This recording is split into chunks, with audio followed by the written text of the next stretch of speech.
Good morning, ladies and gentlemen, boys and girls. Welcome to this day of Tuesday. It's Tuesday, isn't it? As they say. Sammy, congratulations on first. All right. So what are we doing today? That's a great question. Today I was thinking we do some more. Whoa. Why did my emoji show up there? Oh, does it not show up in a goal? Interesting. H-Hives, congratulations on second. Uki, congratulations on third. Orange. Juice. That's the goal. Just juice. There we go. Cool indeed, H-Hives. So we're kind of at the stage where we're approaching, if not we have hit that stage of game development, howdy Yuri, where it sucks. To put it lightly, we're at that stage where it's like, okay, now we just have to start getting things, like the little things done. We finished the major things. Gotta make the game not suck. Parzival, how you doing? Welcome in. Long time no see. Well, it's not that the game sucks. It's that this part of game development sucks. Because it's just the little things. The little things that we gotta mess around with and figure out and whatnot. For example, the lighting. The lighting's cool, but we can't do the lighting yet because we need the rest of the models. Because the lighting will heavily be affected depending on what the models look like, you know? Yeah. There's just a lot of little things we gotta end up doing. How's your day going? You know, it's going. It's a day. It's been a day. Not great, but it's been a day. r/incremental games will playtest for you. Yeah, I was doing some research on them, looking around, seeing what was going on and whatnot within the Reddit space. Our Reddit. Let's go to reddit.com. Oh my lord, that's not a dot. /r/incremental games. That's the other thing. Trying to figure out our marketing strategy. Because typically speaking, you want to start marketing a game pretty early on. Like you want to give yourself a couple months to market. And it doesn't appear like we're gonna have that time. One thing to add, the ship should follow the wave height because it just looks weird right now. Yeah, the biggest issue, so they are technically following the wave height, kinda. They don't sway back and forth, and their cannons don't fire. Like we had before. Before, let's pause it. We had it so these cannons here would squish down and then extend out when they shot, so it would be like a nice animation, and we did that via a shader.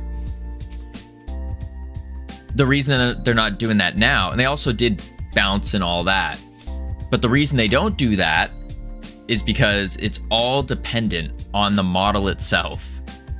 It all depends on the model, because what we do with the model is we end up having to do a vertex shader on it, and then also color the model in such a way where the vertices are separate, so we can affect separate things such as the cannons while still being all part of one model. So it's that kind of stuff that kind of throws a wrench into things, you know? Throws a wrench into the progress, if you will. Kind of annoying. And you know, this is because I didn't follow what I learned after Realm Rapture, which was keep do it like you do the mechanic, you do the thing, and then you do the art. You do the mechanic or the thing, then you do the art, and you keep going back and forth and back and forth, and you do it that way. How I get so many ads at once? Oh, that's because it's the anti-pre-roll ads. I don't know if you can hear me. Parzival might not be able to hear me. I got 8 right now. Yeah. Those are the anti-pre-roll ads. Basically, since we just started, they roll so that when entering stream, people don't get hit with 3 minutes of ads. There we go. There we go. The water's completely different. It is. It is. We are moving away from the Wind Waker water. We do need to mess around with the ocean more, actually. But I think something's better. I think this water's slightly better. Thank you, Sammy. I think it's slightly better. I didn't like the Wind Waker water as much, but the wave height on this, as you can see, the way this shader is, it doesn't look smooth. It's very, very bumpy. Very bumpy. So we're gonna have to mess around with these parameters and try to fix that up a bit. It could do with the wave scale, maybe? No. Wave height scale? See, 0.5 is very calm, but again, it's still shaky. It's still very shaky. We have the wave directions. We need a faster speed because they're a little bit smaller waves. So we're gonna have to mess around with that as well. And figure that out. 1.05. Yeah, see how slow that is? You can barely tell it's moving. 0.105. Now we can see it moving. It also has to do with the shaders that we're using. Or not the shaders, the noise textures we're using. Those are also going to be a big change as well. So we could start off just by messing with the water shader, though. That would probably be good. Howdy, Humrunzler. How you doing? Let's go into the noise. And let's look at this. This patch is really what we're going to be focusing on because it's the easiest to see. If we zoom out, yeah, we're getting more texture to the water. But in comparison to the island, that's too much texture.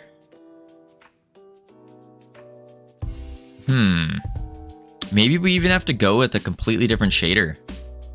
If we do a domain warp, change that amplitude up. Nah, that's too messy. Too messy. Maybe like a different fractal. Okay. Kind of messing there. Seshamara, how you doing? You can kind of see how it's affecting the waves. Oh, wait a sec. Am I cooking? Ping pong? Ping pong might be an idea because it does give us that wave effect. I saw pretty cool water in another game. Oh, the big thing with water is it requires a pretty complex shader. Pretty complex shader. Not super complex, but relatively. Wind Waker? No, we don't want Wind Waker. That's what we were using before. That we were using that exact one. But we don't want that. That's not it doesn't give the right feel. It feels too cheap. Too Zelda-y, you know? Want to just copy Sea of Thieves shader? Because I don't have a Sea of Thieves shader. I was looking for it. We were looking for it, but we didn't end up finding any. Let's try the fractal on this as well with the ping pong. Oh, okay. So this one, this noise is the wave texture, which is going to be the up and down, which means if we zoom it up, it doesn't do anything. That makes it freak out. So we do the ping pong, raise the octaves, and then make it a little bit stronger, so it should go more up and down a little bit more. Kinda. You can kind of see it. It's very difficult to see. Maybe we go sideways like this. Turn it up. Yeah, see, we can kind of see the weighted strength go up more. What about the ping pong strength? There we go. We're getting some more wave action because it's hitting this, then not, then hitting. That's better. What if we do a domain warp on it? Nah, that jitters it way too much. So I think something like that. It's getting better. Definitely getting better. We could even mess with the colors a little bit more. But I think a more realistic kind of water does tend to work better. Let's change our depth color. I see. Probably want it a little bit more green though, don't we? Then we would darken it.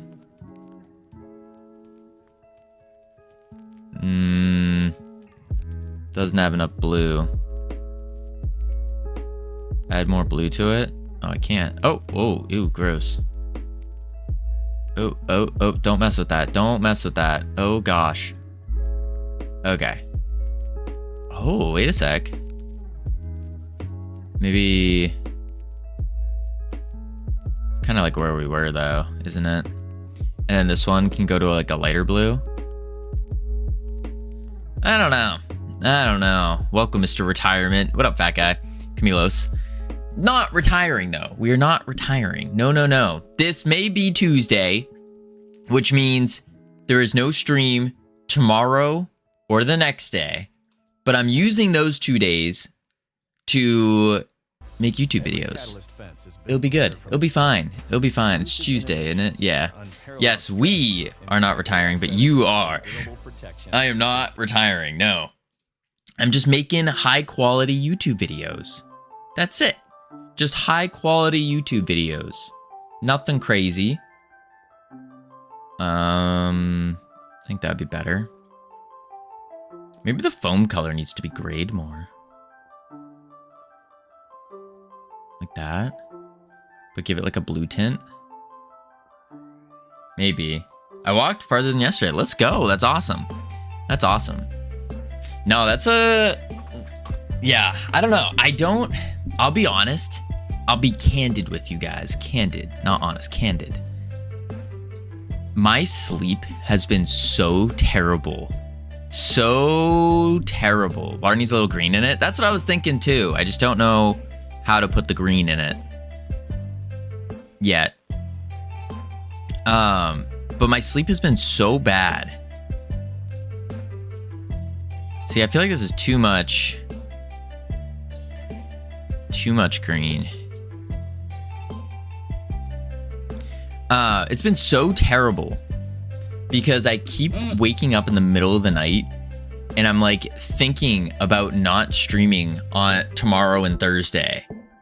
I think I might be a slightly addicted to work or slightly addicted to streaming.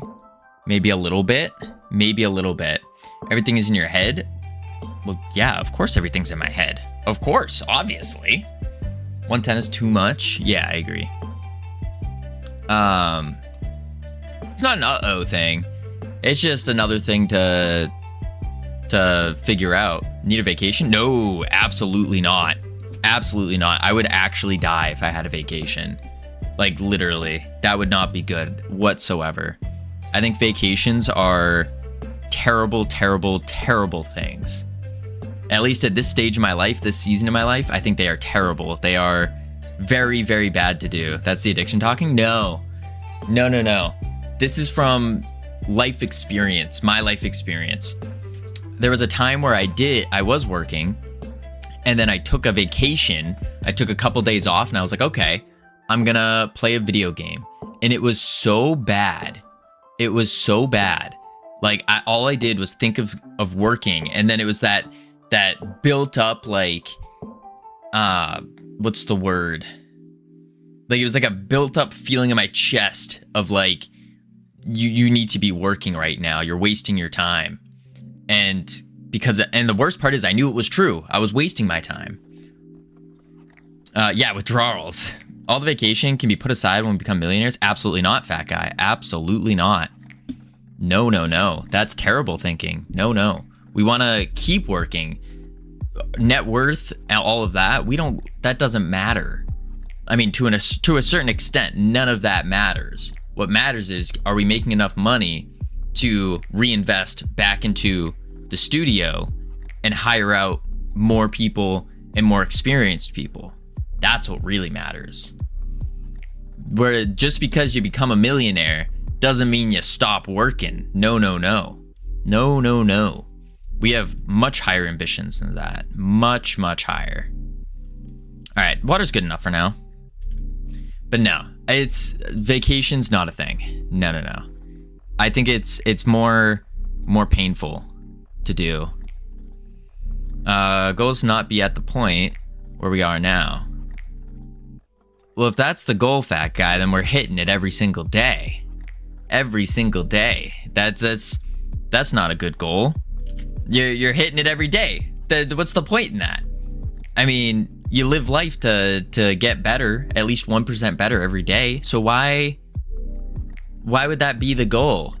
That's a pretty small goal, is it not? Is it not? Next day is the right now day? Yeah, but that's a mini goal. You gotta expand your mind. Go further. Go further. No, no, no. No, no, no. Bigger goals for sure. Bigger goals. Getting 1% better every day is just a product of trying to pursue a bigger goal. But that's all neither here nor there. That's not game dev. 1% better every day is actually a huge goal. I would disagree. I would disagree. There was a point in my life where that was a goal.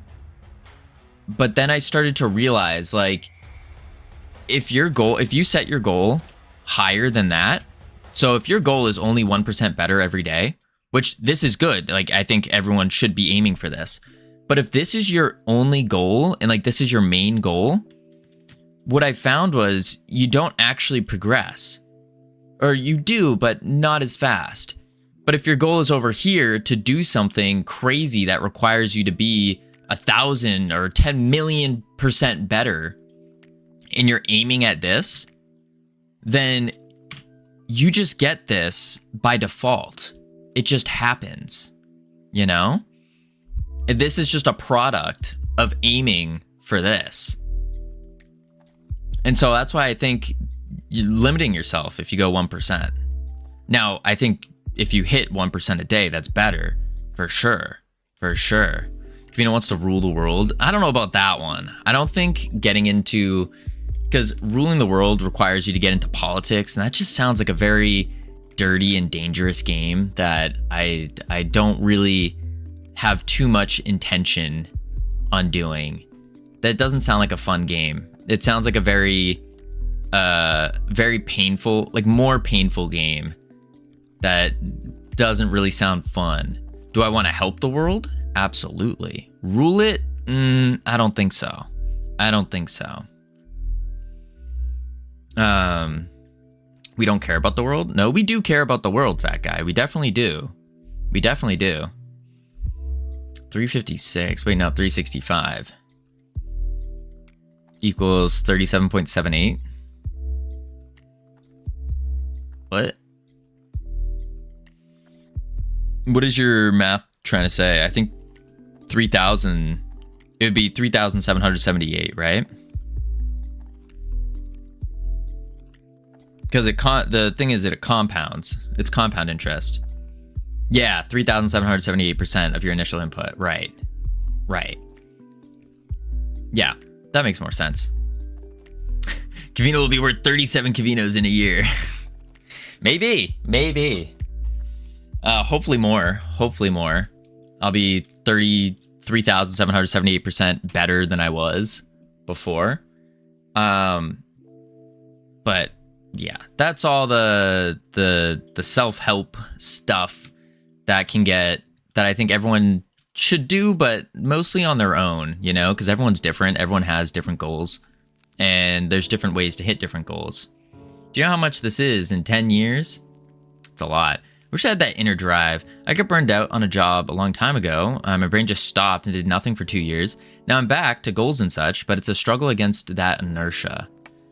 I definitely feel that, Seshamara. I mean, I struggled against the inertia of, like, real quick reminder about my story, my lore, if you will, is I was doing really well in university, president of all these clubs, great grades, and then all of a sudden it went boom, and I shot straight down and fell to my lowest of my low.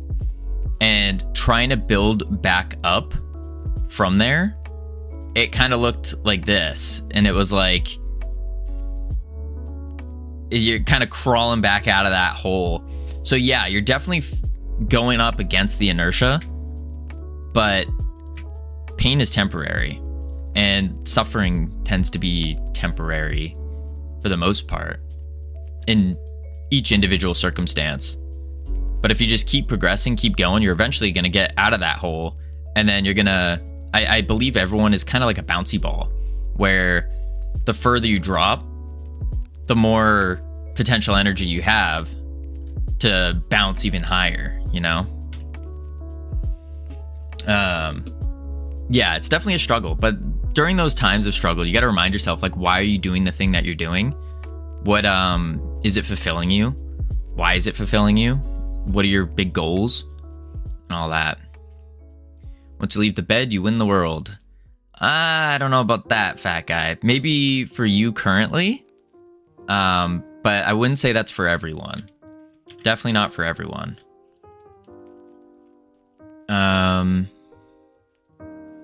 Okay. Juice. That's what we have to do. Game. Wait. Play. That's why I said 1% each day is huge goal. Yeah, maybe. Maybe. Focus on work. You're right, CL Tat, man. You're right. Alright. Pirate ship. I'm trying to see, this is the tough part about where we're at with the game. Like, this looks kind of boring, doesn't it? This looks very boring. 9:22, 8 minutes before I sleep. Going to sleep an hour earlier. Interesting. But yeah, all that's to say, I've been sleeping terribly. Absolutely terribly. Just because I know I won't be streaming tomorrow or Thursday, breaking that year plus streak, you know? 17:53 here to confuse USA. We use military time, Camilos. We use the 24-hour clock. At least the cool people do. The cool people do. That's for sure. My well, you can't see it because it's 11:53, but all my clocks, all my watches use that. No, you say 17:53. We say 17:53. What? What? You say 17:53? I'm not sure what you're saying. I'm proud to be lame and use American Standard Time. I mean, I think the 24-hour clock just makes more sense. Makes way more sense, honestly. Okay. Let's get to working. How do you pronounce 1700? 1700. After a lifetime of using 12-hour time, I can't change. Never say never, Sammy. Never say never. 5 hours. You pronounce 1700 as 5 hours. Yeah, that's the difference. We say 17. You say 1700. What do you say? 17 o'clock? I didn't say never. You said you can't change. Can't is a never. It's a never statement. You know? Howdy, North Pole. How are you doing? 1700 is 1700. 17 o'clock is 17 o'clock. But why would you say 17 o'clock when you can just say 1700? 17 o'clock. That's just weird. That's weird. We just say 17, not 100. Well, yeah, I mean, if you're talking in short term, that's the difference. I think you're trying to make a difference that doesn't exist. I think so. Because, like, depending on the context, if I say, like, hey, let's go to dinner at 17, like, that's what you would say. You wouldn't say, let's go to dinner at 1700. The 17th? The 17th at 1700. I'd say 1700 as 5 hours. Hey, let's go to dinner at 5 hours. All right, North Pole's the weird one for sure. Weird one for sure. Not one huge number. Well, it depends on the context. Sometimes you say it as like a huge number. Sometimes you say it as shorthand. It all depends. It all depends. Okay. We got to think. How are we doing this? What are we juicing next? Yeah, so I'm telling you what's the difference. Military time says number in hundreds. Sometimes. Normal time is just number. How much should good car insurance cost you a month? It depends on the context of what you're speaking. Nope. At least here it does. So, like, yeah. In Dutch, we would say Uten om 5er. Dinner at 5 hours. That's weird, North Pole. 5 hours until when? 5 hours since when? But here, 1700 does not exist. Oh, 1700 doesn't exist there. I see what you're saying now. Doesn't exist. Weird. No, dinner at 5th hour. Dinner is at the 5th hour of the day. Wouldn't that be 5 a.m.?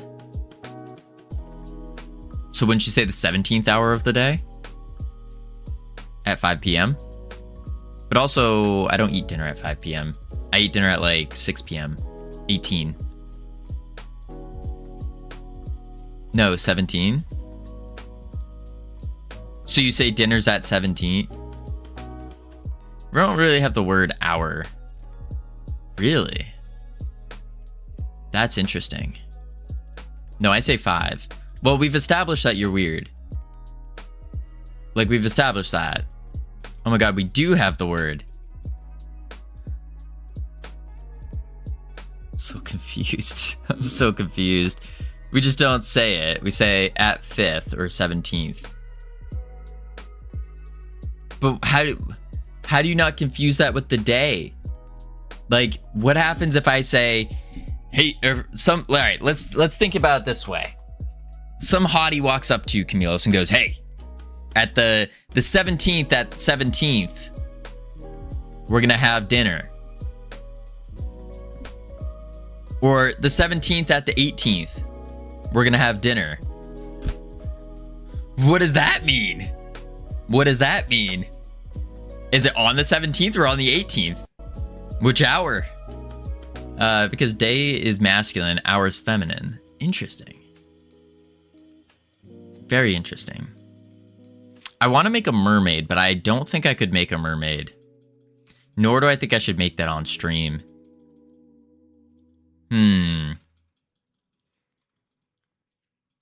That means on the 17th at 1700. Gotcha. But what about 17th, 18th? Like, hey, let's go to dinner on 17, 18.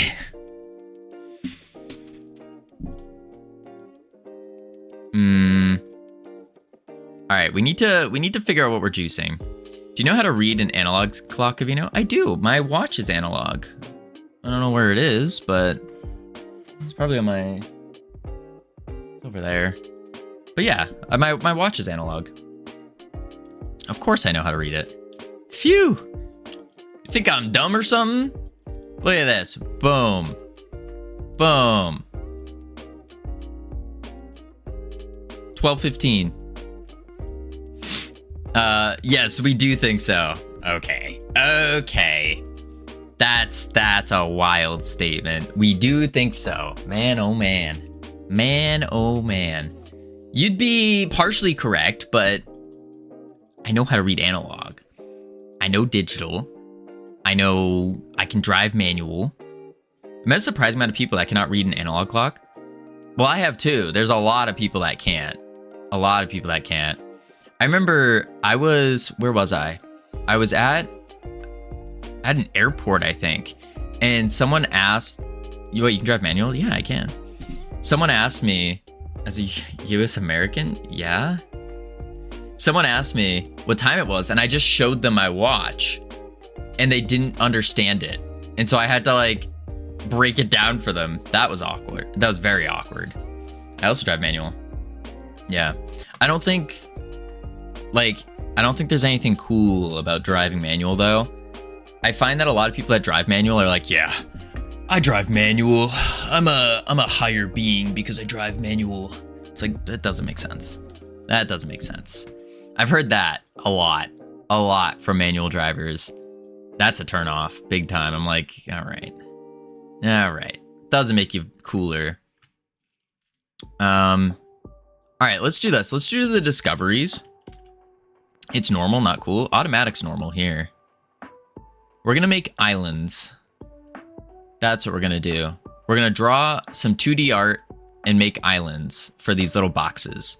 And we're gonna start setting those up as placeholders, of course, as placeholders. So let's go open the, what am I using? Notion? I'm using Notion. Boom. Boom. I swear, this part, oh wait, no, I'm using Excalidraw. This part of game development is definitely my biggest struggle, where it's just the final stage, you know? It's even mandatory to drive manual in order to get your license here. Whoa, that's crazy. If you pass the exam on manual, you can drive any car. If you drive on automatic, you can only drive automatic. That's in Poland, I mean. Whoa. That's crazy. I mean, it makes sense. It does make sense. But manual is so few and so far and few between in the US. Most cars are automatic. Like, you have to go out of your way to get a manual car. And it's like, no one drives manual anymore. Auto Tragic is more like it. I don't know. For long drives, I think automatic's better. It depends. Manual, like, you're more awake and alert, I guess. But even then, I would sleep in an automatic for long drives. I don't know. But I'm also, the way I do long drives is I blast music, windows down, blasting music, and like singing and dancing while I have cruise control on. That's usually my long drive. And then I see people driving by me, giving me weird looks, and I'll like wave or dance to them and stuff, and they think I'm weird, and then, yeah, that's really it. I've done many long drives and manuals. What's your complaint? I have cruise control in my manual. True. Don't analog clocks exist in a lot of places, like schools, big towers, and movies? It's Twilight Zone not knowing how to read it. True. It's just people get so used to their phones that they just look at their phone and they're like, okay, it's this time. So you never need to, there's no crazy need for analog. All right, we're gonna make a 2D island. No. Maybe we go crazy here. Maybe instead of 2D, we make it 3D with viewports. Would that look cool? Or would that look dumb? I guess there's only one way to find out, right?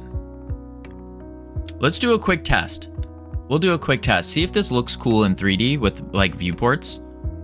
Something tells me that we are gonna have to go 2D though, and not 3D.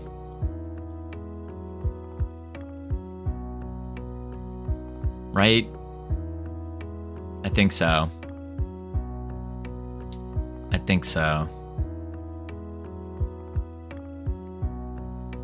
Yeah. So let's do, we need a pile of sand as our little island thing. Holy moly, my phone is blowing up today. That's like the third call in a row I've just gotten. Absolutely absurd. And I blame Google. The moment it's like the moment I put my number for Google, like for their dev application, I just get spammed. Could get the style guide up so we can start making some real art for you. That would be good. I do worry about streaming that though, because of how boring it is. And so I feel like that's something where I just need to sit down, lock in, and do it. I was planning on doing it tomorrow, because there's a couple things I have to do tomorrow before making a YouTube video. And so I was gonna do the style guide tomorrow, start setting that up, and figure all that out.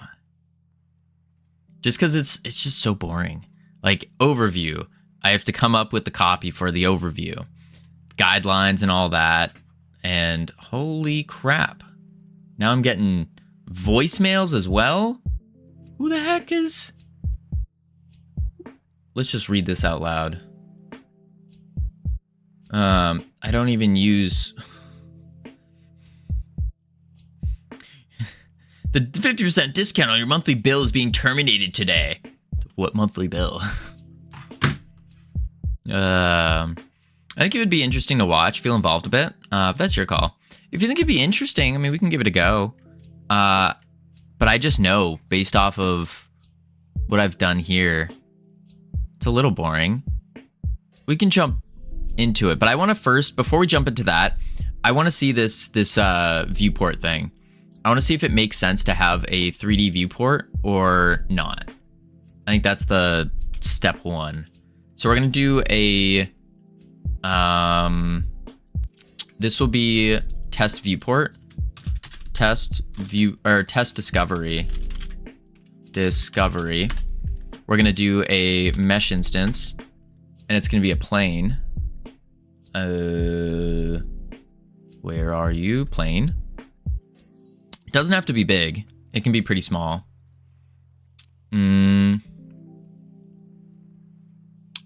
Let's do just 10 by 10. Oh, not 101. 10 by 10. We're gonna do a shader material. We're just gonna throw the water on it. And I think it's test water. Howdy HAVs. Yeah, test water 2. But I should just go to the ocean here and then copy that and paste it. There we go. And then now we can do water. We'll do another mesh. Actually,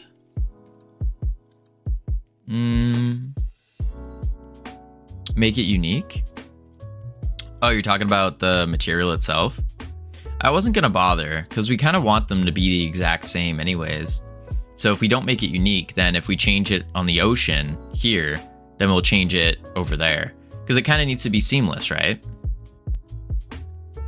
At least that's my thought process. Could be very wrong. Grass, palm, grass. We're looking for sand. Sand. Is it in the platformer? Water had some sea foam. It'd be chef's kiss, but no idea how you would detect the foam. Yeah. It definitely needs something to it. There's a search function. There is. But I don't know why. I just don't use it. And I think I'm not using it, or I don't use it as much because I like to see everything that we have to work with in case I get an idea. That's really it. What up, Gamian? How you doing? Patch sand. That's a PNG. Rock sand, patch sand. There we go. Loop it down. Transform 0, 0, 0. We're gonna set the scale in half, maybe even lower actually. Do a quarter, because this thing doesn't have to be big. We actually kind of want it to be small. Don't feel bad. I never use search either. Okay, we kind of have something. Kind of, sorta. Let's do this. Is that underwater? Oh, it is. Oop. There we go. Okay, and now we can do... I don't know what you were. Delete that. Let's add a tree. We're gonna add the palm tree. Wait, we have a rat? What? Oh, that's for the other thing. Wait, we have a leopard. What the heck? Oh, that's the draw path. Hello there, greetings from Brazil. Stop drinking water. Why would I stop drinking water? Howdy, Eduardo. Stop drinking water. That's some crazy, crazy talk. This is what we want. Oh, wow. That's, it's a little big. It's a little big. Let's... Boop. There we go. That's neat. Keep it big? Nah. All right, we got a little palm tree. What are these?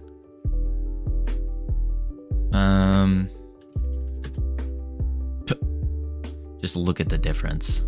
Man, oh man. Delete that. Okay, so we have a palm tree and a little island. These are just placeholders. So we're gonna do a camera, and then we're gonna do a transform, or remote transform 3D. That way we can move the camera without moving the camera. Camera. And then we need to go view, 2 viewports. Go to the camera perspective here. Remote transform.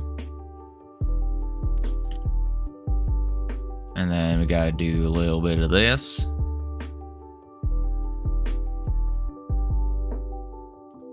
And then a little bit of this. And that's a little off. Something like that. Up. And down. Oh. You are crooked, aren't you? Yes, you are. There we go. Little bit down. Little bit up. Over. Like this. Down. Over. Nah, that's too top down. Make it so the game has 1% chance of making trees massive. No, I don't think so. I don't think so. Make it so the stream has 0% chance of listening to teacher.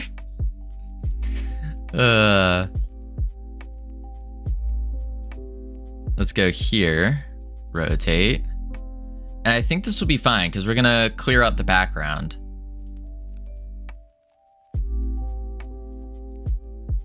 I think so. Let's see what this looks like. Save this, and we're not gonna put it anywhere. Just leave it, test discovery. Close you, close you, close you. All right, boom. There we go. And then now we need to do viewport 1. And we can go into our game, into discoveries. Where are you? You're not in here. You're in here. Boom, boom. Go to, boom. Captain doubloon. That's prestige margin. Let's go to the 2D view for it. Show you. And then we're going to show discovery. There she blows. And we can do captain control. That's the wrong thing. There's a discovery control. This is the button. Actually, we would just do it on the button, wouldn't we?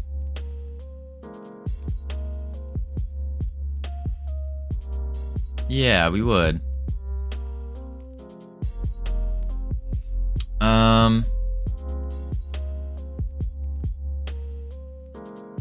think. Shoot, we might have to do a completely different container. This is actually going to be a big refactor, isn't it? Ain't it? I think it might. Hide that. Hide that.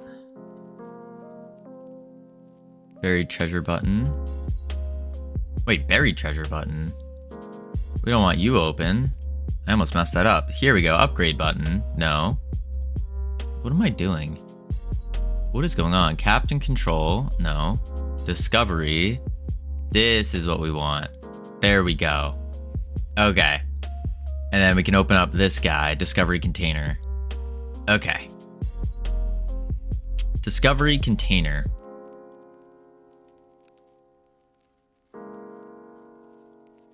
And it has different states. We might just have to make a brand new one. I think we might. I don't think we can just add the viewport. Yeah, because there's too many things that are going on here. Shoot. All right, new discovery container it is. It's going to be a panel. Actually, can I do a discovery container? I can. And then I do a sub viewport, oops, container. Slap you in.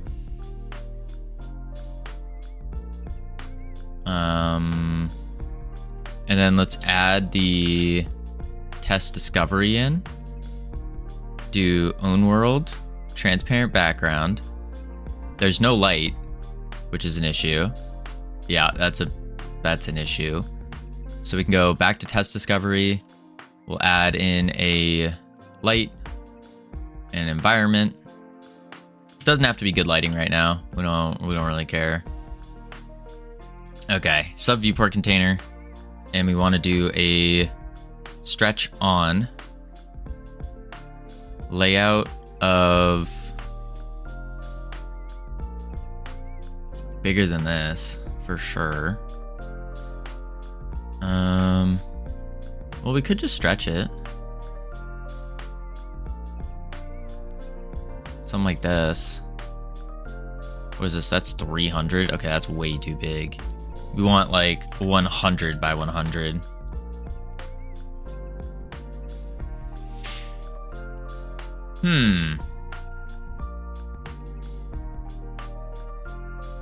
Obviously, this looks really bad right now, but that's not a worry because we can just change that real quick by going into rendering and then hit the 3D render. The 2D does nothing. Screen space. Scaling in 3D. We're gonna go FS2 with a, where is it? There's a thing that makes it ugly, and then a thing that makes it unugly. Is it TAA?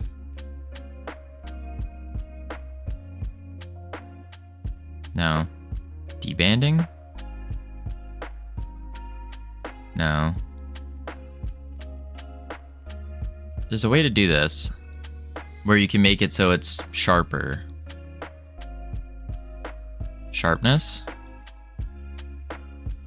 Kind of. Not really. Howdy Cam, how you doing? Canvas item. Audio, variable rate shade. VSR. I'm doing so good. Going to a Brooklyn Nine-Nine pub quiz. Nice. Wait, you're not drinking at this pub quiz though, are you?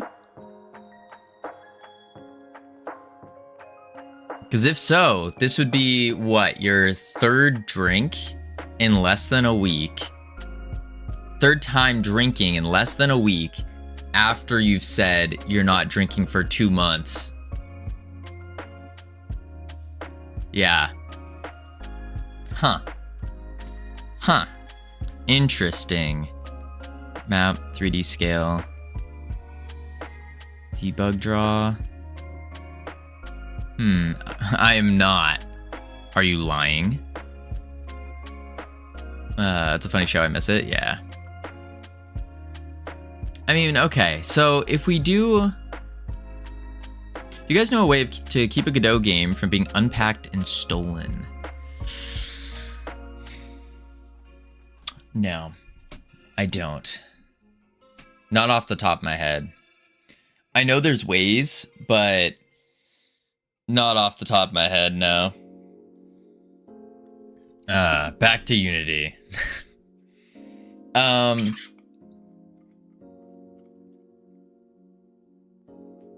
There is a way, I don't recall it.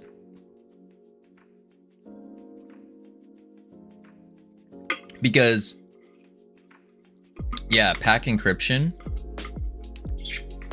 Because even with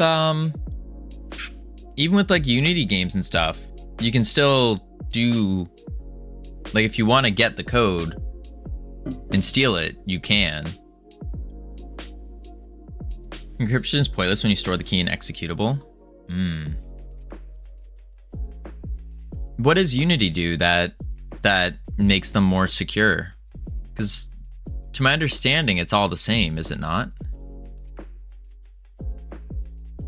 It's compiled. Can you not compile in Godot?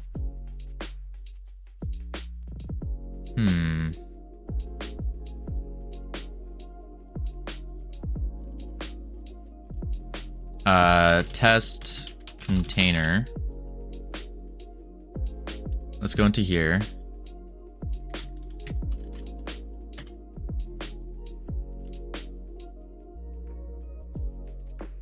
Yeah, I don't think 2D's or 3D is gonna work. I think we need to do 2D here.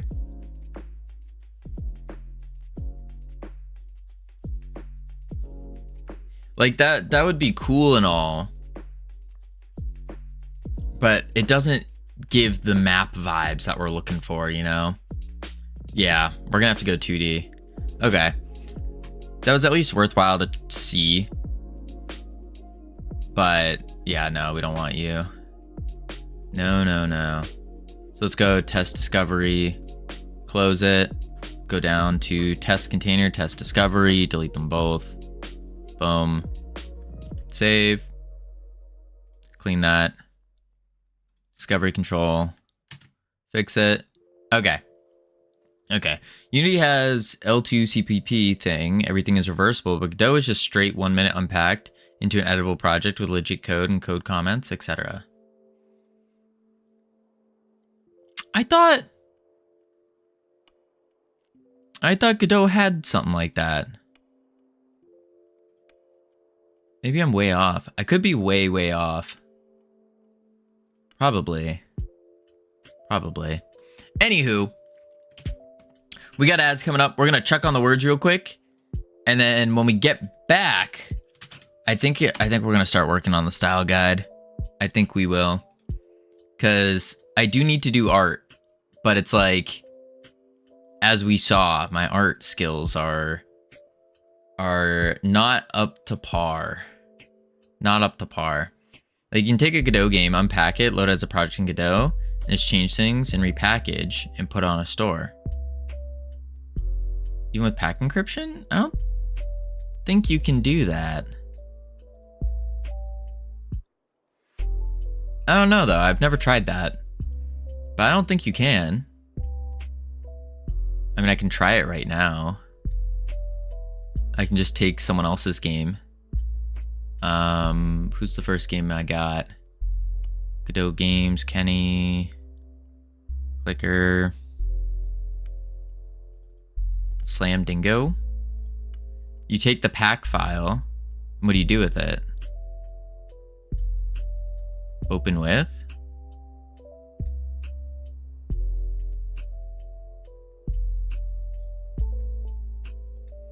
The engine is open source. You just make a key grabber because the routine. You'd have to take a Godot source code, rewrite the encryption routine. It'd help. Like the person would have to do that to take the game, is what you're saying? Because I don't think most people are going to do that. The developer. Oh. I'm not sure. I'll be right back real quick though. I need to grab some more water. And then when I return, probably some whatchamacalliting. Yes. Boop, boop.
Whew, I've returned. Oh my gosh, Covino's back. Wow. I missed you so much. Boom, boom, boom. Webcam on. Where's my webcam? There we go. Excuse me. All right. I need to get a haircut soon. Holy moly. Hair's getting too long. Too long. All right, let's see. We'll finish out these words. Let me turn off autopilot, actually. That would be a good idea.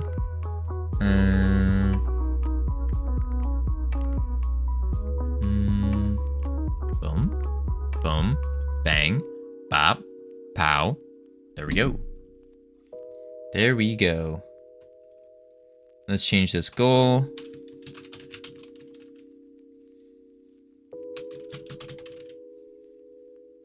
There we go. So yeah, I just wanted to test. I got a copy of Brotato and bam. Project was just like if I had made the game myself from scratch. It was a little disheartening. Interesting. And what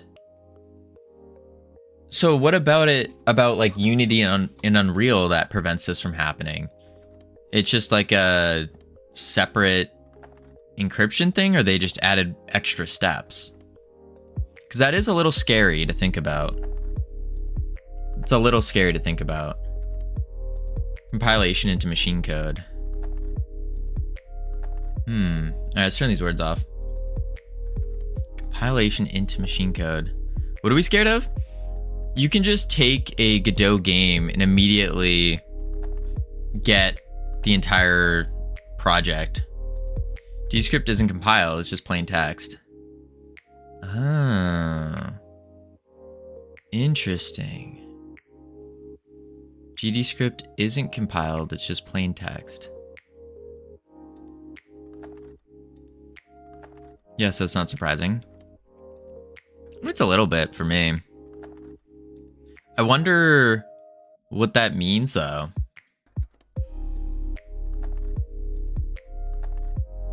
Does that mean it's... Or, like, what would be the solution to fix that? I think is a better question. All right, these are all the models needed. Let's expand you. Boom. Lock you outward. And we got the style guide. So I think what we do here Everything can be decompiled and reversed with enough effort, but at least in other compiled engines, you don't get a project file ready to change the title of and ship. Yeah. Easiest is not to use Godot. Well, that's actually not the easiest. That's just a solution, but not the easiest one. But at least in other compiled engines, you don't need a project file ready to change. I see what you're saying. So it's a little bit more... There needs to be something else. I wonder. I do wonder. Let's do color palette. Add an icon. Where's my palette? Color. There it is. Boop. Color palette. Done. I should make a template, shouldn't I? What if you use C# with Godot? I would assume it's the same thing, because isn't it on an engine level? Character design. Character design. And then DNA.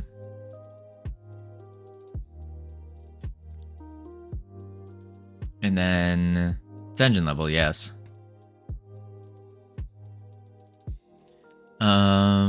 Environment design. Environment design. Palm tree.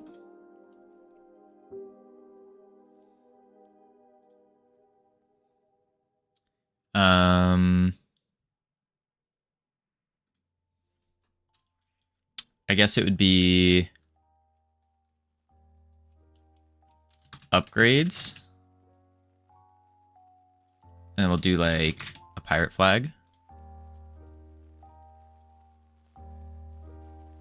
Oh wait, that's already for the style guide though. Change this to skull and crossbones.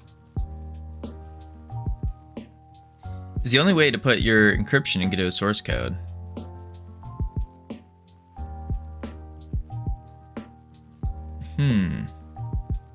In short, it's how the engine is designed. If you don't like it, fix the engine or switch.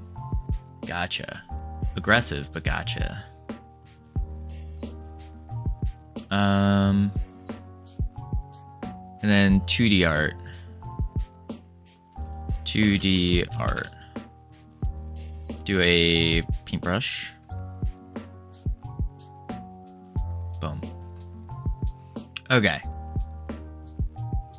Open source engine equals open source game. Hope not. Kind of like putting a lock on your house and leaving the key next to it. Yeah. Yeah. That does seem a little weird. It shouldn't be easy. You should change the and compile C++ Godot source code. Figured I'd say something because I was surprised when I read about a guy having his game stolen and 60K in profit made on the App Store from someone else. Yeah, that does seem really freaky. Very freaky. It kind of... I didn't know about that. I'm glad you said it, actually. What about a guy having his game stolen? What's the game that was stolen? Because I'd like to look into that more. Not all your stuff should be in GD script, yes. But that's not even the problem, Zeno, is it's not about GD script, it's about the engine itself. Like C# and GD script are both susceptible to this from the sounds of it. So it's not like a C# master race type deal. Technical specs, permission for link? Absolutely. And thank you for asking. Technical specs.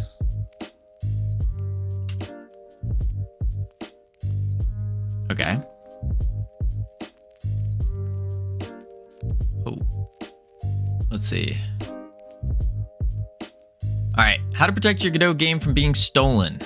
Despite the loud title, there's no 100% way to prevent your game from being stolen, but there are ways to make reverse engineering harder. For me, it's personal. Our free game was uploaded to the App Store by someone else who set a $3 price and made 60K gross revenue before I could resolve the legal issues with Apple. After that, I decided to at least make it harder for someone to steal my work.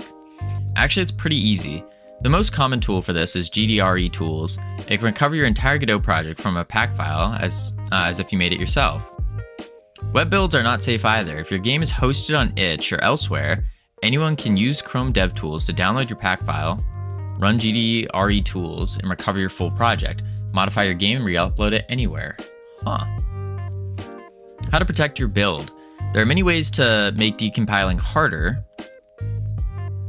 The easiest and most common method is pack file encryption.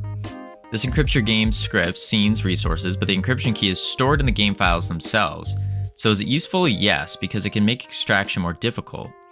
Now instead of clicking a button, an attacker has to dump your game's memory to find the key, something that many script kiddies won't bother with. But isn't this a common problem for every single game? Like, I think about the, like the, what are they called? The, like the WoW servers, where there are versions of World of Warcraft that are being put out from, that are they just ripped the game from its entirety and started a new server. The issue is it unpacks the whole project as an editable project in Godot, like you had written the project. I see. So this is a thing that you can do to any game, but really the way that they prevent this from happening is they just make it more difficult. Private/emulated servers are old and exist for nearly every MMO, right? But the way they do that for private servers is they are doing this basically, but it's just a little bit more work because they have to find the key. But there's no way to encrypt it. You can reverse a game and figure out all the code functions, way the game works. You'll get a project file to open in, say, Unity or Unreal. Not quite, in short. The difference is one can run it. So how do these other, like the WoW private servers, didn't they just take the code, copy, paste, and then start building off of it to prevent lawsuit? The others run, edit, and asset swap it. They reverse the protocol. No. They reverse the protocol. Compile a custom export template with encryption enabled. No, they have no money, therefore they wouldn't be worth suing. Well, it's not that they have no money, they have multi-millions, but... And they have been sued, and some of them got shut down. The biggest ones did. So that's not true. But that doesn't answer the question. How did it happen? Like, what are they doing to do this?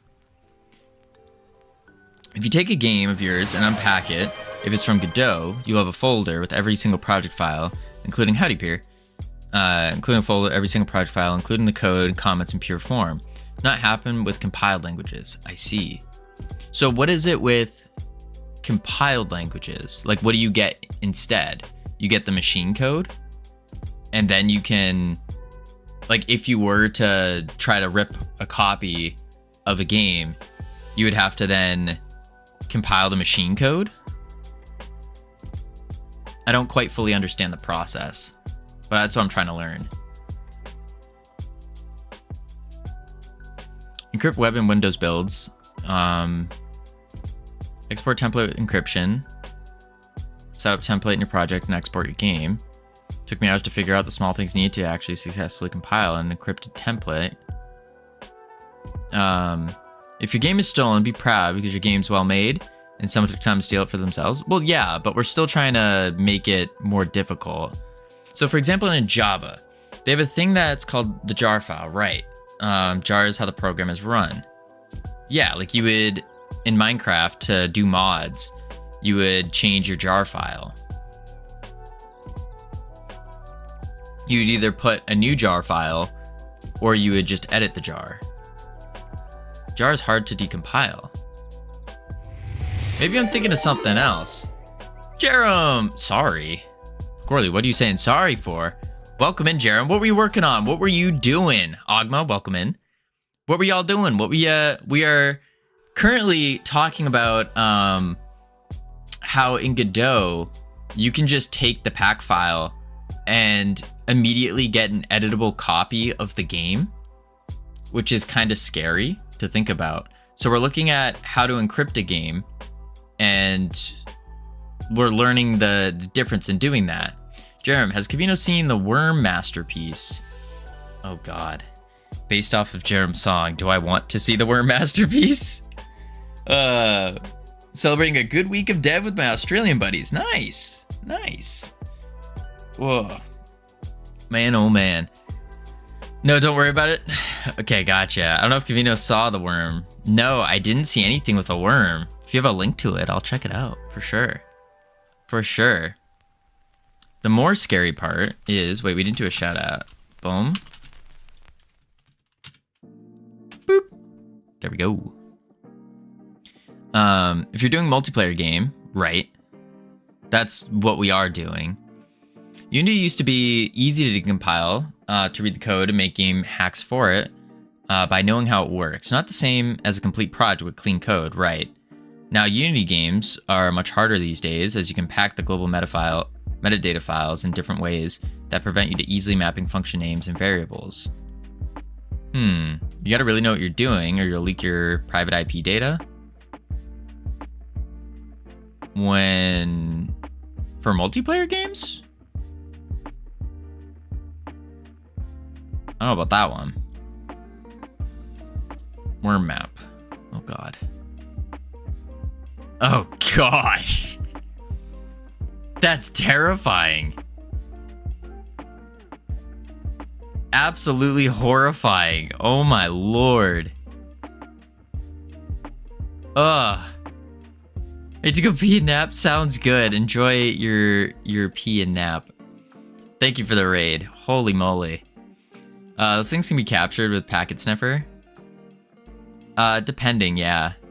Depending. You're welcome. Oh god. Yeah, I don't know about that. That's an interesting worm thing. Do they jiggle? That would be the only question. Nightmare fuel, absolutely. Absolutely. So we're using command line tools, and I personally hate Windows command. Recommend using git bash. Get Godot's source code. Copy the... Plus there's injection. But to my understanding, if you're releasing on Steam, the relay servers have some security built in to prevent basic things like injection and whatnot. If their own packet, send off a fake packet. Right. But isn't that part of Steam's relay server where it double checks the packet? So it knows what to expect, and then if it doesn't get what it expected, then it won't send it out. I thought that's how it worked with Steam. Copy of the repository. I'm not familiar. I've not released a game on Steam. Ah, gotcha. Because I know that's all true with just basic multiplayer. Because that's what we were doing with the original Mario Party-like game. Is we would have to get to connect. We would have to give each other our IP addresses, and then we could connect and make it work. Obviously, we didn't want to do that, but yeah. I can make something that is valid data. Right, if there is no protections there, of course. Of course. Git clone. So we clone the repository. And then we install C++ compiler. Then you need Python. scons.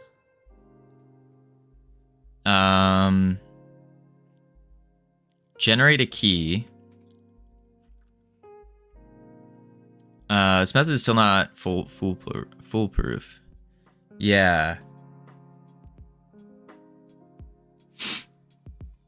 But I'm curious, what do other games do to prevent this stuff? Oh, they're wanting you to encrypt the file. Yeah, that's what it seems like.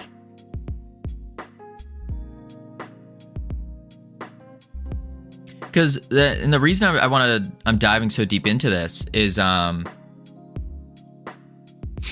we go to Godot Fest, we can talk to them about that and be like, hey, why don't we do this? And then find someone at Godot Fest that knows enough C++ and be like, hey, want to know something scary? Absolutely.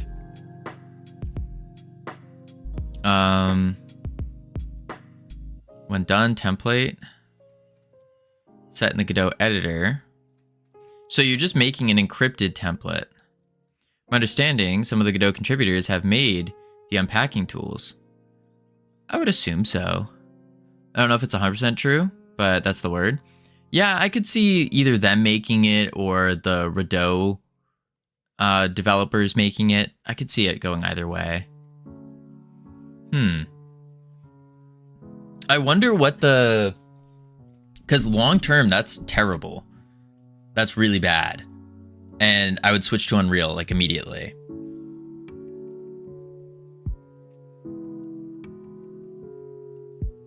I wonder why this hasn't been done yet. Or why like basic security hasn't been done yet. Not everyone has / had legal ways or money to handle a stolen game like Brotato. Well, yeah, of course. Of course. Long-term, Godot doesn't seem great. Yeah, I've been thinking about going to Unreal. Well, long-term, aside from this major thing, Godot is phenomenal long-term. From all the research I've done.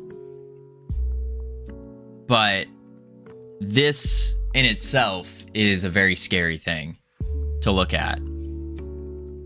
And I'm really curious why it's like this.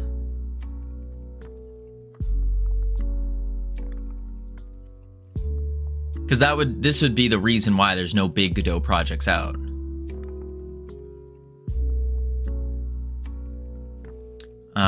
Test if it's encrypted. Something went wrong, project's not encrypted. You see something, congratulations, build's encrypted. You're safe from script kiddies, right? It's open source. I don't think that's the reasoning. Would it be? Just because it's open source means it's bad? I don't think so. Okay, open secure Godot game. Run into problems, check troubleshooting. See what people said.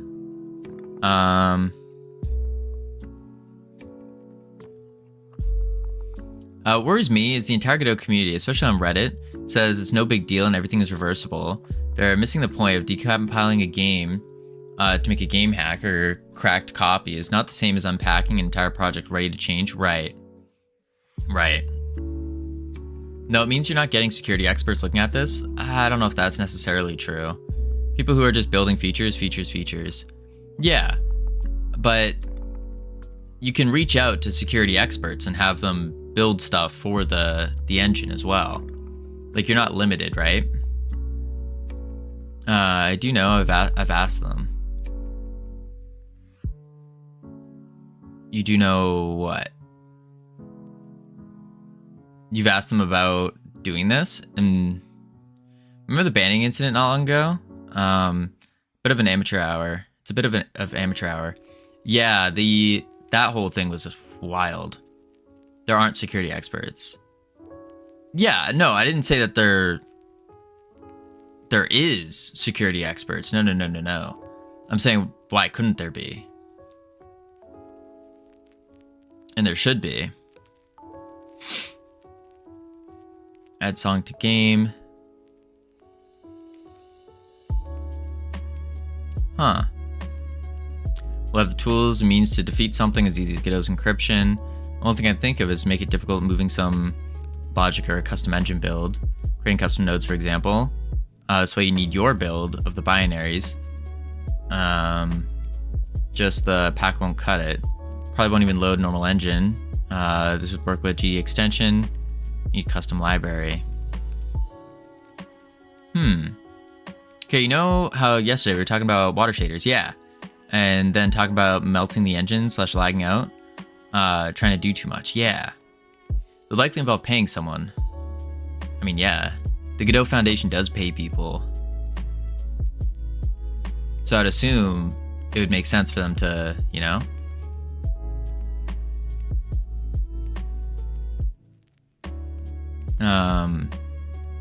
Ironically, that's what I wanted you to do with pirates. Just do what? Make your own custom nodes. I see. Compiling GD script into machine code would alleviate that lag issue. So I mean, it has a lot of benefits, but the GD team doesn't care, it seems. Interesting. Is it that they don't care, or is it that they just don't have the means? That's what I'd be curious about.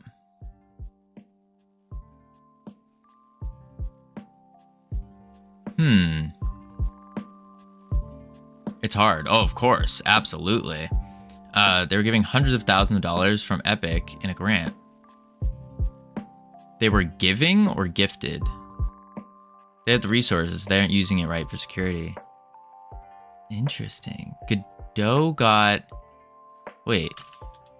Godot... Epic grant? They were awarded the Godot... They were awarded an Epic grant back in 2020. They applied for a $250K grant. Okay. And they used it for improving graphics rendering as per the grant. 5 years ago? Yeah, this is 5 years ago. But we're still looking at the security. Because that is very worrisome. Very, very worrisome.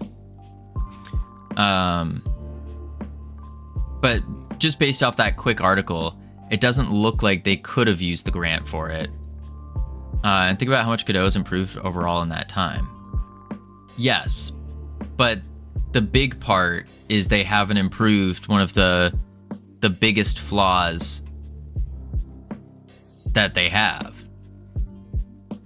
If not the biggest flaw that is preventing bigger studios from making games. What is the flaw? I just came in.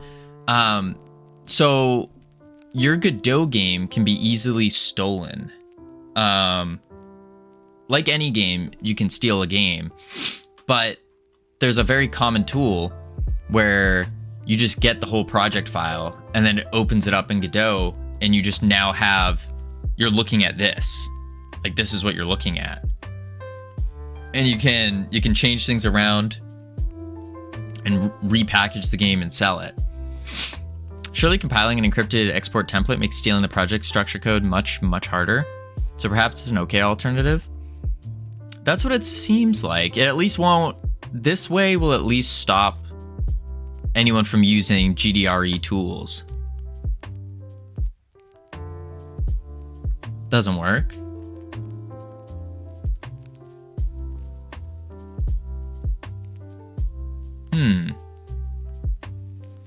Because this, there are other tools that can get the keys now.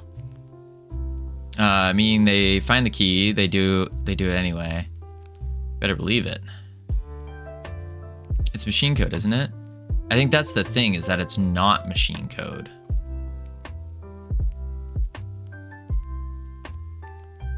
Reverse engineered for 14 years of my life. Yeah, it's not machine code. Have you evidence that this is possible? I mean, we could do it right now. We could grab chicken chasers off Steam and then do it to see. As long as you're okay with that. and not possible with other engines. Other engines, I think from the sounds of it, do what I want to see. I kind of want to see too, honestly. Based off other engines, it seems like they compile it into machine code. So it's still doable, but it's far more difficult. If this tool doesn't work, there's a new one for 4.3 plus. Well, this one was updated 4 days ago. I need to open it in an actual browser though. Let me do this. Ooh. Boom. Boom. GDRE tools. You're probably gonna have to dump that first. Dump what? So what are the steps to doing this? I just download the zip, unpack, and then if it's harder to do, but still possible, and tools to do it exist, but from the sounds of it, it sounds like this is very easy to do. So if we download the zip,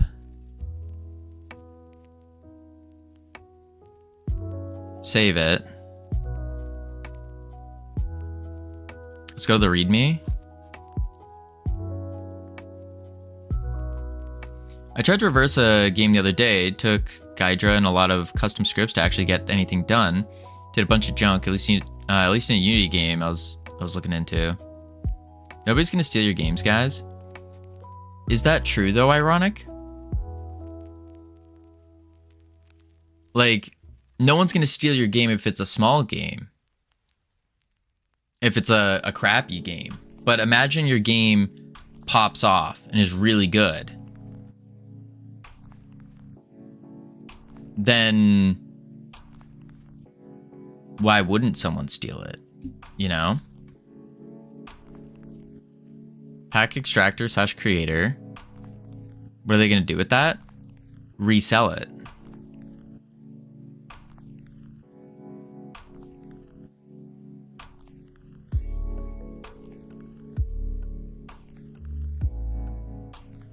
Right? It's a Godot game. Right. What happens is China mass steals games and uploads them from fake credential accounts on app stores. True. They retexture it with art that's better than yours because you're indie. Yeah, they could do that as well. I mean, it does come down to if you're making a really good game and someone steals it, you know someone can buy your game, copy paste the exe, refund it on Steam if you release a Godot game.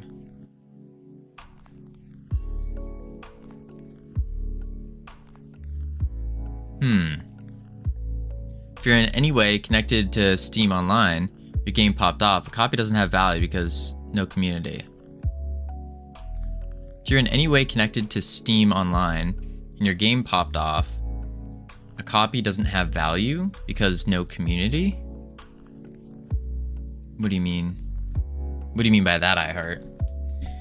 There are easy ways around that one though. Because there's no DRM, but that's okay with me. So I wonder, you connect your achievements to Steam and make it related to your save file. Problem here is that every game can be reverse engineered, right? Problem is that Godot games can be turned into pure project files ready to edit, repack, and ship.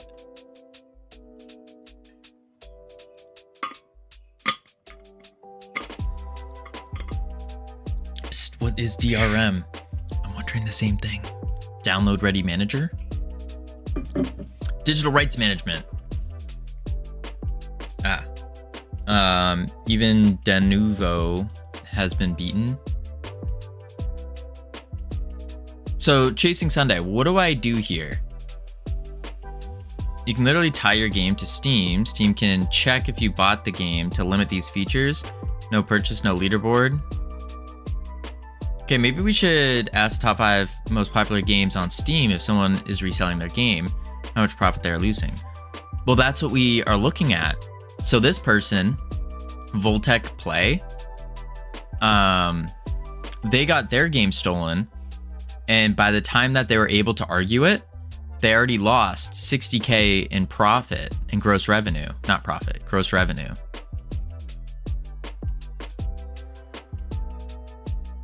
So there's very real repercussions here.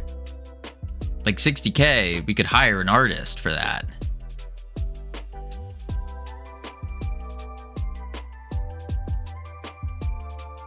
We just heard about Chasing Sunday being able to rip Brotato.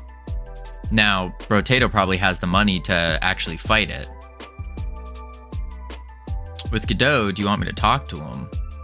If you have connections, yeah, talk to him about the security.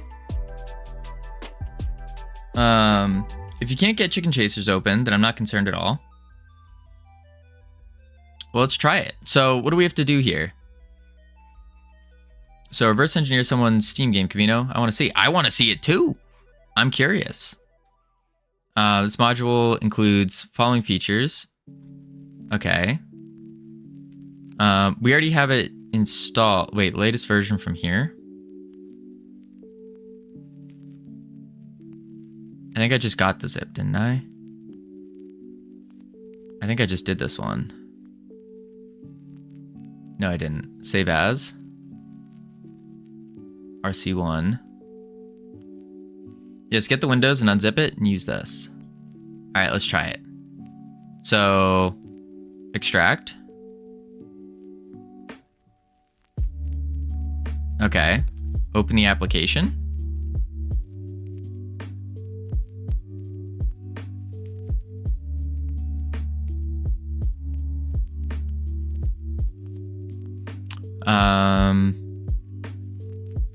Okay.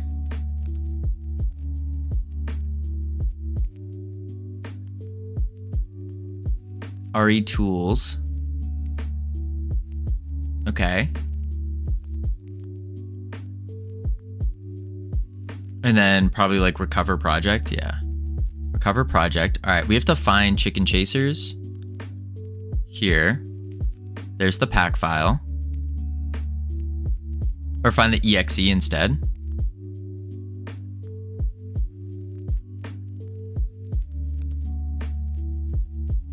All right.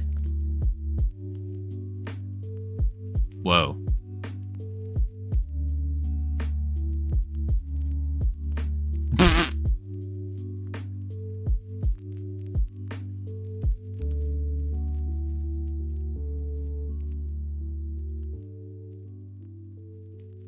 So let's look at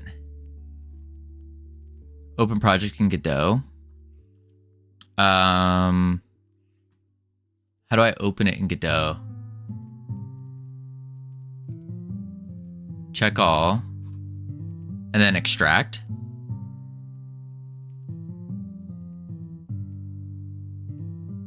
Yep.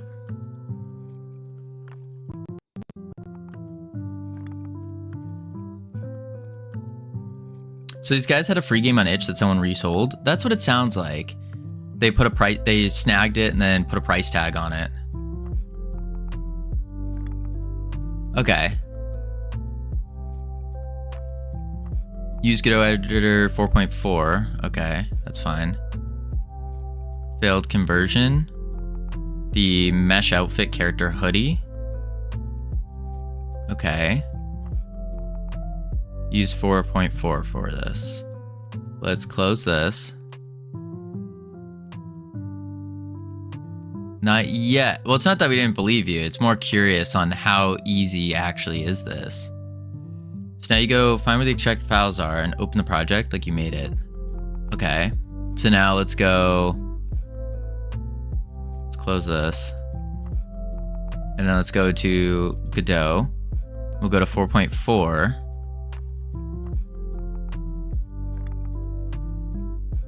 And then import. Go to desktop. Find Chicken Chasers. There's the project. Import.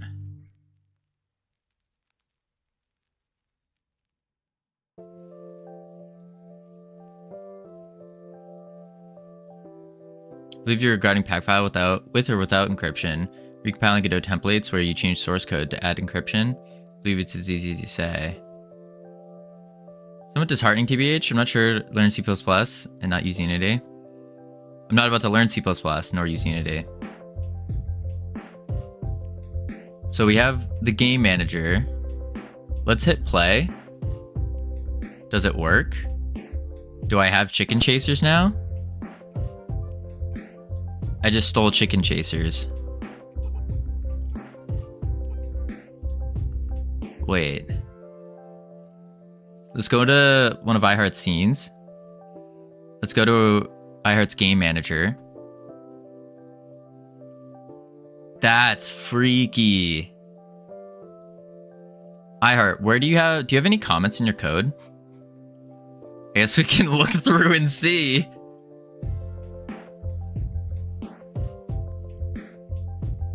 That's the pre-Steam version? Oh, I clicked the wrong version. Is this the pre-Steam? I can open up the Steam version. That's the private version I sent you? Oh, it's the wrong one. Oopsies. Well, let me extract the new one. Tools. And then recover project. So that's not the right one. Now you can actually learn how to make a game, Covino. Ha ha ha. Very funny. Let me go to Steam. Let's go to the Steam version. It's necessary because I have Steam locks. Let's see what I want to see. This is what I'm more curious about is, will the Steam version be secured? YouTube here. Man, oh man. One for people that want to learn. This is bad for bad actors. Yeah. Very bad. Holy crap, why is Steam taking forever? Alright, let's go to Chicken Chasers.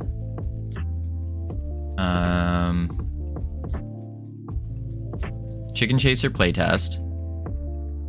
Let's go to browse local files. Here it is. Copy. Go back to our tool. Let's recover a project. Grab the exe. Open. And then extract.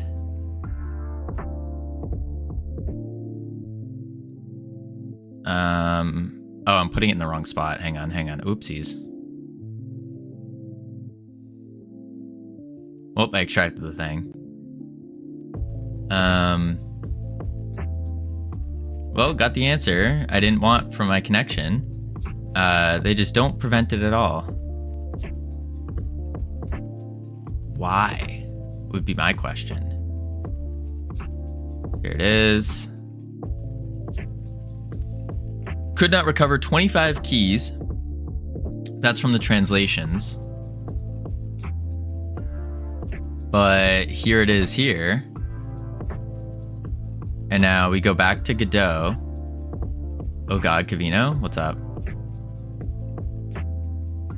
Well, actually, this still doesn't prove because Covino does have access on Steam. Flip Pamper, Covino brother, what's up? I'm in a crisis, Clip Pamper. I heard, are you using 4.4 for this? Close the Steam. What? Close Steam. So we go here.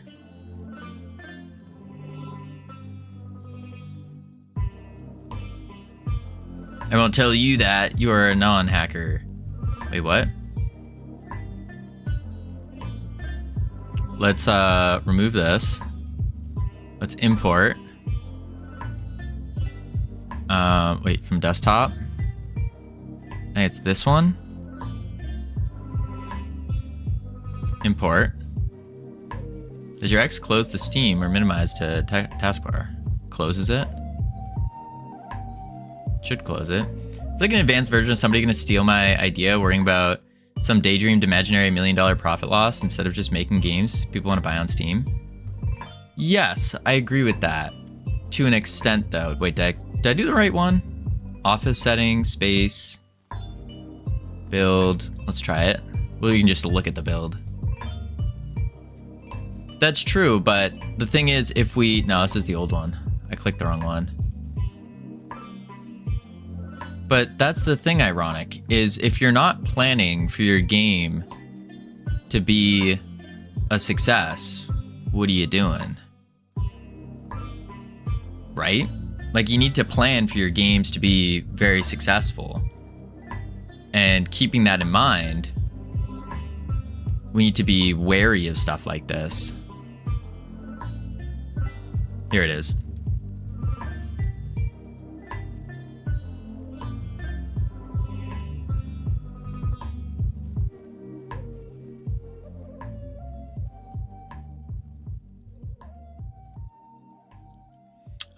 Hate that oof. Wait, what was up, Clip Hamper? You need to make a thumbnail. Interesting. My expectations are my first 3 games will flop. True. Most people that think game looks good enough to buy it on Steam. They don't go on the dark web to buy stolen versions of it. Yeah, but that's not the problem we're talking about here. Okay, we now have all of Chicken Chasers. The problem that we're talking about is if your game does really well. Yeah, look at that. Now I have Chicken Man. Fully editable. The issue is if your game does well, what's to prevent people from just quickly snagging it, you know? Not every game is unpacked into a project you can repackage and sell. You mean pirating it? No, not pirating it. Like having the full file and then reselling it. Like right now, I could release Chicken Chasers. If I wanted to, I could release Chicken Chasers as is and make it off as my own. Like I could go into the files here, change it up. We can change a couple things. We can go into the environments, for example. Go into like the city. I don't know how your project's set up, but yeah. Okay, if you are really, really successful enough for somebody to do that, you're gonna find out and tell Steam. Yes, but what if you're not? Is the question. Like, what if you're not successful enough to where, like, you're successful? Let's say you make $50,000. Let's say you make $50,000. Decent chunk of change for most people. But that's not enough to hire a lawyer to lawyer up and take on this case. Now, what if it was stolen by someone from a different country? Now you're completely out of luck. The encryption is just a way to make you feel better. It doesn't accomplish anything. Good thing Covino is wholesome. True. I try to be. Like this is very spooky to look at. I have all of Chicken Chasers now. And I could just release it. Let's go to the 3D scene UI. Like I could go here and let's go to, what is this, signature? Texture rect. This one says Bread Factory Games. I could replace this file real quick and change it. Spooky because of Chicken Man? No, spooky because I have your whole project here. This is freaky. It wouldn't be hard to sue the resellers into the ground as long as you're aware what happened. Simply have to prove you developed the game, which streams in GitHub. It's really trivial. Problem is knowing when and if people do this. No, I would even argue the problem isn't knowing that someone's doing it. It's having the means to actually do something about it. Because if someone's in China, let's say China with like, what? China has like 1 billion people. Someone in China steals your game. if I'm in the US, I can't just sue someone in China. It doesn't work like that. 50K is enough earned to sue. How do you afford the lawyers? But also, the laws in one country don't apply to another country. You see where the problem is now? Like, there's different laws for different countries. And half the time, you can't get away with... You can't sue someone from a different country. Such as China. Guys, Chinese and Indian, Russian sweatshops are already putting out 100 asset flips on Steam every single day. Nobody's going to repackage your game because you are and cause any significant loss. But how can you say that for sure, Ironic? Because that's the thing. I didn't mean to open a whole can of worms here, but at least you know now, I guess. No, this is really freaky. Covino's gonna decompile my game and start talking crap about my game is coded and structured. Do we check out Pier's game next? Do we just start opening everyone's games? You kind of can't deal with it.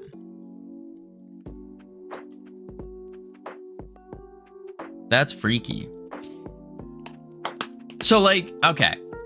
Ironic. The real reason I'm bringing this up is... How many compiles are you seeing on Steam?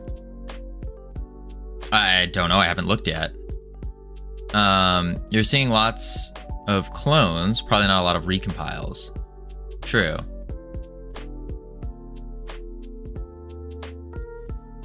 Okay, look. All the Chinese company needs to do is take an English game, translate it to Chinese, relist as a Chinese game, and bam. Yeah, but the other thing is we're trying to think here. We're trying to think about the future. And we're trying to say, okay, in the long run, something like this, we are going, because there is no doubt that we are going to make a game that is going to be one of the top games in the world, one of the most played games in the world.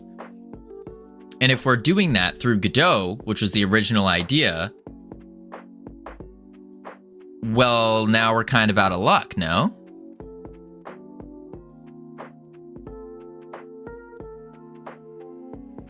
It's an every engine issue. Blueprints Unity has a fake iOS release. So it is a...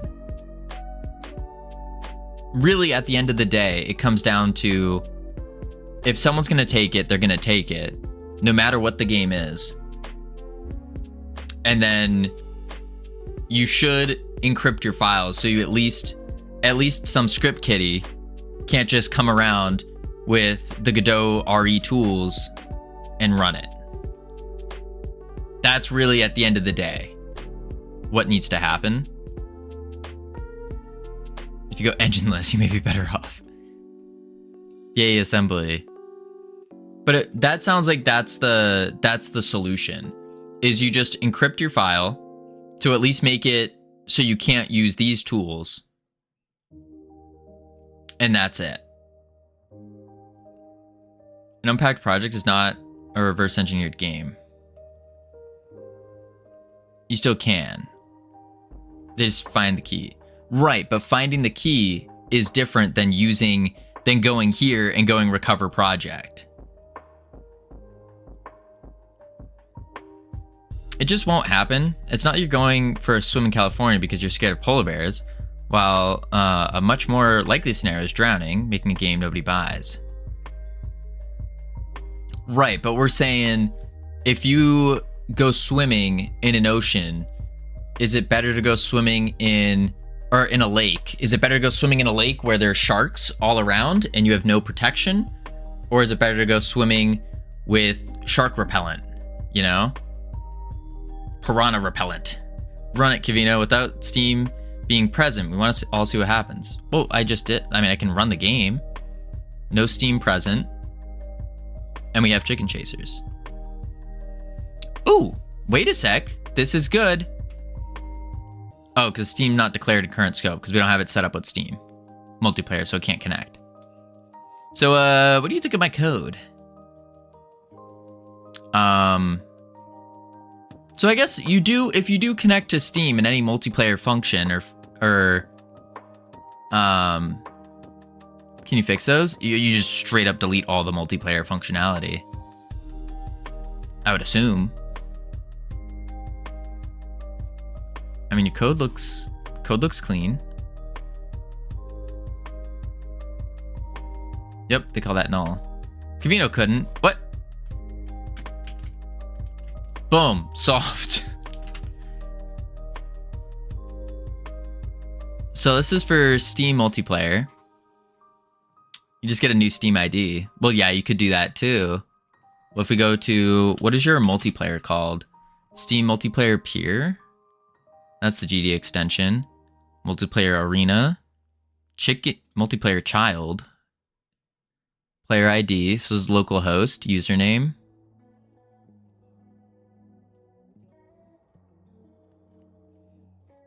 I mean, it doesn't seem too crazy. Okay, at least now you know, not everyone can just decompile your game and resell it. It's not that easy.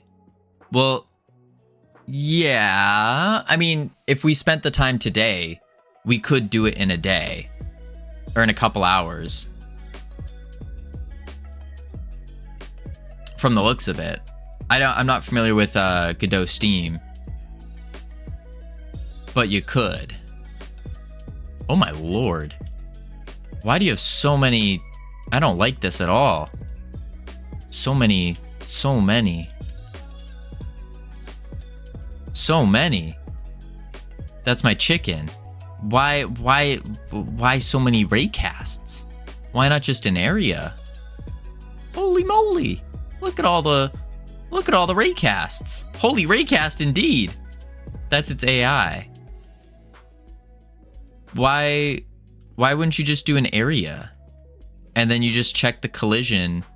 If a wall enters the area, you go the opposite way, right? Look at the code.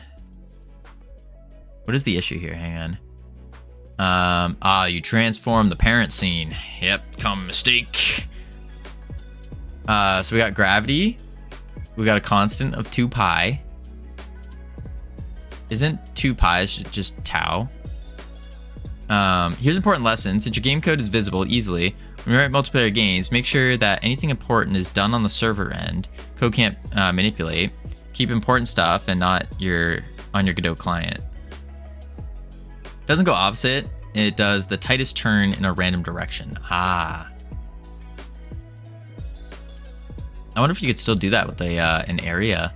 If can fly, jump probability 100. In front checker, jump probability. Static status. N. Be jumping on Unreal for a second game. Scurvy will be using Unreal soon, guys. Are we all joining? No, I don't know if I don't know if I would go with Unreal yet.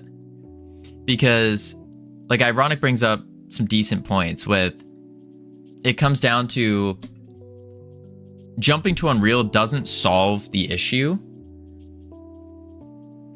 Because the main purpose is just preventing someone from quickly doing this. Repackaging the game. And if you encrypt your file, then you just eliminated the problem of anyone being able to just quickly, boom, I see your source code. Here we are. That's freaky.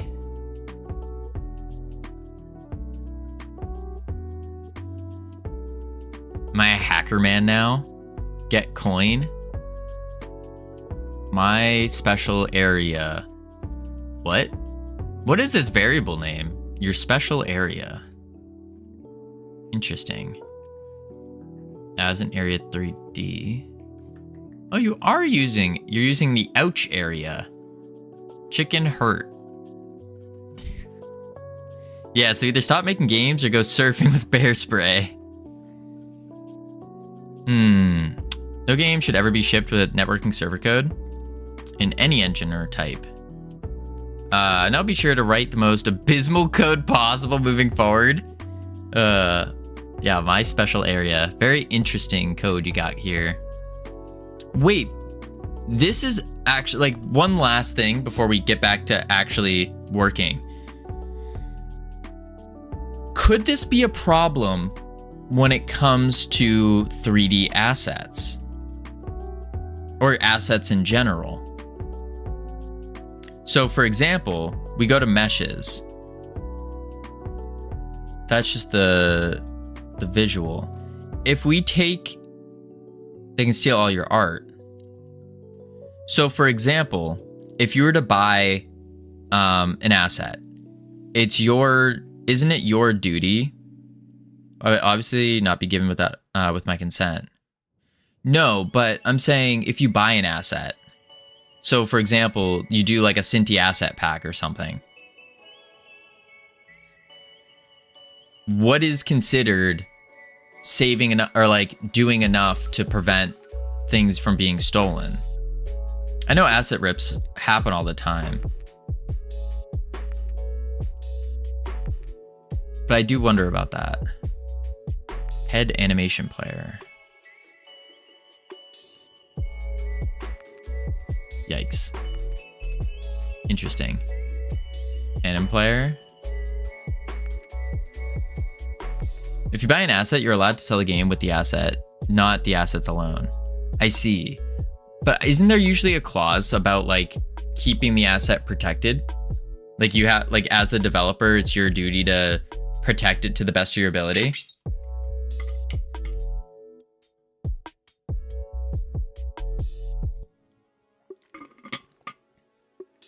Someone decompiles the asset, it's not your fault. Right. Ask Cinti. I'm just more bringing up the question. This is the best of my ability, but one could argue that you didn't attempt to do, what is it? To do this. You don't do anything about people stealing it. All you can do is fight a legal battle if you want. I've had my art stolen. Not much you can do besides sue. Just don't use assets I bought in case stolen. No, I'm not making the argument. I'm more so asking the question, begging the question, just out of curiosity. Ripping our assets is easy from any engine. Huh. So at the end of the day, really, I've had my games decompiled and my assets stolen. Nobody did anything with it. So at the end of the day, really, this is the only thing you can do. Is encrypt it, store the key in the game, and now you just prevent GDRE tools. The thing is, with Godot, it's not decompiling because the engine doesn't compile code. It's just unpacked. Right. But if you encrypt it, now you're just adding an extra step to dissuade people who use this tool. Unless they go through and try to somehow get the key. So that's the key takeaway. There are tools on GitHub to get the key for you. Interesting. So then the question is, what actually can be done to prevent something like this? A very basic, quick, dirty way of just opening up a game. Same as any software, making something that people think is worth the service. You can't convince pirates and thieves to buy your game with DRM. You can download a copy of Godot's source code, change the key generation routine, and then recompile the engine. Right, but more so what can be done from Godot's side that would stop this. Because this feels so dirty that I have all of iHeart's game here.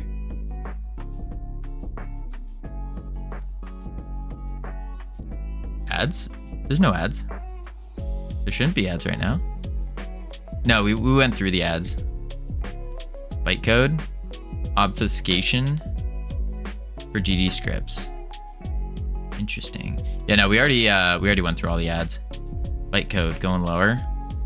Again, all games are reversible, but not the project dev files. Right. Interesting.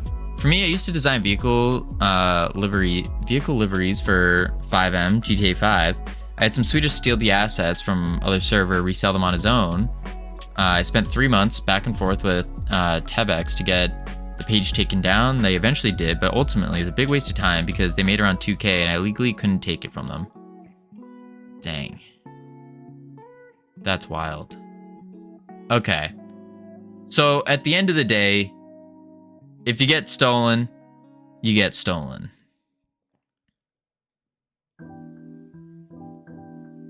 Thieves stealing from thieves, yeah.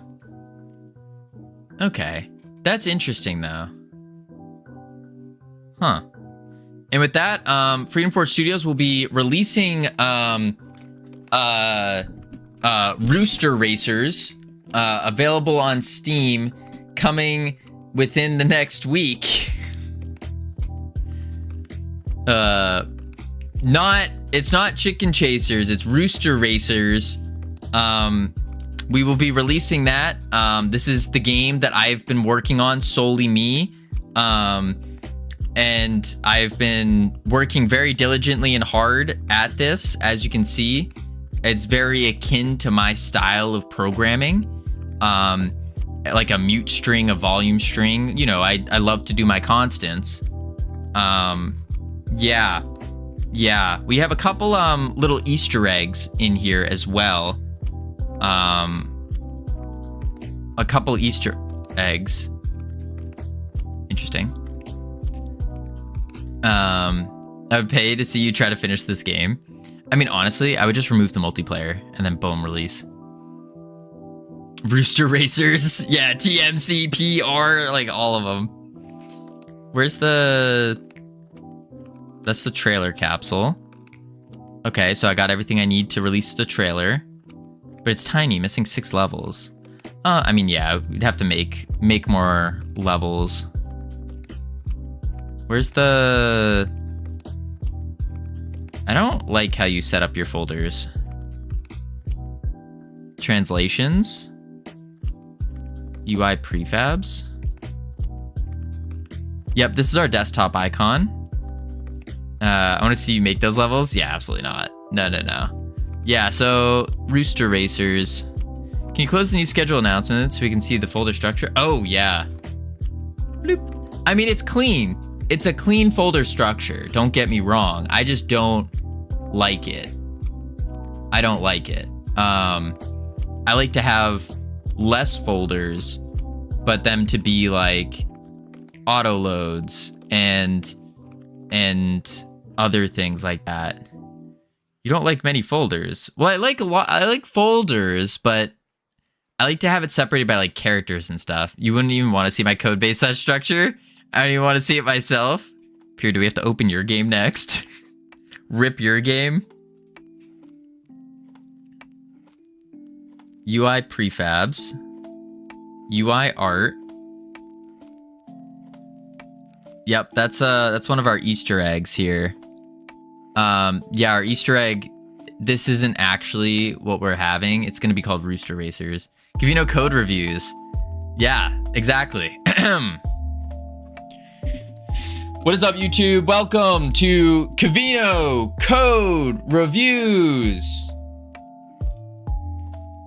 don't know if you guys can actually hear that right now. Thank you. Actually, I think you can hear the Steam Deck. Could you hear that?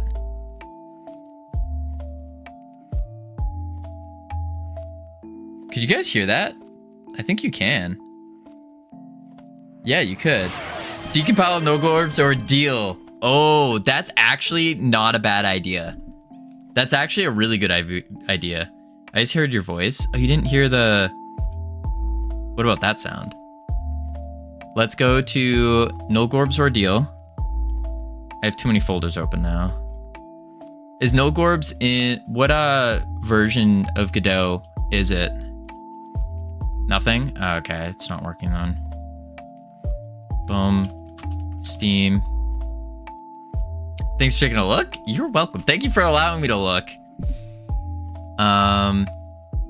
Nulgor's Ordeal. Let's go to browse local files. Here it is. Copy. Wait, is this how I can beat Nulgor's Ordeal? Is this the secret? This is how I beat the game? I think it's 4.3. Gotcha. Open. Extract. Guys, we can actually do this, do the fix ourselves. We just need someone who is good at making compilers. What do we not get?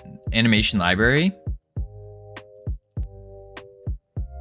4.3, yeah. So now we go to Godot. You're taking the clothes off my game, bro. I'm not taking anything from the game here. We're doing a code review. We're taking the clothes off. Yeah, taking the clothes off your game. We're exposing it. Import. Desktop. We're exposing it to the world. Where is it? Nulgorb. Open and edit. I hope I don't have any horrible comments in there. I actually don't remember. Let me do this real quick.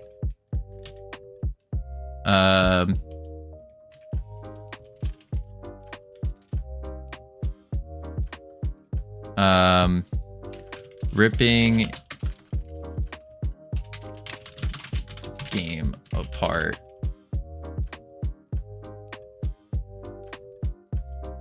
And exposing it to the world. There we go. Change the stream title real quick. I'm a changed man. If I remember 1 year ago, then I made it. Holy. All right, let's take a look. Oh. Wow. Look at this. We have Nulgorb now. Wait. Pop out of the trash can. Trade. Yup. We will change Covino too. Wait, what? What? Hide that. All right, let's take a look at the code here. Step 1, code structure. Or file structure. Style guide, I've been summoned. Yeah, Cosmic, we're gonna be working on that in a bit. Right now, we just learned about tearing games apart. Kankaroo. Now he can finish his jiggle tutorial. Probably a lot of cut content in there. Really? Auto loads. Holy auto load.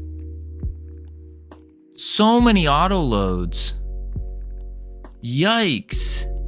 Godot Steam. Game logo. Okay. Dungeon. Let's go into the code. Let's see how Ironic writes code. We're a Haxer stream, apparently.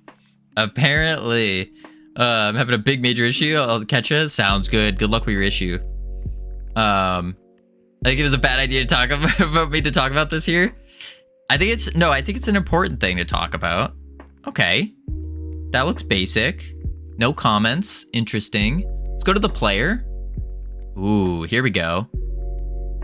Ooh, a little setter for is playing. Interesting. I'm fighting the urge to have a cocktail, but you get a rubber ducky with the cocktail. So, Cam, 1,000 bits. Every drink. Ooh, I don't like this. This is dirty. This is very dirty code. Very dirty code. I don't like mixing my exports with my variables with my constants. Doesn't feel good. Yeah, no, they are capped, which is good. But I don't like this. Subject to availability of finances. Do you have show this is wait, do you have show this if you put your game on Steam? I have a play viewers game, yeah.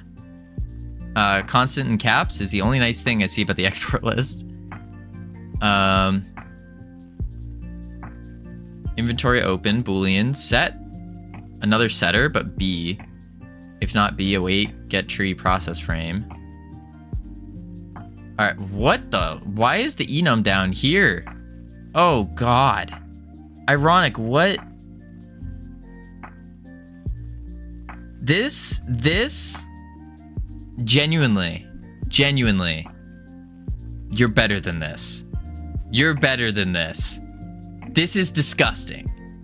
To put it nicely. This is gross. I kind of understand what you're doing though. How you organized it. I do kind of understand it. Godot makes a style guide. That's true. I do kind of understand this, but I think the better solution is doing something like kangaroo as a comment in there to show like, okay, this is for null gorb, this is for everything. But yeah, beginner coding, judging your code. Yeah, I am judging people's code right now. Now that we can rip code from games. What is this? Cam rotation, animation time, function load. So we gotta load and save. Unhandled input. This is debug build, so no clip. We can enable no clip. Wait a sec. Covino, have a staff meeting in Boston, just me and you? Maybe. No clip. So I could enable skip to top? Wait, am I about to beat No Gorb's ordeal? Hang on. Project settings. Where's skip to top? Camera right. Skip to bottom. Skip to top. Shift P. For those of you who don't know, Ironic said he would follow if I beat No Gorb's ordeal. He never said I couldn't cheat. Never said I couldn't cheat. I heard Funny Boys was here. I heard. Do you want to comment yourself in No Gorb's ordeal? This is not beating the game. You sure about that, Ironic? If I finish the game, are you sure? I hope it doesn't work. Wait, was it Shift P or Alt P? Oh, what do you know? I did it.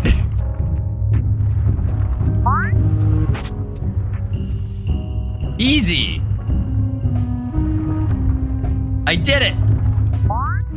What did I win? Wait, is there more? Nope, that's it. I made it to the top. Wait, let's look down. See what it's like down here. Boing, boing. Wow. This is what it's like to beat No Gorb's ordeal.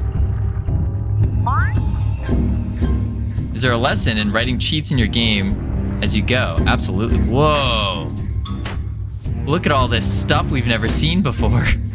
Oh, wait a sec. I know this. Wait, I don't know this place. This is a very different place. There's also a no clip button somewhere. I bet it's like Shift O. No. I didn't see what the no clip was. Let's keep going down. Lava. Bone. Oh, wait a sec. Can I get that? Nice! I got a trophy. Oh my, it's Slam Dingo! Dang, Fairy just told everyone that Santa isn't real. This is not my intention, guys. Sorry. Covino is abusing it. I'm not abusing it. We're learning. Dang. I just beat No Gorb's ordeal. Ironic. I think there is something that you need to be doing. A little notification should pop up saying Ironic Moronic is now just followed, as I did technically just beat No Gorb's ordeal. I haven't seen any credits roll. What do you... Boom, credits rolled. Credits just rolled. Now you need to quit the game. Lurking, walking to the pub. Oh gosh, Cam. Wrong credits. Oh man. How do I close this? Wait. No achievements. Yeah, you didn't say there had to be an achievement. Let's go project. I'm responsible. I'm a grown adult. Questionable. Probably actually running in your Steam too. No, this was not running in Steam. Yeah, not running in Steam. It's in the library of Freedom Forge. But no, not running in Steam. Because we're running the source code right now. Let's see if there is... Is there a cheat to complete the whole game? Skip to top. We did that. Skip to bottom. Steam overlay test. Debug add player. Were you going to make this multiplayer? This does connect to Steam if you have it. Does it? So does that mean Freedom Forge just beat the game? Okay. Okay, Sammy. We're closing Steam. We're closing Steam. Lurk, need to go shower? Sounds good. Input inventory. Open inventory. Close inventory.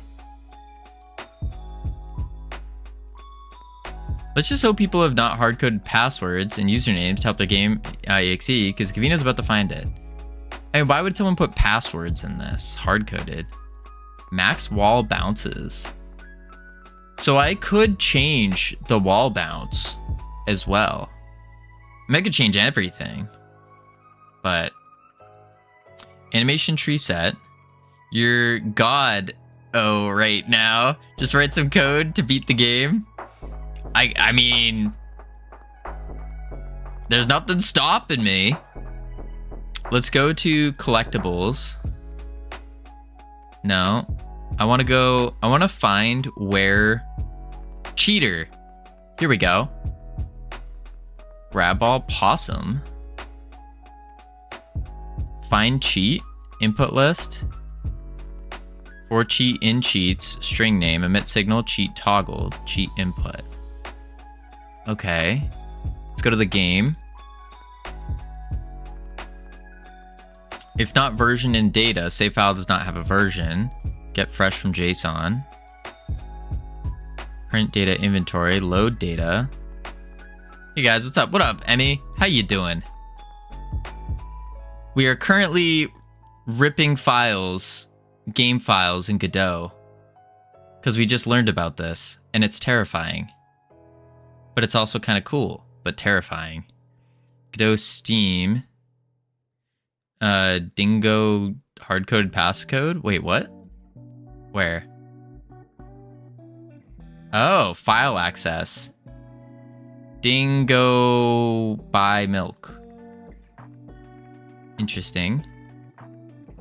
Some of the choices in this game are quite interesting. Easter egg, materials, collectibles, blender, scripts, data. Why is that there? Crash sounds, fruits. He's changing his Twitch password now. That's definitely not his Twitch password. Definitely not. Trash can, dungeon. It's not my password anywhere. Yeah, I wouldn't think so. Settings, set language, gamma change, master, window mode.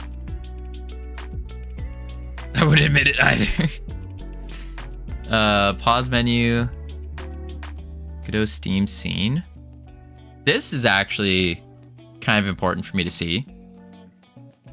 But I am wondering now about how player landed. Meters fallen.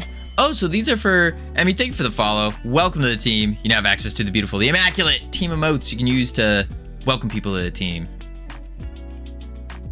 So these are for your achievements. You're saving the player jumped, how many times they jump. You're saving how many times they land and or how far they fall. And then if they got ending, if they beat the game. Oh. Ooh. So this is how we would cheat it. On got ending. But is that match case? Sad or good? There's 2 endings to the game. Animation player. Nice guys. This game looks very cool, by the way. Yes, this game is actually available on Steam right now. From Ironic Moronic. No Gorb's Ordeal. It is a made this in an hour or so. I did not make this game. I just stole it and ripped it so we could learn. But no, this is Ironic's game, No Gorb's Ordeal. Imagine showing people how to steal my game before showing it. You have to buy it first, and then you can rip it. But I don't recommend ripping it without consent of the developer. New stream segment, kind of Magnetonics. We just learned something very dangerous. We learned that in Godot, we need to encrypt our files just to prevent anyone from using this tool. Oh gosh, yeah, it's interesting. It's interesting, but no, I did not make this. I would recommend though, all of you get No Gorb's Ordeal. It is the premiere, one of the greatest rage platforming games of the century. Holy moly. And it's all one scene. The idea was to get Covino to stop using Godot. Now he's even more obsessed with it. A little bit, yeah. A little bit. I still believe in Godot in the long term. Because really, all it comes down to is... Whoa. All it really comes down to is encrypting your files. Or your pack file. I mean, yes, people can still take it, like any game. But it seems like that's just kind of part of game dev. Don't let me get my hands on it. I mean, you can, when we release it on Steam, you are welcome to buy it, for sure. For sure. All right, let's actually get back to game dev now. If you go far enough on the left, you can see the pause menu. Wait, really? On the left. Oh, wait a sec. These are just random objects. What are you? 2 gears. Why do you got so many things floating around? So many. Oh, here they are. There it is. Oh, there it is.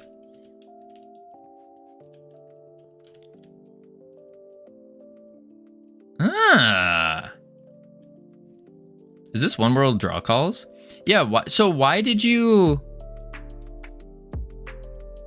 put this all in one scene as compared to having a bunch of different scenes for like one scene for this, one scene for the other menus? Why are they all in the same thing? Leave them alone. No. I'm not asking in terms of like crapping on the game. I'm just wondering out of curiosity. They're different scenes. Oh, they're different scenes, but you still put them in this. They're just instantiated. Ah. Exit area, bad ending. What is bad ending? Oh God. What? I don't want to know what's going on here. Let's go back. I like game dev, but I'm still a noob. So thanks for the teach. Probably just swap active camera. Yeah, swapping active camera could work. I too am new to game dev. I started a year ago, so maybe I can't say I'm new. A year and 2 days ago is when I started. I think I'm still in the noob category of game dev. I think so. But we have released the #1 free 3D mobile game of complex mechanics developed in Godot in 2024/2025. You're still trapped in the O. Am I still trapped in the O? You don't think I've broken out of that O yet? I think I'm at the top of the N. For those of you who don't know, these are the these are the stages of game development. And then you got like intermediate and pro. Inter, and then pro and all that. According to Ironic, this is where I am. I'm stuck in here. I think I'm at least here. At least at the end. You can't break out of you can't break out of it until you realize it's an O and not a ball. He's graduated to reverse engineering other games to steal now. He's at least a year in. Man, oh man. All right, let's get back to actual game, like our... Oh, it just played it. I was like, what is that sound? Let's get back to our actual game dev here. He's become the thing he was scared of. The thing I feared most, I have become. Oh, don't do that. Wait, I just want to first see game logo, cheater. There was something else I wanted to see. Resources, fonts, material, music, shaders, textures. Let's look at his shaders real quick. Albedo shader, PS1 graphics.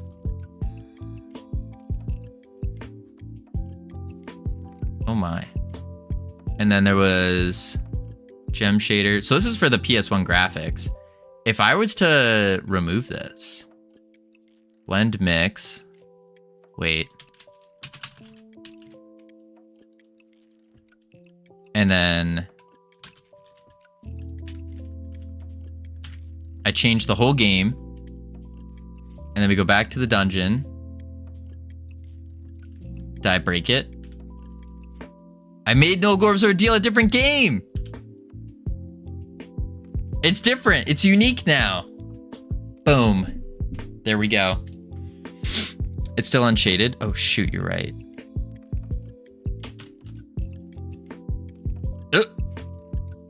Uh-oh.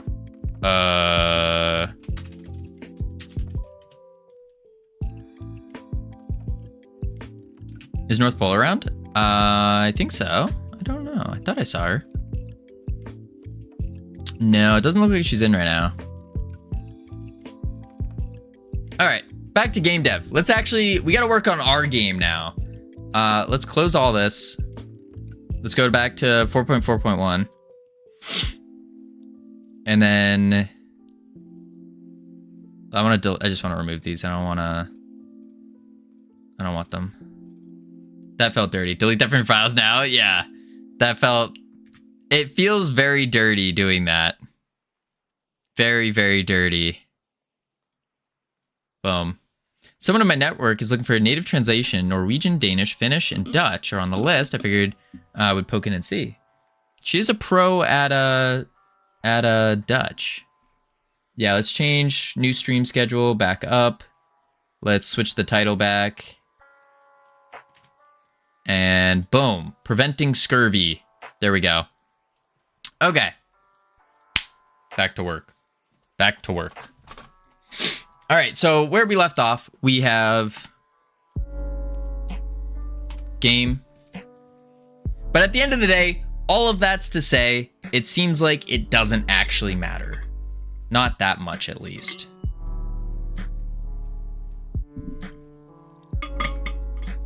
We encrypt. We just need to encrypt the file. And that at least prevents some of that from going down. Okay. It does not. It prevents directly using that tool just immediately and get it. That easy. I'm just gonna leave comments everywhere talking trash to anyone who opens my files. That's a good idea, actually. Just bully them out of your own files. I'm pushing an edit to the tool's fork later today that scans for a key. So it's an all-in-one. Why would you do that, Chasing Sunday? Why would you help a project like that? No, no, no. We don't want that. We don't want that. Call him fat, neck-bearded. Wait a sec. Wait a sec. My beard's been growing a little bit long lately. A little bit too low on my neck. Didn't the Godot devs make the tool anyway? I don't think they did. I don't know who made it. No clue. All right, so next up, we need to work on juicing this game up, making it look good. Where we left off is, before we got sidetracked, is we tested out to see if it would make sense to put 3D viewports in here for the little islands with the trees, and it doesn't. It doesn't. The goal here is to make the discoveries probably 2D and make it really look like a map. So we're gonna go into our, let's close all this. We don't need that right now. And then we have to reopen. Oh nuts, I closed it. Notion. Boom. What is this?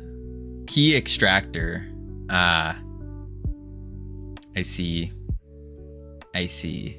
Why? We don't want that though. Boom. I wonder if there's... Oh, and the whole reason you can do this is because it's not broken down to machine code.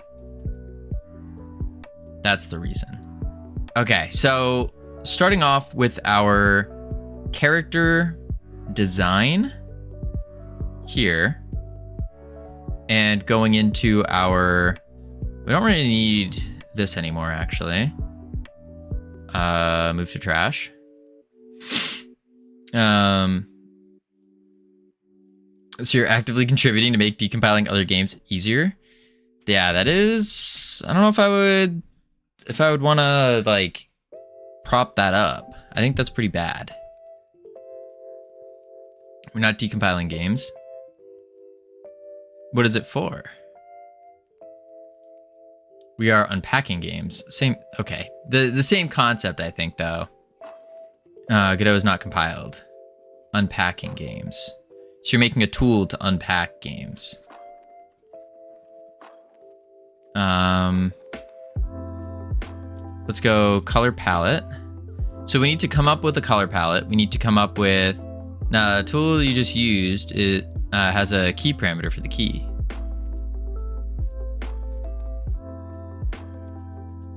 You're right, I can see what I can do. Difference is literally just a language. Color palette, 2D art. Let's go back to Excalidraw. He must be on Discord as well, apparently. Indeed.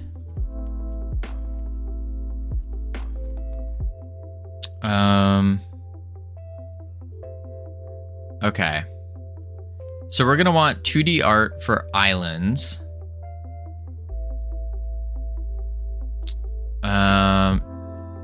And then decompiling means you're trying to reverse compile the exe. Godot files are not compiled, just packed. Right, but I think the purpose is still seems nefarious, though. Is it not?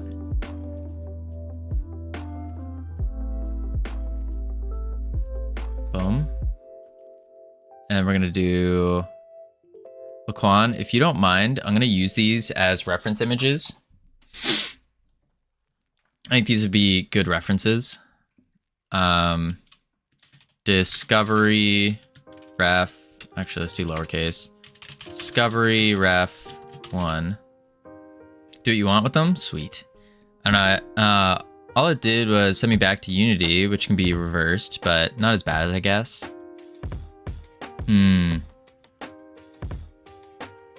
Yeah, that is interesting.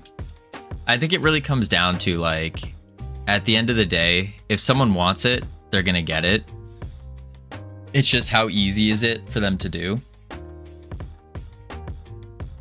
Why are you not... There we go. I was never gonna make a successful game in either engine anyways. Oh? Why not? Desktop. Discovery ref 2. Because Unreal is the only way? You fermented my words, young Padawan. That's exactly what I was thinking. Risey? Hello? Who Who? Where? What? Risey, long time no see.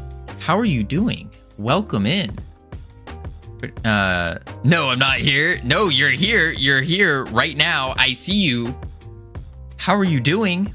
Long time no see. I'm never here. That's true. You are never here. Even when it says your name, when I'm looking here and it says your name, you're not here. Boom. Man, oh man. What are you doing here? Why are you here?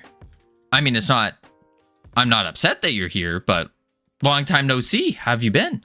What have you been up to? Personally, I think the best strategy is to make a good game. It's always going to be bad guys. You want to convince the good guys to buy a game. I think that's really what it comes down to as well, ironic. That's what it seems like. That's really what it seems like. There's always going to be bad people. And the goal is just to have the good overpower the bad. Discovery ref 3. I thought I was gonna get caught whenever you looked at the list when I'm around. No. I tend not to call the lurkers out too often. Not too often, no. Sometimes I do, but nah. Because honestly, lately, like when let's see, the stream's doing terrible today. I'm doing terrible today, but when I'm not doing terrible, going through like 50 different names in there, it's not worth it. It's just that's too much. That's too much. So how's your game being still undermade and made 1,000 made 1,000 from, or 100,000 from is low. Yeah. When I talk to you, I get too distracted. Oh, just don't talk. Just lurk. What do you mean it's going terrible? Oh, I'm just not doing good from a streaming perspective right now. That's what's going on. The islands took like 2 minutes to make. If you want more. Wait, really? I think this is good enough though. You're doing very well. I appreciate that, Ogma.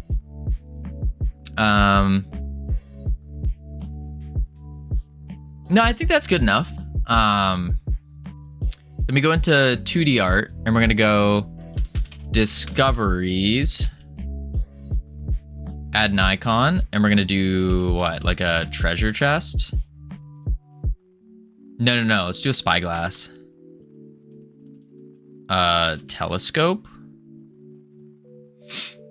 Sure. And that is in 2D art, yeah. We need trickle down viewers.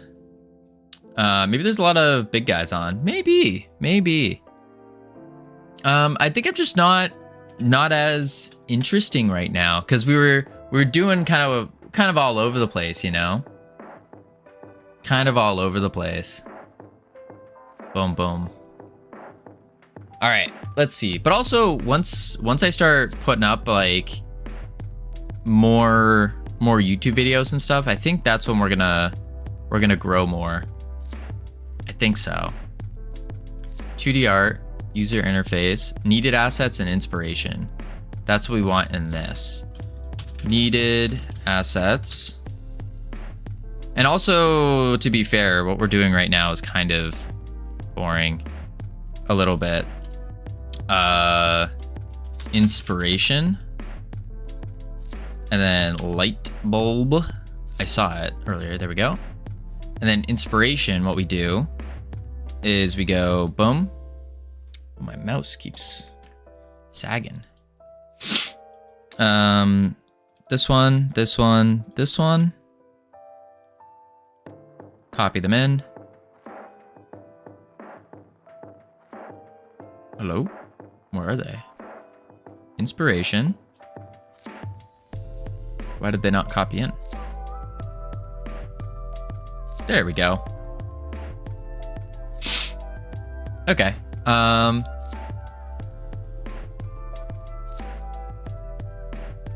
Interesting.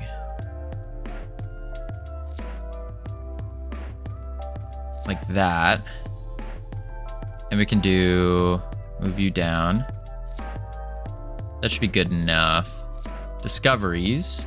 And then this will be like the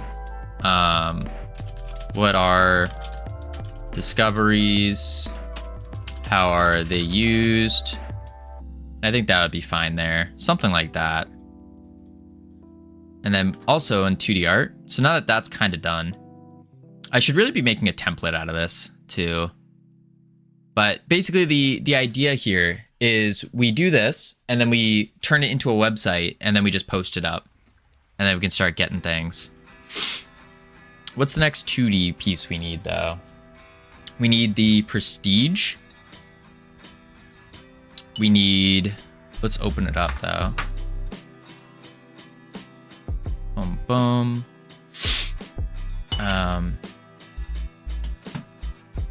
Laquan, did you really only put 3% effort into those? Was that really only 3%? That's obscene. Buttons, icons, keybinds, yeah. Yeah, buttons, icons, and keybinds. Let's do buttons next. Yeah, it took me seconds to make. That's absurd. Buttons. Button. Let's do a circle. Sure. Templates? Nah. Buttons. Oh, that's technical specs. Discoveries. Can I just copy these? I can. Nice. Inspiration.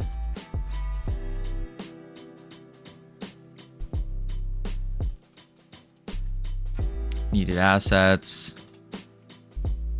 Goal wasn't to make something actually nice there, just to convey the idea I had. What? What? That's absurd. That's absurd. All right, inspiration for buttons. Ooh, I don't know about that yet. Needed assets. We need, oh boy, we're gonna need a lot. We're not gonna worry about that though. We should probably worry about the setup first and then kind of go from there. So I wonder if we could just copy this, paste it.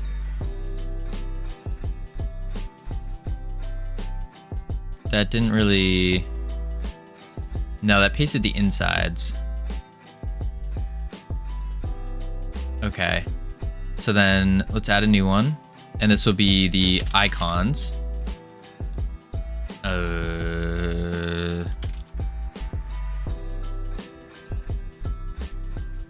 White square, sure. And then we can grab this, plop you in there, grab this, plop you in there. Needed assets. Inspiration. Delete these. Yeah. Buttons, icons, discoveries. Ooh, we need the captain upgrades. What do we call that? Setting. Oh, we need settings buttons.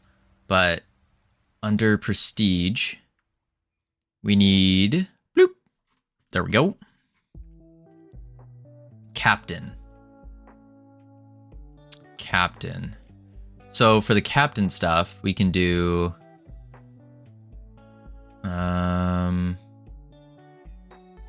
captain prestige margin. Yeah, we need like captain buttons, captain talent buttons. And each one needs to have some kind of symbol to it. Yeah. I had an idea a while back. Maybe I wrote an Excalibur I sent you. It would be cool to have some sort of frame or border design on the captains or crewmates to denote like rarity or levels. That would be really cool. But are we, I don't know if we're going to include rarity stuff. Because that's just a whole nother, yeah. But based on their type, rarity level, etc. I think that would be really cool. Which we haven't even done this yet, actually. We might need to do that. Yeah. Icon for the stat, small description, right.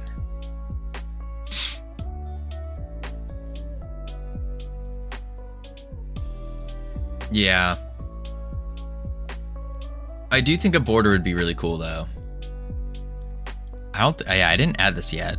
That should be something I add.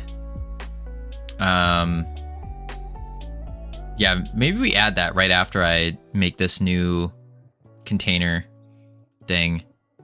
2D art, discoveries, buttons, icons. We're gonna do Captain Talents.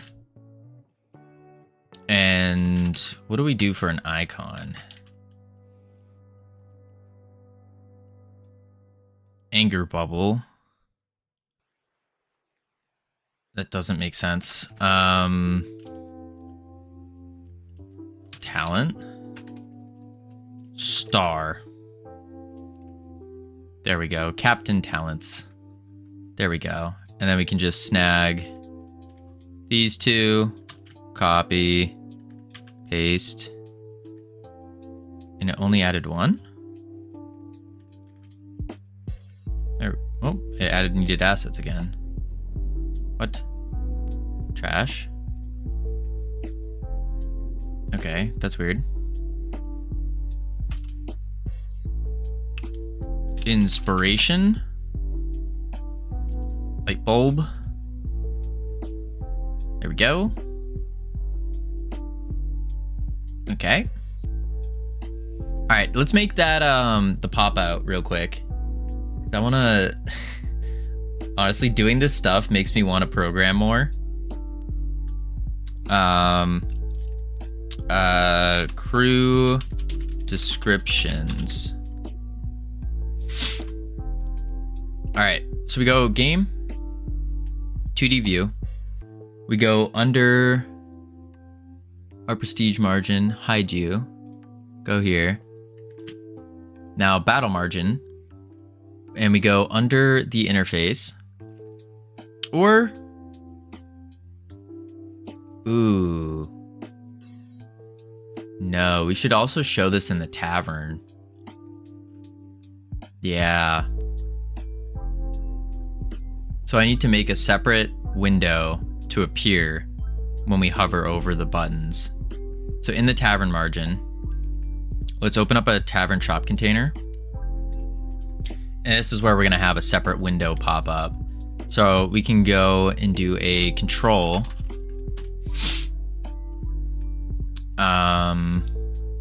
Probably don't even need a control, really. Could just do a panel. Panel. We'll make it like, what? 50 by 100? Nah. Oop. 100 by 150?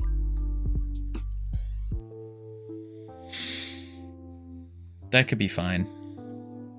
And we're gonna call this the crew details pop-up. Yeah, crew details pop-up. And then what we want to do here, oh my gosh, this mouse. My mouse wire just keeps sagging. It's very, very annoying. Oh, stay. There we go. We want to do here. Why do I have two? Weird. Okay. We want the name. So we'll do a VBox. Really, we could probably do a VBox in the whole thing. Yeah, let's do a VBox. So it's going to be a, use red. Be a VBox with a VBox with another VBox, another VBox, and then description. Label. Yeah. So it's gonna go, let's do it in a margin. That way we can kind of fix it. We're gonna do a VBox. That's gonna go full. And this will be called main VBox. Main VBox. Within the VBox, we're gonna have another VBox. This is gonna be the name, health, damage, VBox or name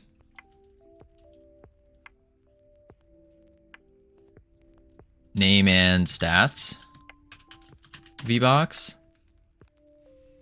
Starts off with a label. Then it does a V separator. Not a V, sorry, H separator.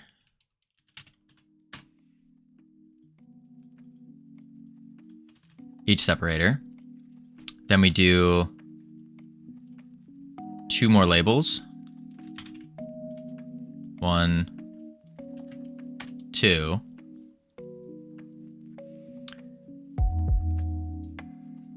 Okay. And then we need another V box. This one will be the stats V box.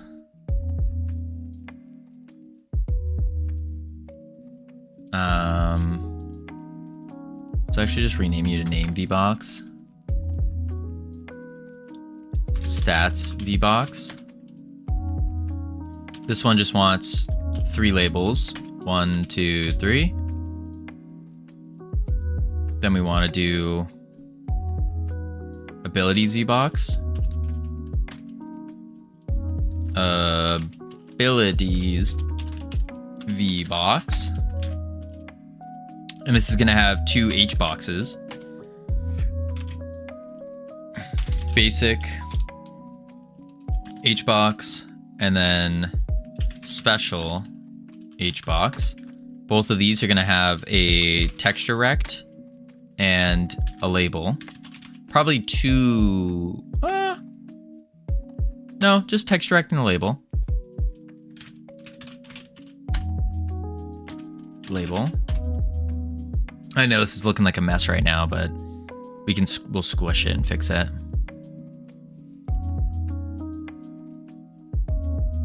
Yep. And then just a description. And then we go label and we say description label. Boom. Nice. So, step 1. This V-box is huge. Center it.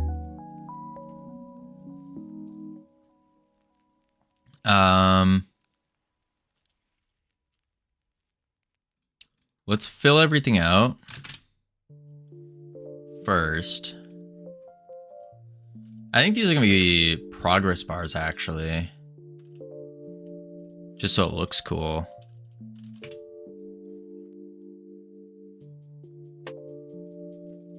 I think so. And then we do damage.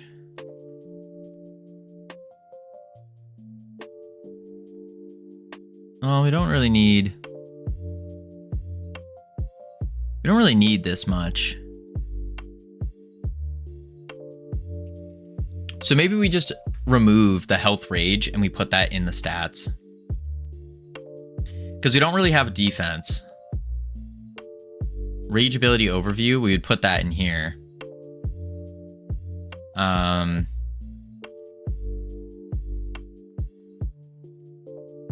Yeah, so maybe we don't need these two. Delete these two. And we can do health, rage, and damage. Probably want attack speed as well, though.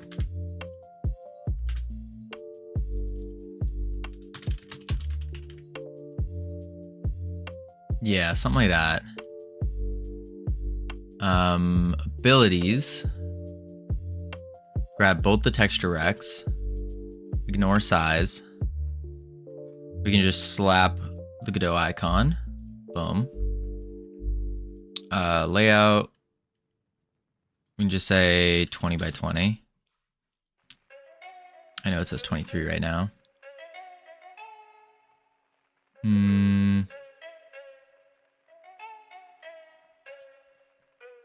This label text is huge. LED settings. There's a lot of guesswork on what you want to put in there or have to put in there. A lot easier designing a menu when you already know beforehand. Yeah, absolutely. Absolutely. Font. It's already 16. Is that really 16? Is my pop-up menu too small? Shoot, maybe it is. Maybe it is. So if we go like 150 by 175 by 200.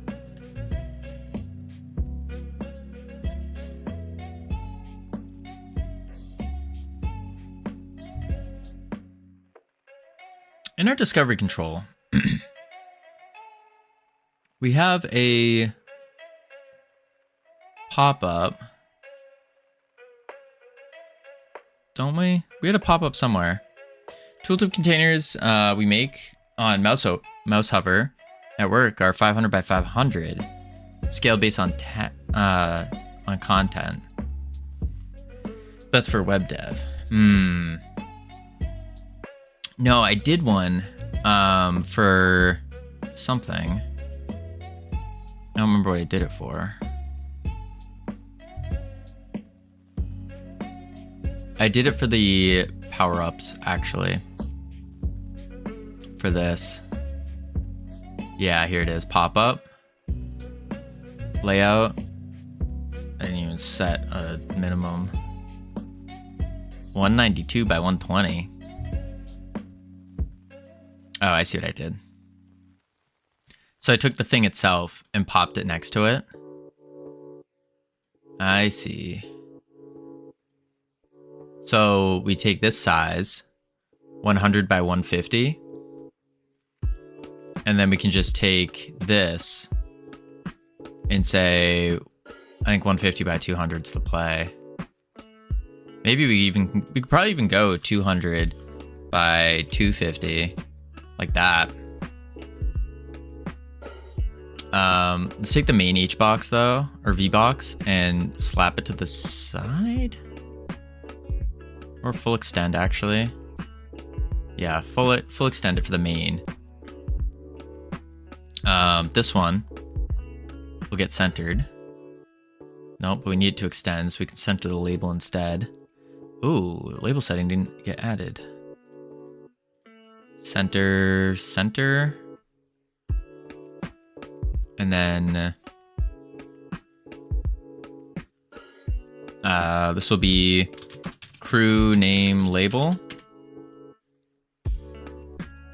Crew name. We'll do label, which will have health. But I kind of like the idea of putting it as a progress bar. And we put a label over it. That would look cool. Even if it is just a picture though. Because it doesn't need the full functionality of a progress bar.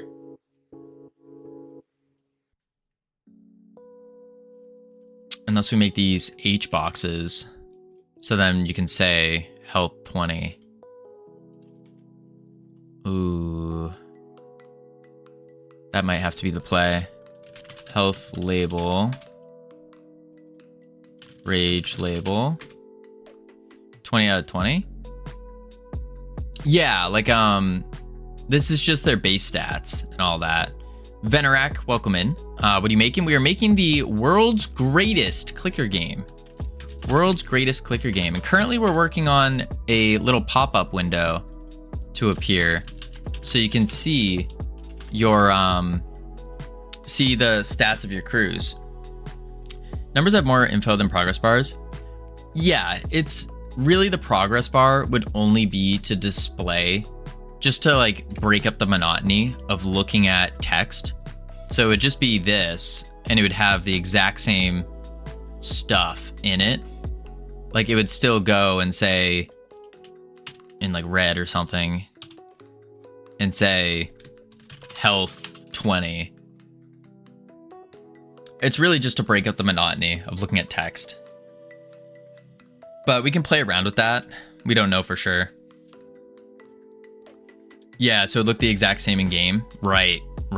Instantly recognizable. How about a heart with numbers next to it? That would work. Text. Yes, North Pole, text. Text. I don't think you put red on green, colorblindness. Well, obviously, no. I was just showing as like an example. No. I wouldn't actually do those colors. I was just the colors that are available on my little draw thing.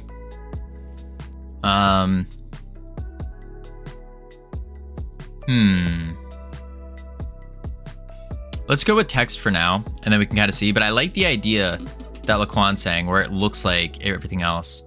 It's actually so ableist of you to put red text on green.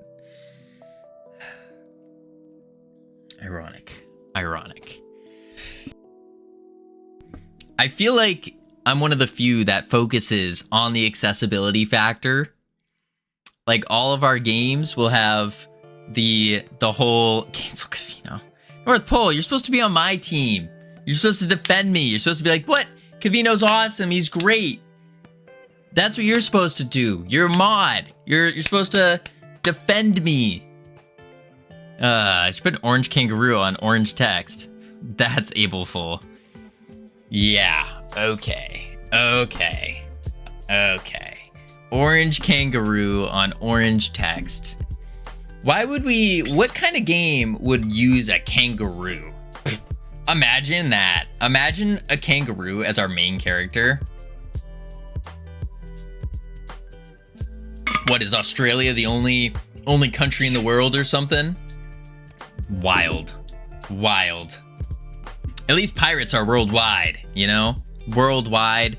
We're taking into account all the different places, unlike other games. Yeah, what kind of weirdo makes a kangaroo their main character anyways? Text direct, basic HBox. So this is gonna be the basic attack picture.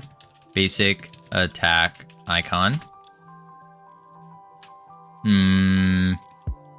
Basic attack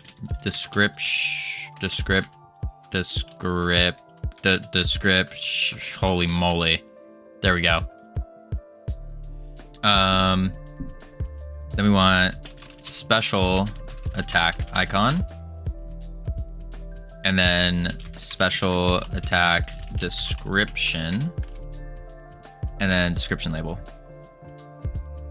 Cool. There we go. Okay. Let's take... Cool people make their protagonist a kangaroo. North Pole, whose team are you on? Whose team are you on? My game actually had pirates in it for a little bit. Wait, really? Interesting. What led to the decision to switch away from pirates?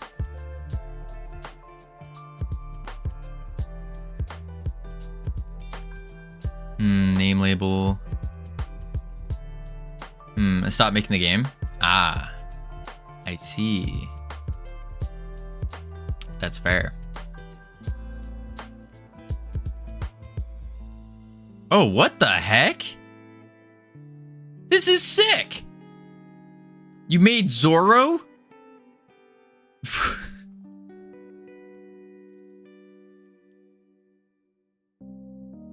What? This is so cool. And you got rid of it? Man, oh man. Look at that. I didn't know you were a One Piece fan. He's doing his onigiri. Just wild. Crew name label. I think we do need to make this an HBox. Yeah. So we can do 3 HBoxes. And we can do health HBox. You should make your pirates goblin pirates. I was thinking about that, stand out from the other pirate games. So the big thing I was thinking about was, what is the allure of our game? And really, what I think it comes down to for a game like this would be taking the pirates. Oh, I forgot to do a rage H box. Taking the pirates and doing a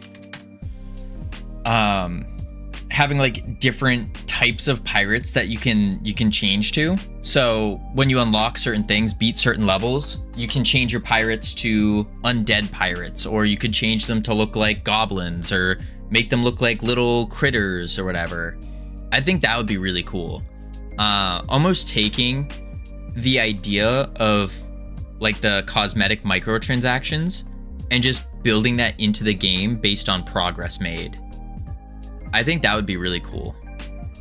Now, that's going to be a financial hit for sure, but at the same time, I just think that'd be cooler. I think that'd be cooler. So I would definitely be open to doing things like that. Having like a goblin version or a undead version, whatever version, you know? Label.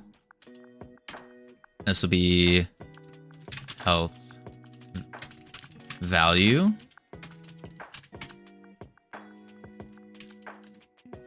Rage value. Rage value label. Then we want a damage value label. And then a attack speed. Boom. Cool. This needs to go like that. Oh, like that. This one. That.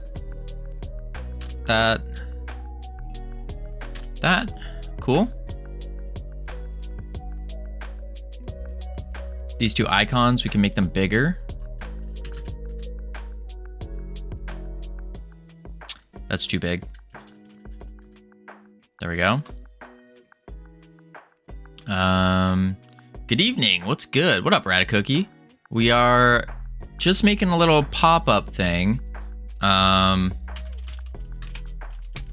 For like a little description text type deal. Where when you pick your pirates, you can kind of hover over them and it shows all their stats, so you know what you're buying. Instead of just seeing icons. Does big damage. And then the strays are crazy. Whatever do you mean? Whatever do you mean? There we go. Perfect. Save this. And this will be the details pop-up. So we want to go under... I guess we could just do it in the UI. So now we want to pop this into our tavern shop container. Boom. And we're going to call it, what was it? Crew details pop-up. And we just want to move it to be like that. And we can put it to the side of this guy. Save it. Hide it. There we go. Editable children. And then, guess we are shirt buddies today. Shirt buddy. Are we wearing the same shirt, Radicookie? Is that what's going on?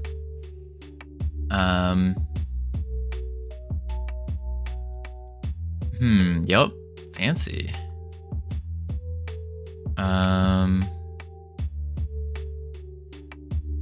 Let's see. So we're gonna want to grab all of these. Well, not the same, I mean. Oh. I see. And we're gonna do crew details pop-up. Do I want to I don't want to export this actually. On ready var crew, or we'll just call it details pop-up as a panel. Get crew details pop-up. And then in update button, we're gonna want to do on ready var details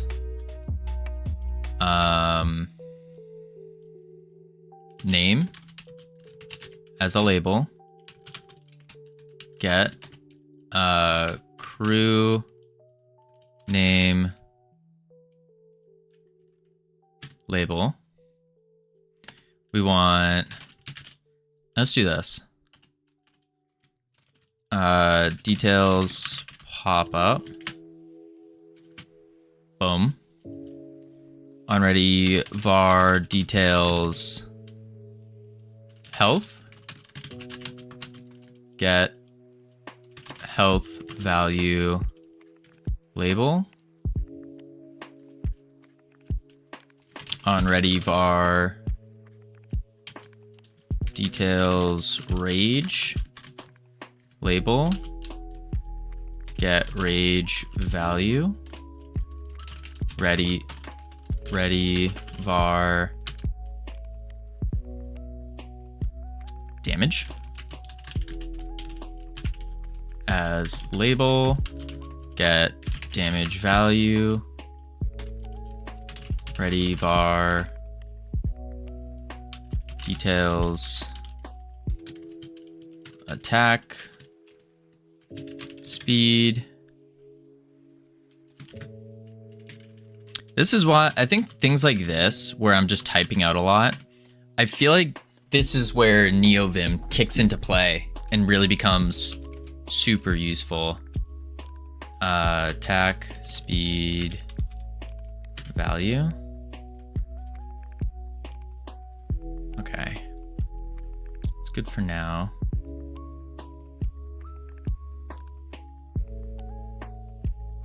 Yeah. So we want all the details now. You can drag and drop nodes. Don't be gross. We don't do that. We don't do that here. No, no, no. What? I do that. It's easy. Yeah, but gross. Whew, excuse me. It's nice and convenient. I don't know. I don't like dragging and dropping, but also I like to, you know, increase my typing speed. Text equals. We need the ID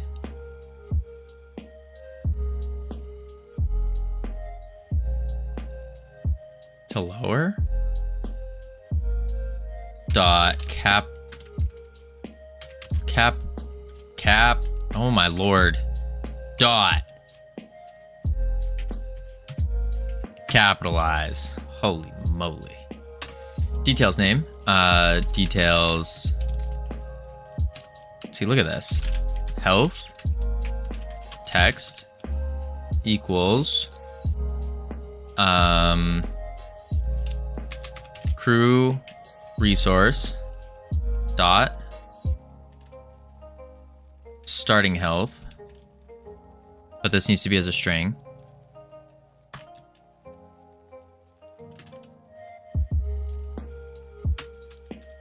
Details rage. Text equals as a string. Crew resource. Oops. Dot. Covino, I hear you're gonna be in the Minecraft Summer Slam. Indeed. Indeed. I'm gonna be kicking butt, taking names. Unfortunately, there's, from reading the description, there's not going to be too much PvP going on, which means everyone is now safe. Unfortunately. Did you pick a side? Of course. Of course I did.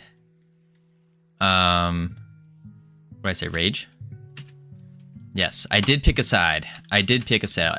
I'm excited for it. It should be a ton of fun. And for a good cause that I've been wanting to do something like surrounding. But just hadn't had the opportunity to actually do it.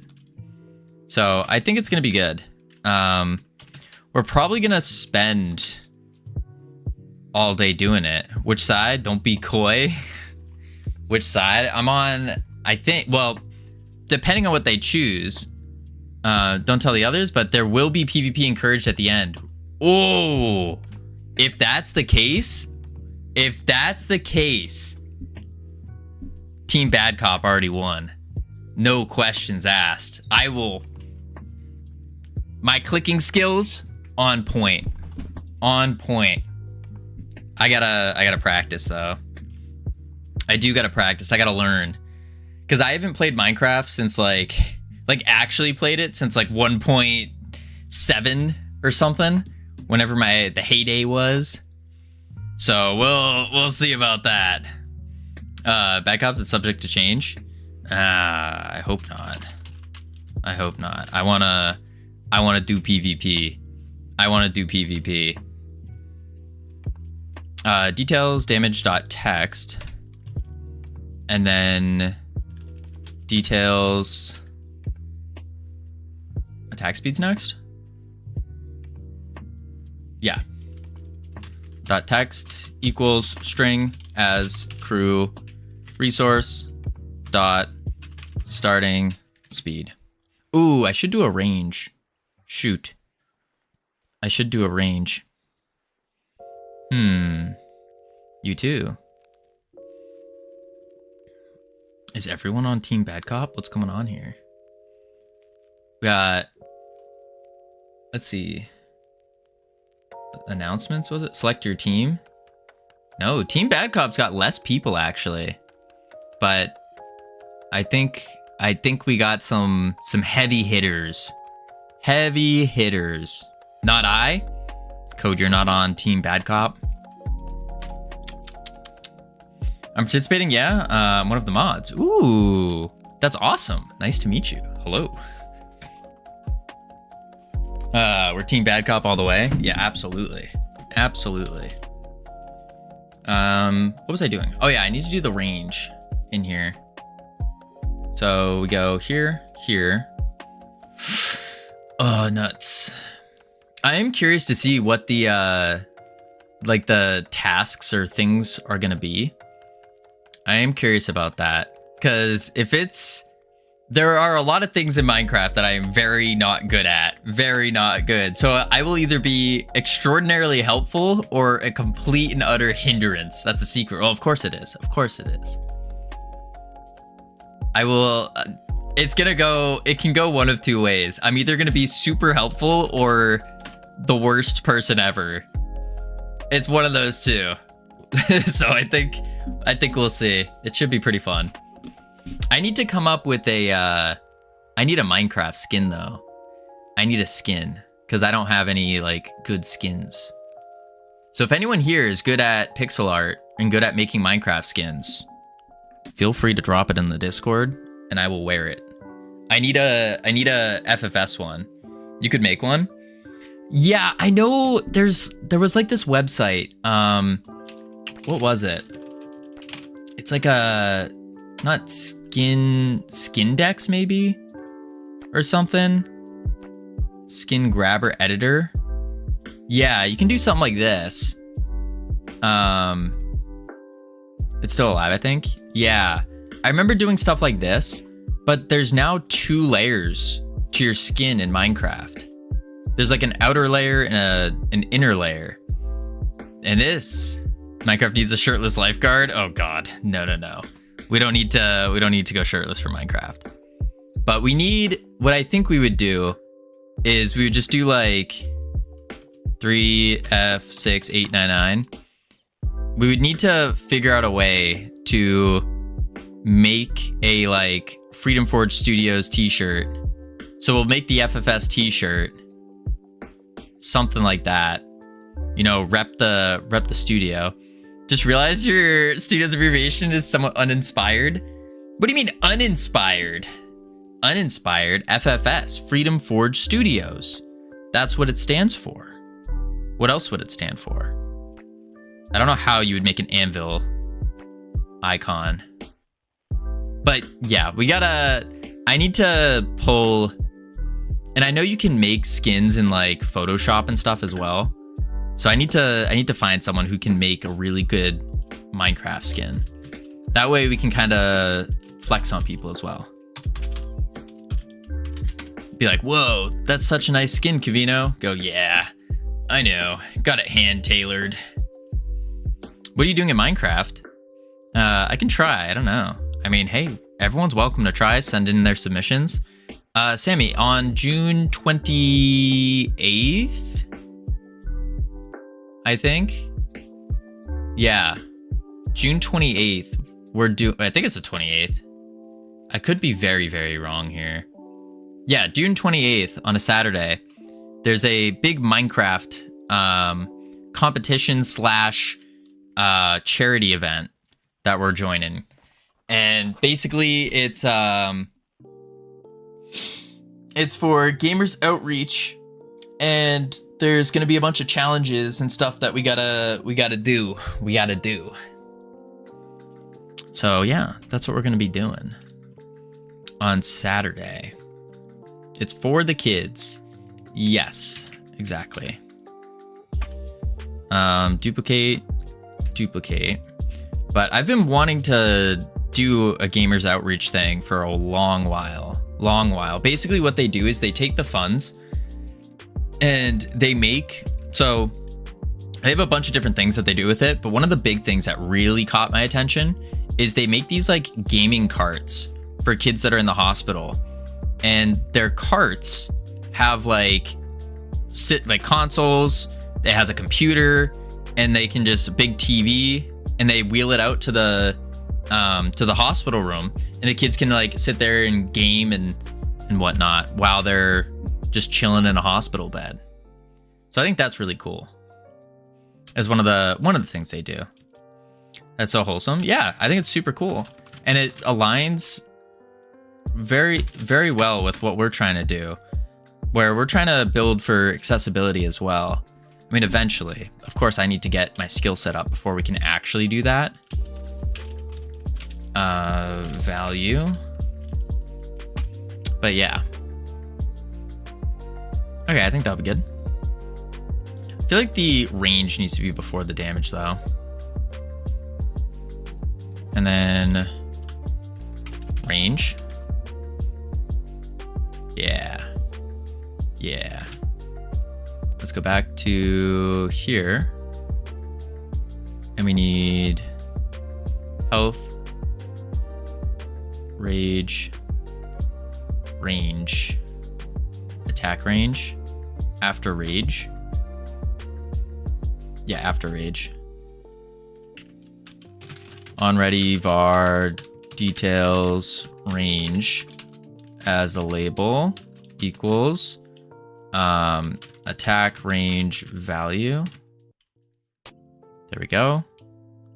After rage, details range dot text equals as a string crew resource dot starting attack range. There we go. Sick. Okay. Now that we have that kind of done, we want to go into here, mouse entered, connect, and then we want a mouse exited. There we go. And we'll do a function show pop up. And the reason we're doing two functions is because I found that you can, if you do a tween, it actually looks really good. Tween, or property, and we want the details pop up, and then we want to do modulate alpha. I think I can do lowercase. Final value 1. And over the course of 0.1 seconds. We also want to do a show. Details. Never really got to learn the tweens. Looks like a really powerful tool. Yeah, they're really good. They're just interpolating one thing to another. That's really it. So you use it, instead of flashing something on, it will slowly scale that thing on. So it'll be like 0, 0.1, 0.2, all the way up to 1. Just makes it look good. And you can do like a bunch of eases, and you can set transitions. So you can also make things bounce and really do whatever you want going between two properties. Now we want a function hide pop-up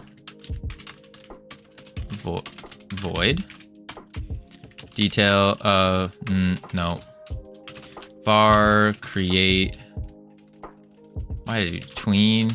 create tween dot tween property details pop-up modulate alpha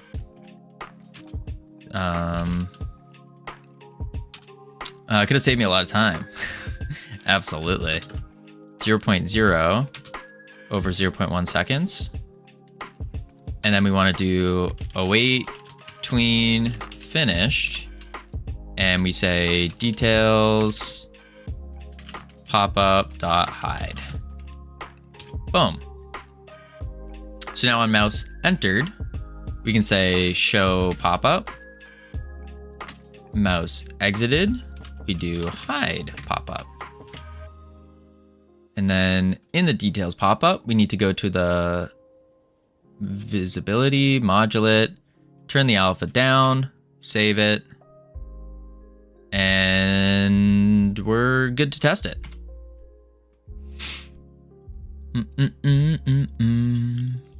Bow, bow. Oh wait, no, it's not here. It's in the tavern. Is it not in the tavern? Wait, what? Where did I connect this to? Tavern shop container. Yeah, tavern shop container. Uh-oh. Let's do a print. Mouse entered. Tavern shop container. There it is. Play.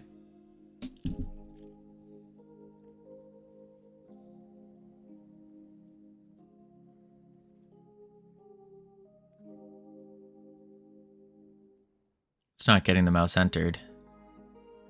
I wonder if it's because the button is blocking the mouse entered signal. That's probably what's going on here. So if I go node inspector mouse, it's on mouse ignore. Wait, no, that's not it. Mouse stop. We want pass for this one. And then if we shove it above the button, let's see what that does. Oh shoot, and we have ads playing. We're gonna chuck on the words, head into level 3, yippee. And when we get back, we're gonna keep going with this modulate and try to see our little pop-up window pop up, because it's not working right now. It is not working. And I think that's just the buttons stopping it from happening. So we'll fix that up. But I'll be right back real quick, and then we'll do it. Boop, boop.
Yikes. Yikes, yikes. Let's turn off these words. Bear it back off. Webcam on.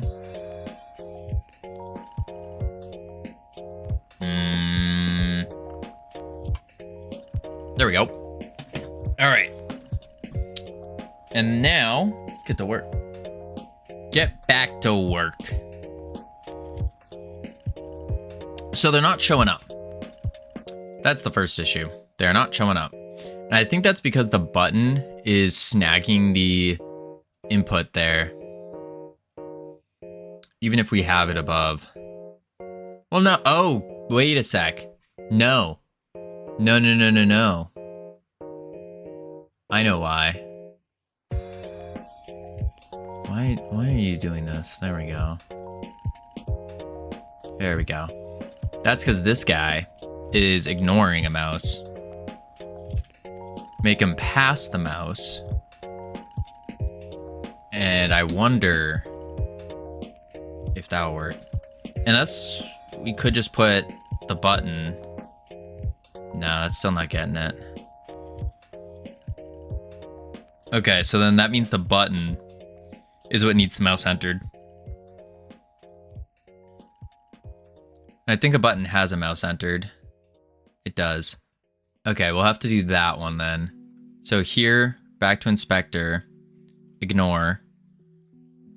And then here, mouse, ignore. And then in the button is where we're connecting these. So let's disconnect these. Disconnect, disconnect. Button, mouse entered, mouse exited. And then we can do show pop-up and hide pop-up. Let's just print mouse entered. Play.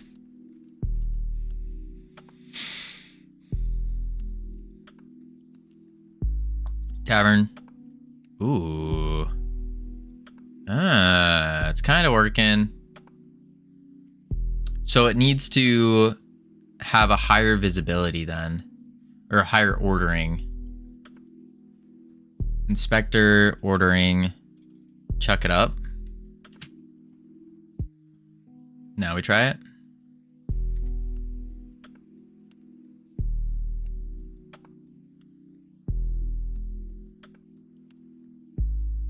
There we go. Obviously the panel itself needs to be not see-through. But it's interesting that it's not getting the ID name. Ooh. It's also cutting out.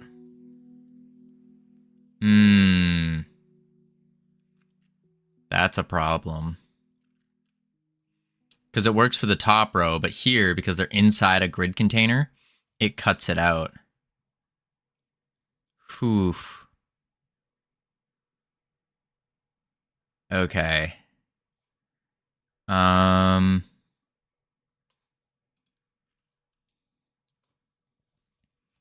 Do we just make... We could make the pop-up.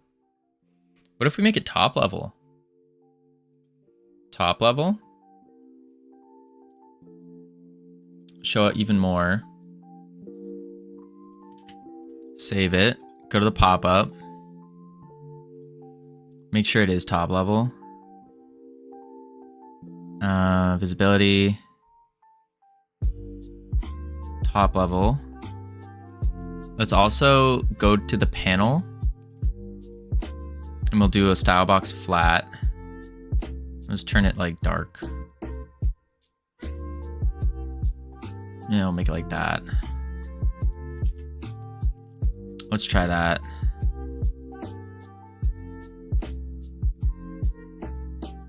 And we can make it rounded. That would be cool. Try it out. Bounce down. Ooh.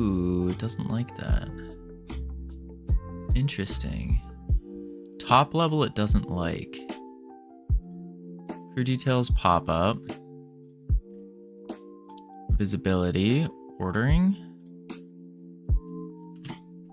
Let's try that.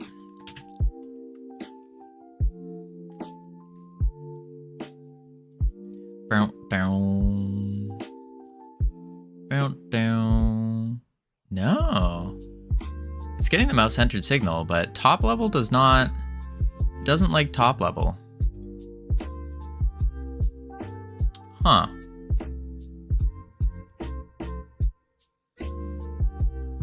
Interesting.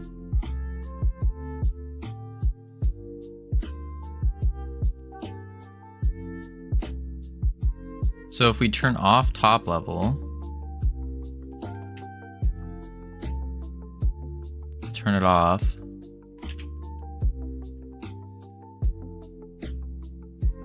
But then it's going to cut out.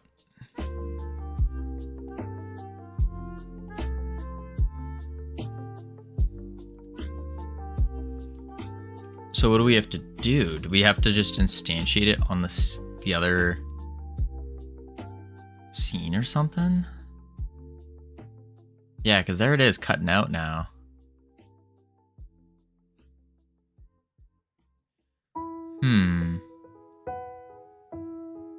Shouldn't you put z-index to top level? Well, that's what we're doing. We did both. So the z-index works, but the problem is that it cuts out here. See how the bottom cuts out and the top cuts out? Because it's within a grid container. And we need it to overlay above. That's why I tried top level. So then it would just be over it completely. Yeah, see how it cuts out on the sides? We don't want that.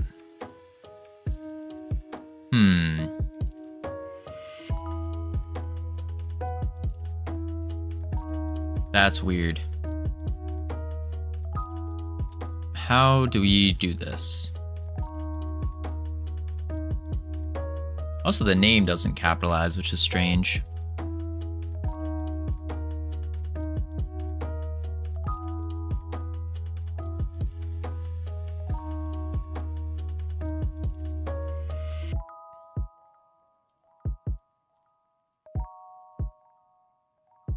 Oh, because it updates button before the ID.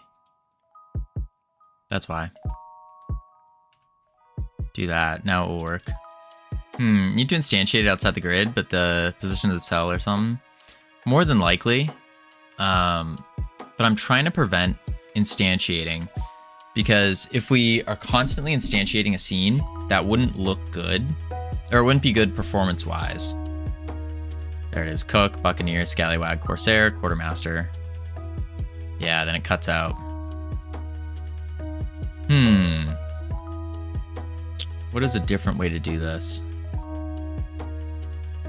I wonder if in the tavern itself, if in this scroll container... Oh. Wait. It's a scroll container. Wait a sec. Wait a second. That's why. Ooh, okay. I see what's going on here. So we made it a scroll container because eventually you can buy more.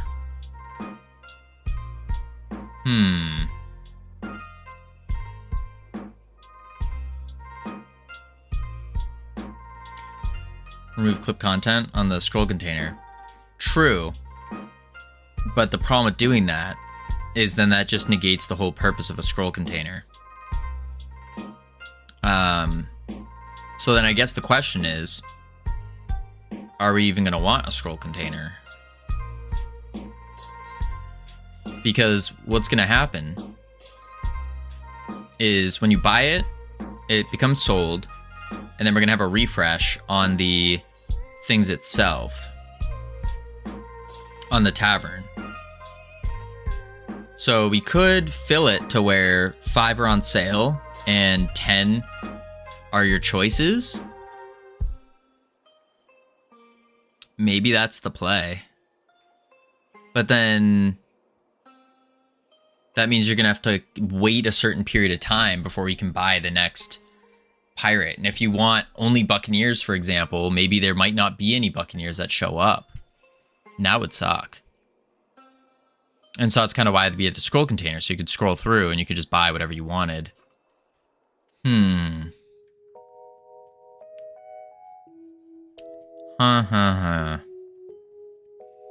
are clipping the contents. Unclip the contents. And let's see what that does when we unclip contents. That's gonna, it should show the things now. Yeah, now it all works. To an extent though. Because look at that. When they're on the side of the screen.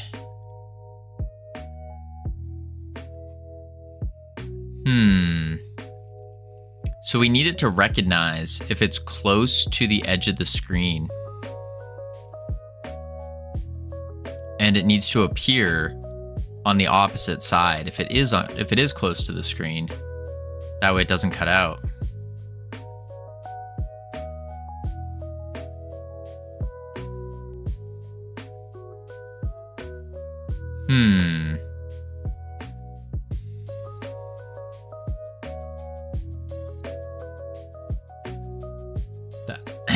That's tough.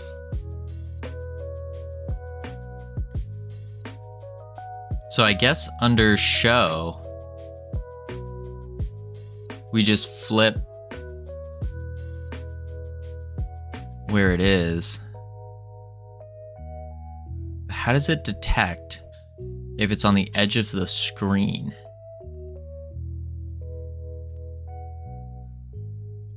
Crew details pop up. Because we could just change the anchor point. Details pop up. Let's go to show pop up. And then how to detect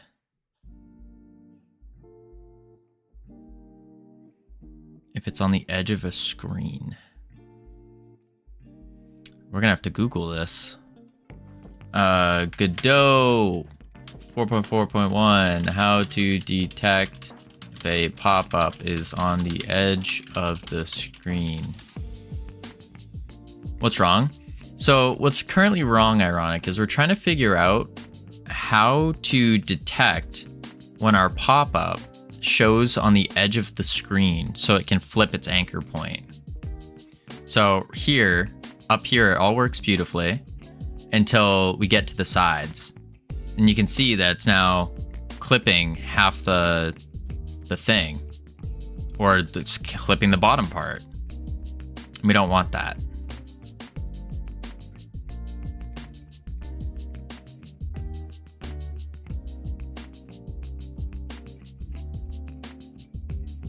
Is this the tooltip? Yeah, it's basically the tooltip. It's just a panel that shows up with everything in it. There's a different thing you've made. This is a different thing I've made. Different thing completely. It's a panel.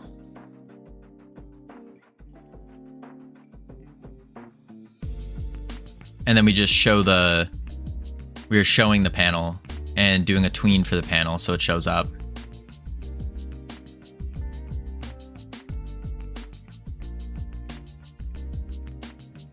Try clamping its global position to the inside of the window size. Okay.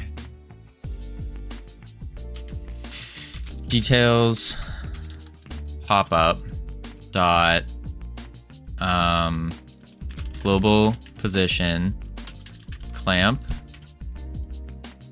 to the window, get window dot size.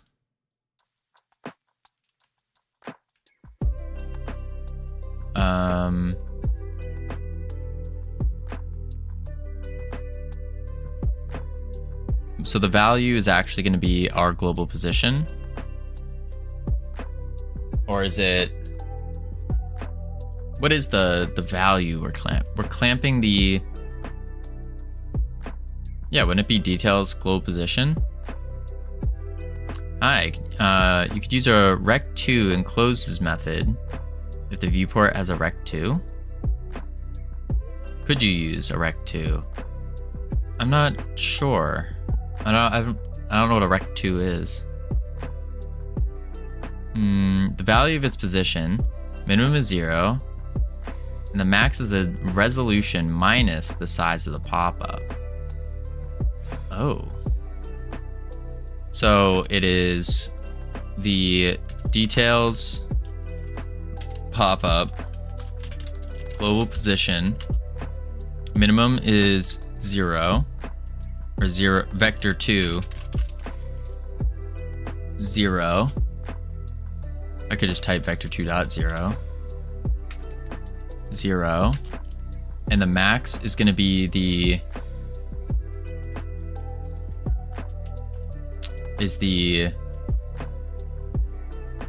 game's resolution.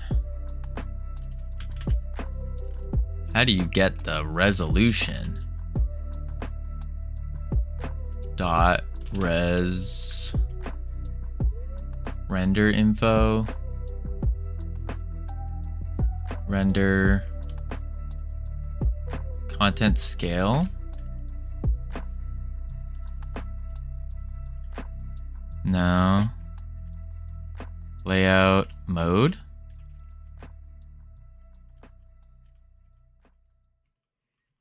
Initial position. Maybe it's get window. Get window dot red. What is that? About to pop up.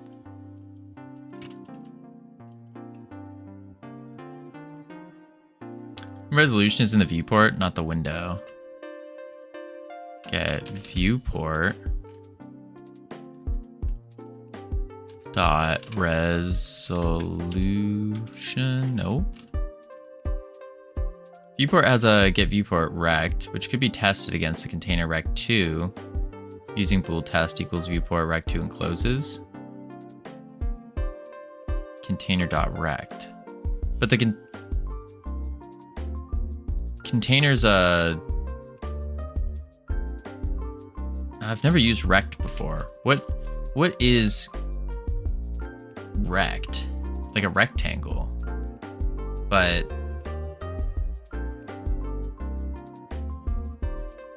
basically the goal is to make it so if we do the pop-up, it just needs to flip sides. If the window is enclosing it. It's a rectangle defining the object. Ah. So instead of clamping, you're saying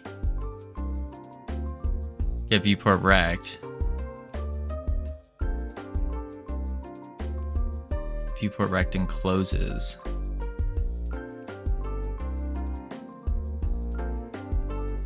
Well, we would still clamp it, wouldn't we? Get viewport rect. And then this would be encloses details pop-up dot rect.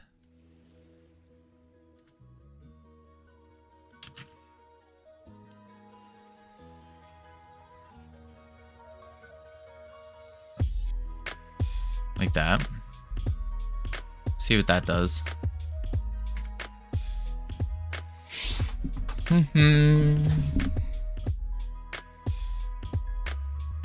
Nope. Clamp cannot convert argument 3 from bool to vector. Ah. So it's just if it encloses or not. So I think we want to do the rect minus the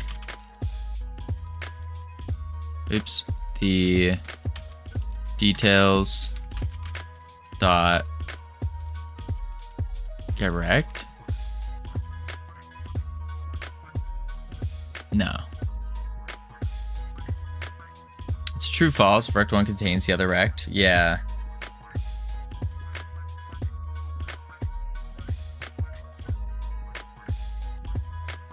Okay. So in that case, what we could do then is we would do a function check pop up, and we would say get viewport rect dot encloses details pop up dot get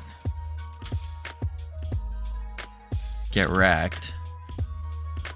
We go if it encloses, then return. Otherwise, we do details pop up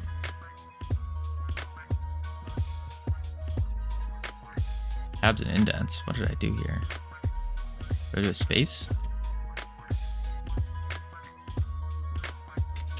Oh, I did. Dot set anchor. It's on the left, so side right.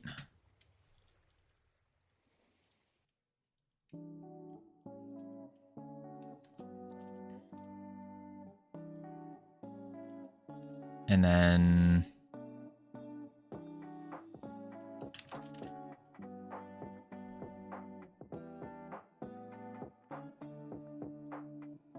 so then we do check.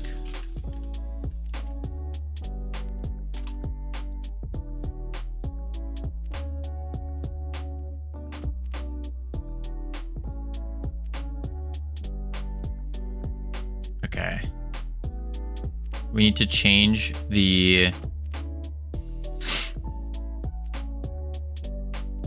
where the anchor is.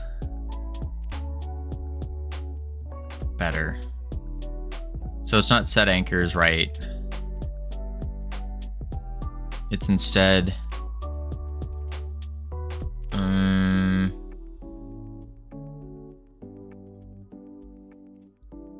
pop up. So all I'm doing is just moving it here.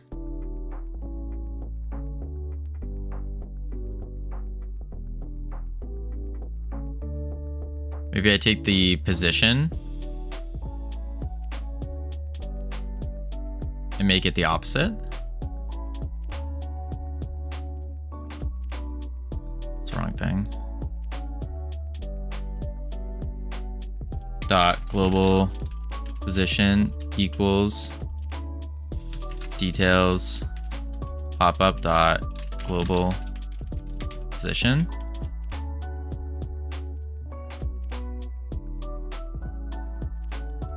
Print else.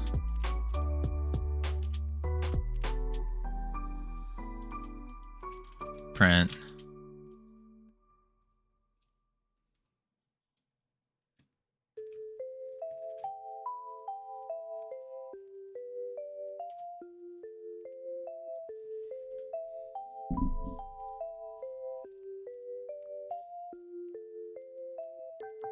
mouse entered and else fired here.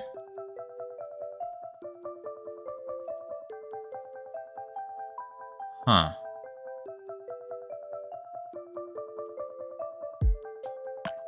Weird. Only the else is firing. Tavern shop container.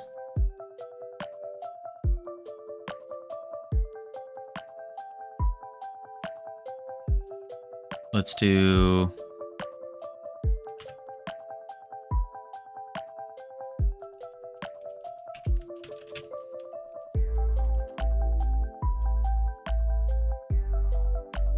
get viewport rect. I don't think it's viewport though. Something feels weird about viewport. Yeah, it's saying false.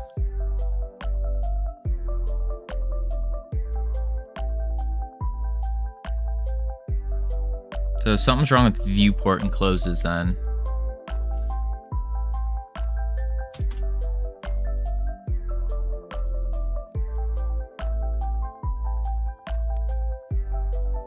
Like we need to do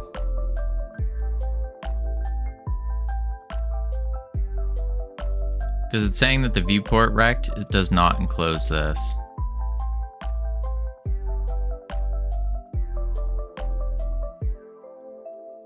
Is container instead of viewport?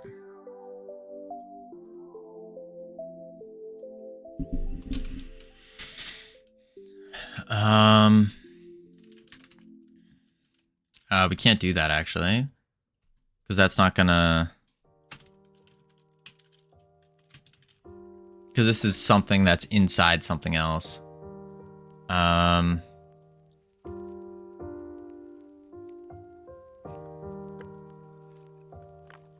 do think it's kind of what Ironic said though, with clamping the positions. So it'd be details, pop up, global position, clamp, details, pop up, global position, vector 2, 0, and then we want to get the game resolution minus the size of the pop up. So we can go how to get game resolution, display server, screen get size, display server dot screen get size,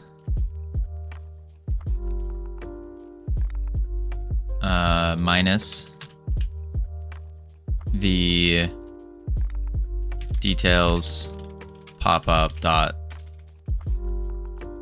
size, vector 2 int. Screen is your monitor, not the size of the game window nor the viewport size. Screen is your monitor. Oh. So it's not get screen size. Window. Get max size.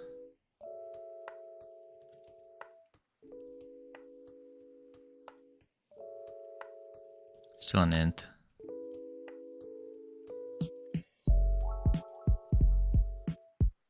I don't know if you use the display server.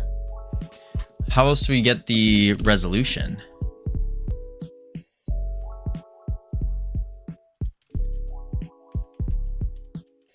Screen sensor, no.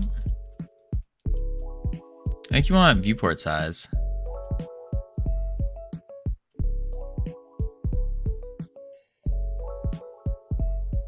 We do want viewport size? That didn't feel right though. Because we tried that. Get viewport dot size. Let's try that.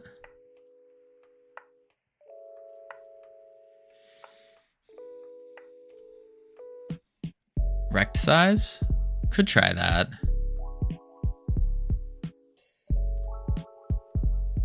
Nope, doesn't like that.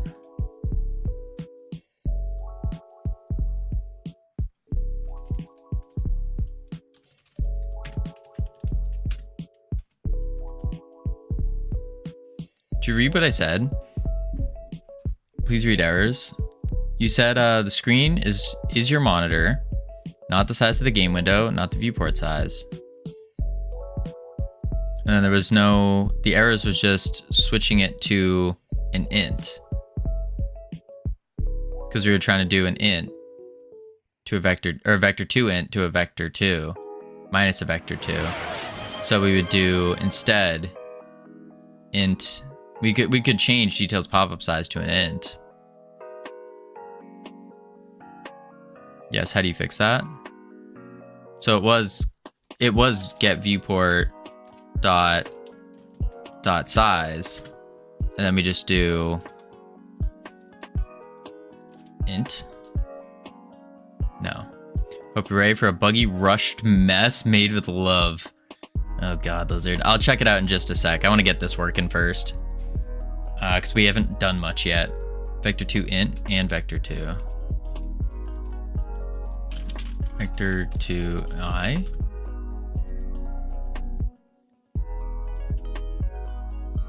So now they're both Vector 2 I's. Redeeming a second time, we expect to take 30 minutes to play it. Holy moly. Holy moly. Alright, you're definitely gonna have to give me a sec. I need to get some work done today. Some work done. Okay. Play. Before I lose the link though, let me open this. There we go. Converting argument 3 from vector 2 int to vector 2. What? Argument 3. 1, 2, 3. Wait, why is this one trying to convert it to a vector 2?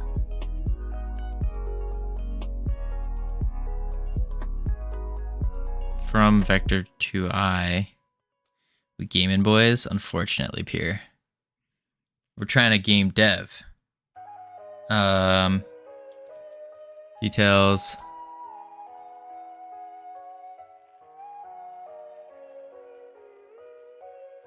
From vector 2i to vector 2. Is this, wait, is this the one that's a vector 2i?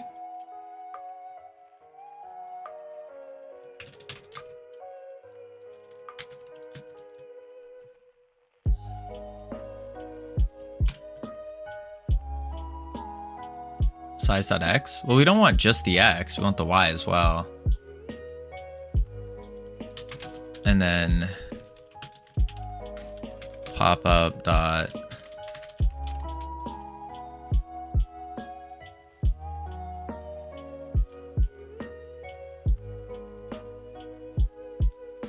Yo, Talks with Cam, how you doing? Thank you for the follow. Welcome to the team.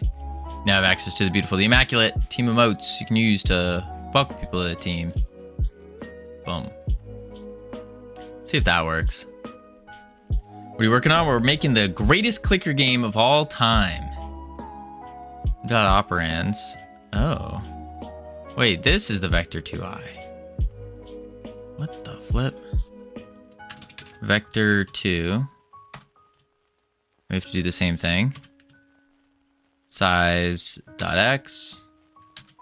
And then get viewport size.y. They're both vector 2s.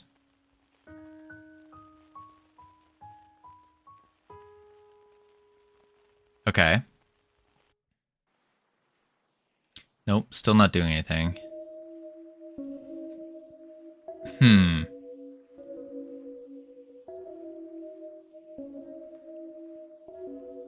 Yeah, it doesn't seem to be doing that. They're still cutting out.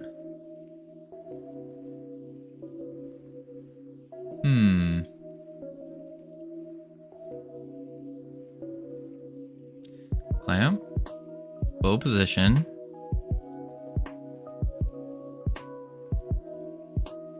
Vector 2, 0. Minimum. Maximum is double vector. Minus the pop-up size.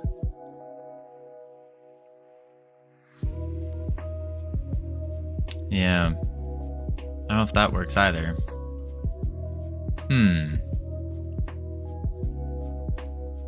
Gotta be a better way to do this, right? Details pop up. Glow position. Clamp. Details pop up. Glow position.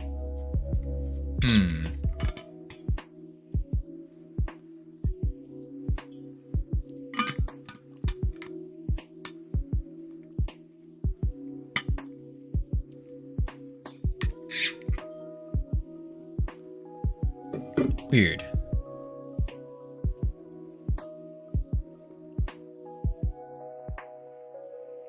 Okay. Okay, let's write in the bugs somewhere. Where did I put it? There it is.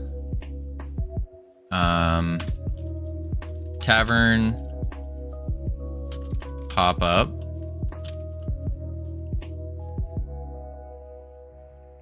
Did you fix the error? No.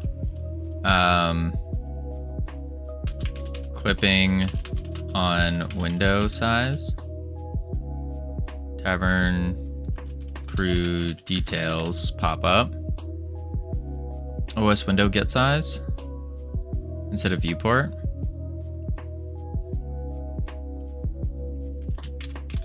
Get window. That's not a thing. OS. Let's delete this. Get. There's no get window size in OS.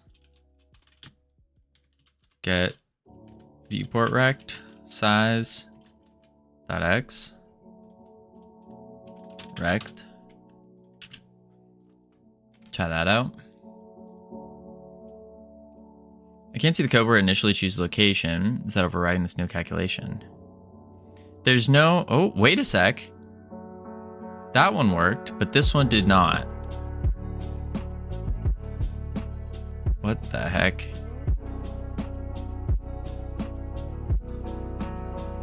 The bottom ones don't. The one on the right did. Oh, it's just straight up moving it though.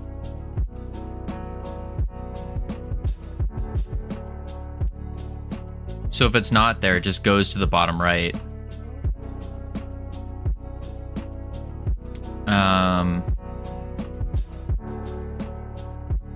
And we don't want it to go to the bottom right.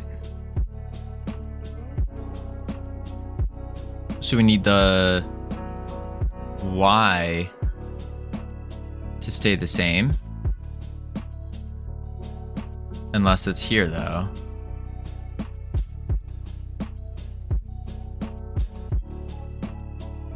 Yeah. Display server window? No, we tried the display server and that wasn't it.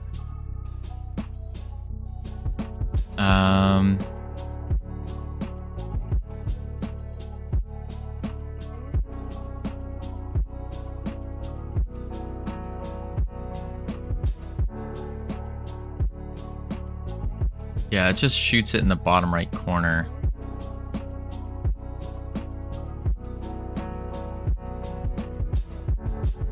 Minimum is 0. Maximum is there. Maybe it is get rect dot size dot x get rect size y.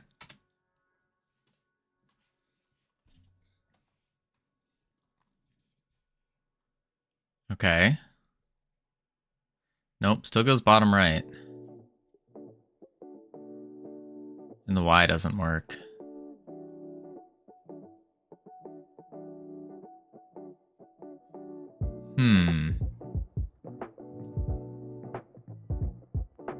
What would be the better play here, though?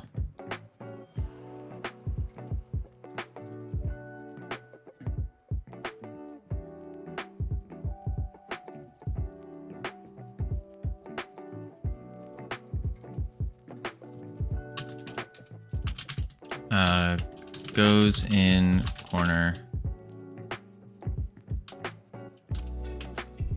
Y needs to be fixed. Something like that. All right, Lizard, let's try your game out. Let's try it.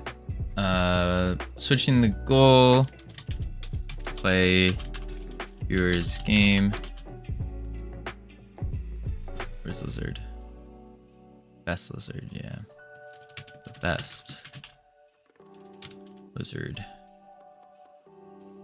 Boom. Boom.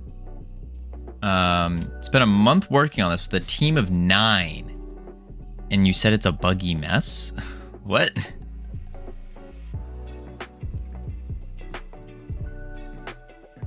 Boom. Boom. All right. Let's see. And what are you looking for? Are you looking for feedback on it? See what it's like, someone else playing it? Various reasons, including level designer not knowing Godot. Just your reactions. Gotcha. So Soulful Company is a short Metrovania game inspired by the stealth genre. An employee of the Soulful Company gets too close to the company's secret. Follow the progression of Patrick as he attunes his soul to a new robotic body and brings an end to the company that has a firm grasp on this world. A and D to move, space to jump or advance dialogue, E to interact, F to backstab, shift to sprint, escape to quit, numpad 7, quick reload. That's a weird choice. Hi bro, what are you building? What up, Candy Strike? We are working on the world's greatest clicker game, but currently we're about to play a viewer's game here, trying out Best Lizards game and see what happens. It's a leftover from debug. Gotcha. Gotcha. But yeah, we're about to try out this game, see what it's all about.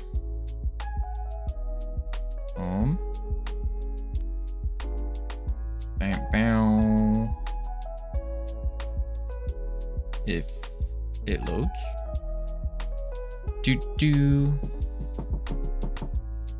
Maybe I need to let's reload it.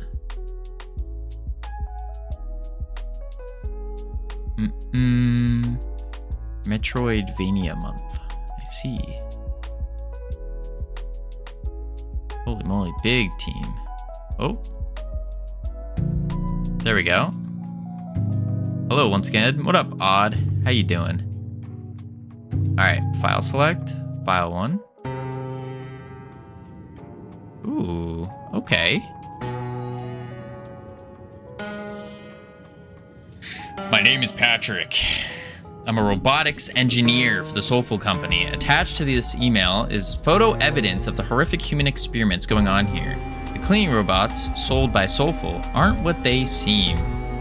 Is it a different game? Yeah, we're playing viewer's game right now, trying out Best Lizards game, seeing how it is, what it's like. Company's been kidnapped, or has been kidnapping people, and boom, Patrick. Ah, who's there? You wound me. How could you forget? Jack, your CEO. A robot? No, an android. What the heck? I've changed, Patrick. The experiments have gone well. But you're about to tell the press, right? No, of course not. My new eyes can see you're lying, Patrick. Violating an NDA is a fireable offense. Howdy, CSLR. How you doing? This needs to stop. All those people, it's wrong. Wrong? I'll tell you what's wrong. When a man of vision is limited by petty things like time and flesh. Is this an early build or complete? It sounds like it's... we were told it's buggy mess, but that's about it. Woke up to find out I reached popularity to finally have haters. Congratulations, CSLR. Welcome to the world of having haters. It's as complete as any other AAA game. You're insane. I see you're no such man. Don't worry about it. It's not your problem anymore.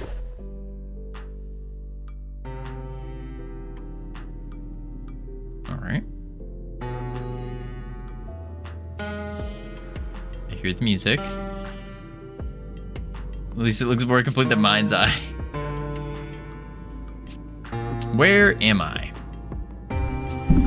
Oh, no. I'm one of them now. Oh. My soulless body. I can't look. My phone is on the ground. I'll take it with me. Maybe I can call someone. My computer's wrecked. I can't email anyone now. I should explore as one of the robots. I can sneak around, but I should still avoid them. I think they can detect that I'm not one of them.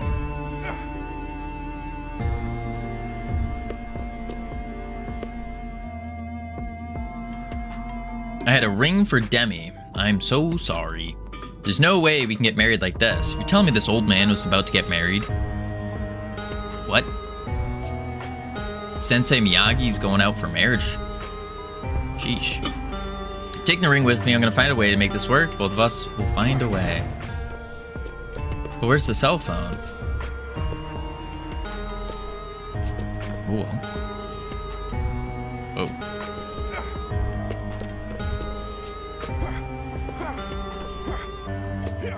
Alright.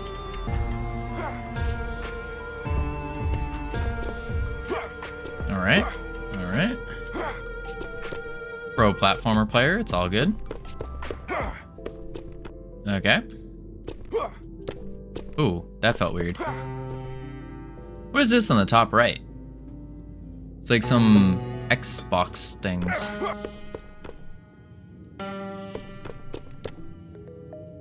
We used an asset pack and we worked with what we had. I see. Top right is the mini-map. We ran out of time to implement. Ah, I see. Saved. Okay. So I guess there's two choices. What's that thing? Okay. Tomorrow, the streak dies. How many days did you daily stream until the unfortunate updated schedule? It will be over a year. Over an entire year. So it'd be 367 days? Something like that. Nice. Get wrecked, nerd. Impossible mission inspired vibes. Sounds strange for a tiny mystical character. It does. He's an old man. He's not like a tiny mystical one. Did you stream every day you were sick the other week? Yeah, every single day. Every single day. No sickness could stop me. No, nothing. Nothing stopped me. Moving didn't stop me. I still streamed on those days. Yeah, no. No, it was literally every single day. Every single day. I feel like the player movement is way too fast. It's quite fast. Big up, LT. How you doing? Boom. I'm kicking butt in this game, by the way. The ability, though, feels really slow. What? I pressed it. It feels really slow. Bet tomorrow's gonna be such a change of pace. It's gonna be terrible. I have been having trouble sleeping because of this change. Oh, I see why it's fast. YouTube stops you? Based. I mean, YouTube, we need to make YouTube videos if we're gonna grow, you know? Just is what it is. Is what it is. But yeah, tomorrow's gonna feel really, really weird. Really, really weird. But yeah, my sleep has just been terrible trying to... Okay. Like, just knowing that tomorrow's gonna change. What is tomorrow? No stream. No stream tomorrow. YouTube videos tomorrow. There we go. Oh. If you make a successful video, this would be my application to be hired as an editor for the future. I mean, what is your definition of a successful video? We've had successful shorts. But really, in the shorts world, what's 1.2 million views? It's really nothing. Really nothing. I thought no stream was Thursday, or is it both? It's both days, LT. Both. Wednesday and Thursday. Oh, isn't that awkward? Wait, what? I pressed F. There we go. What? I literally... success is very subjective. True. That's why I was asking, what is your definition? What the heck? I feel like the backstab is super slow. Like I'm spamming it right now. And then he just attacks me.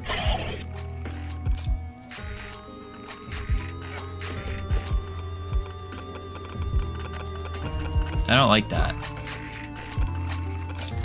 Okay. Jump on his head. Let's say, for example, if paying an editor would make sense from a financial standpoint. Oh, yeah, of course. Of course. I mean, I would have to... Real talk, I'd have to see, like, if your editing style matches what we're going for. And then also figure out the price and whatnot. Right now, at this current stage, it doesn't make sense. We just don't make enough money. We make 35 cents an hour on average. Oops. Unless I'm just shooting spitballs? No, of course. Where am I? I think I broke the game. Where am I? My character's gone. Man.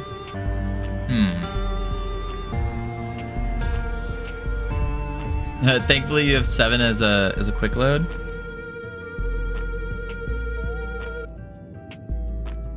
There we go. No, my character's still gone.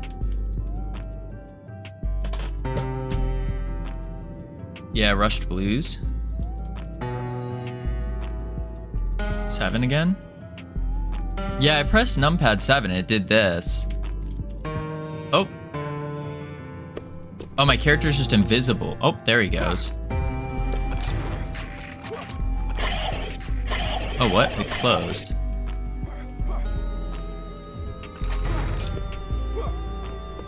There we go. At least it doesn't crash like mine's eye. That's true. The really annoying part though is I can't backstab. Look at this. I just died. Do I need to recollect backstab? No, I don't think so, because I can't talk to that thing.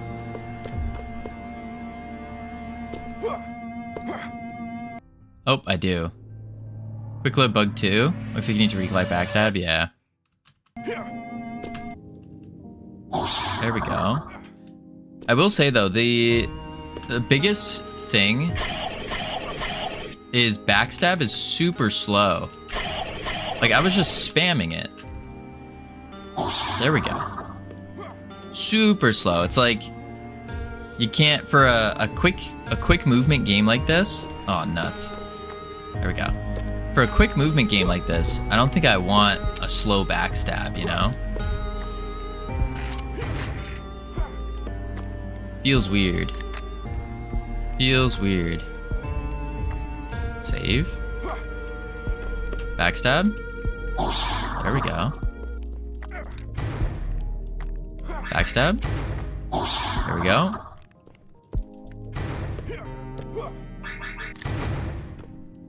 Boom. Boom. Alright, back to where we were. Alright. There we go. Backstab. Oh, come on. What? Hey guys, I have to go now, but live is very cool. Hope I can get you more. Absolutely. Absolutely. We stream almost every single day, minus tomorrow and Thursday, but we'll be back on Friday. And then Saturday, and then Sunday, Monday, Tuesday, etc. Boop. Backstab. Backstab. Backstab, please. What?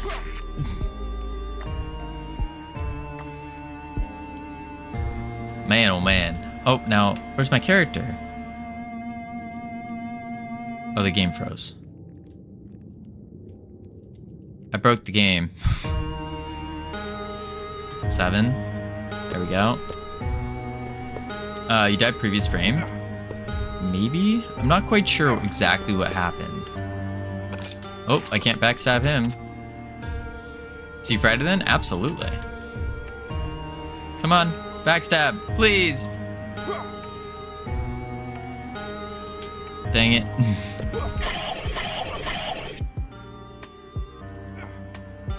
You immediately go to the opposite direction to the entrance you just entered. You fall out of bounds. Also, you didn't save after you picked up backstab. Oh, so I have to resave. So I get backstab. And then I have to resave. And get it. I see. Boom.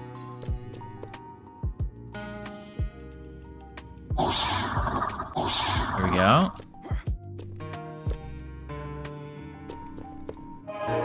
Now I save. And now I have backstab? Wait, what? Oh, I locked it. That's awkward. Seeing a game act like this scares me for my future coding experience.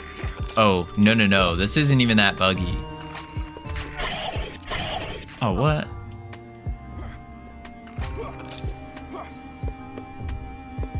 Yeah, it gets way worse. There are way buggier games. Boom. Boom. Okay. We're back to where we need to be. And then way buggier indeed.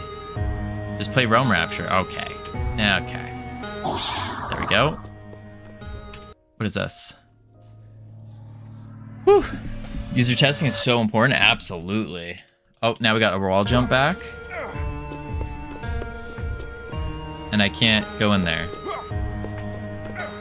Wish this was submitted 3 minutes before the deadline. Oh, it was submitted 3 minutes before.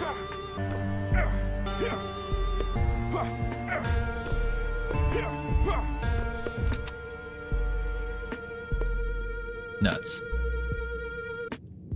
So what? We go back.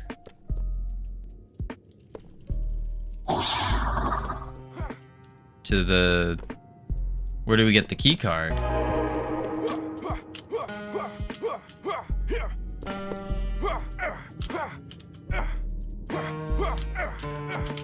Oh, what? Oh, God.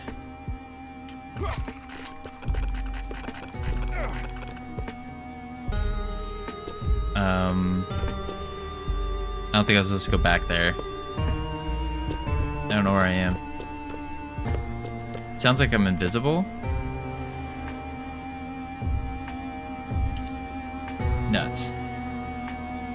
I think I died again. Hold left. I'm holding it. Go back. I mean, we saved with the wall jump, right? Yeah. Wait, we put a occlusion here. Wreck nerd. Beat him up. There we go. But where... There we go.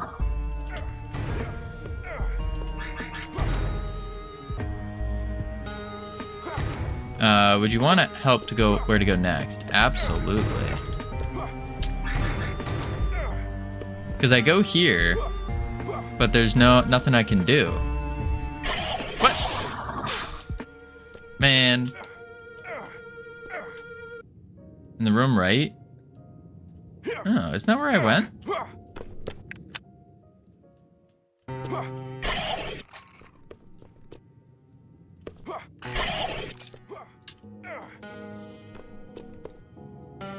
So, this is the save.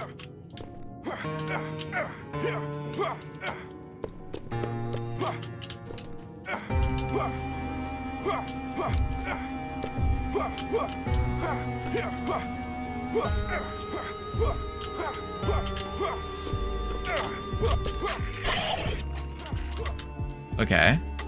We go through here. Go through here.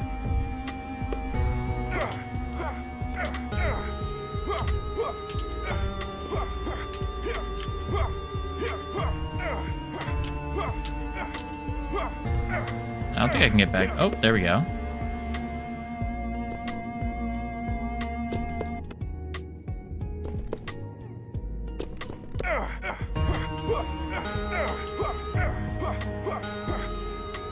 Nope. I don't think I'm supposed to go up there.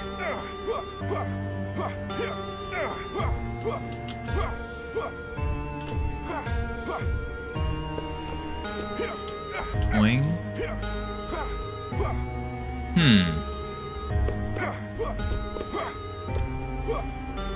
Boing. You ran out of time to add something up there. Oh, we ran out of time to add something up there. You go to the right of the save point, then go up. Right of the save point, then go up.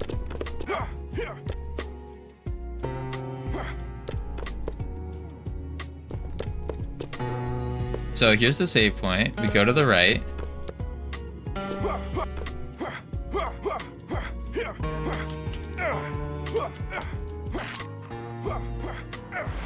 Oh boy. Howdy, Green Kitty.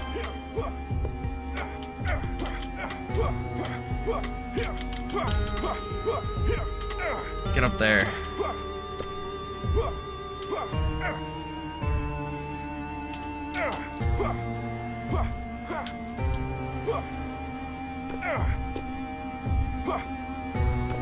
Nope. Howdy, odd.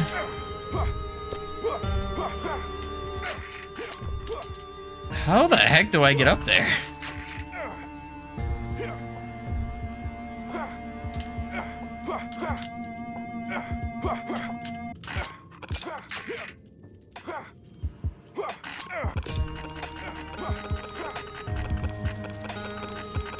Hold down space for higher jumps.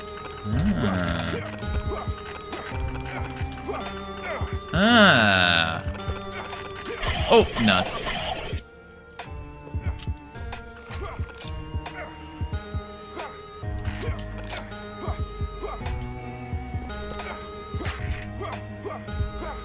Right. Dodge.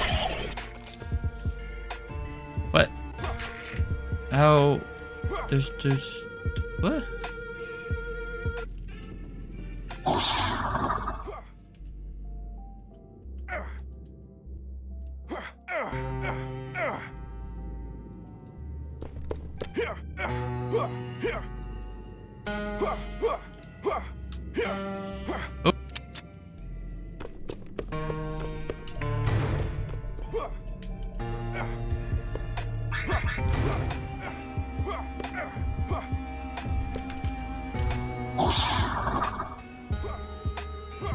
That looks important.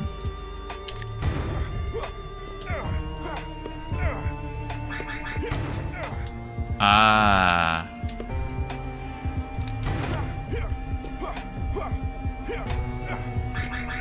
Man.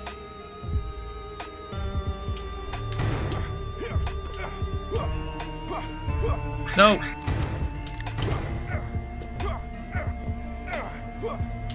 No. Oh, man. I was so stressed, busy doing so much management, which I think contributes to the buggy mess stuff. Ah, that's fair.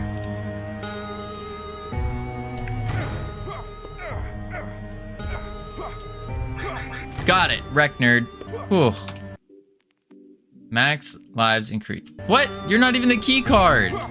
Man. Ah, I didn't want that.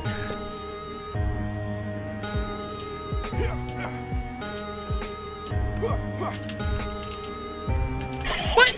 I was pressing.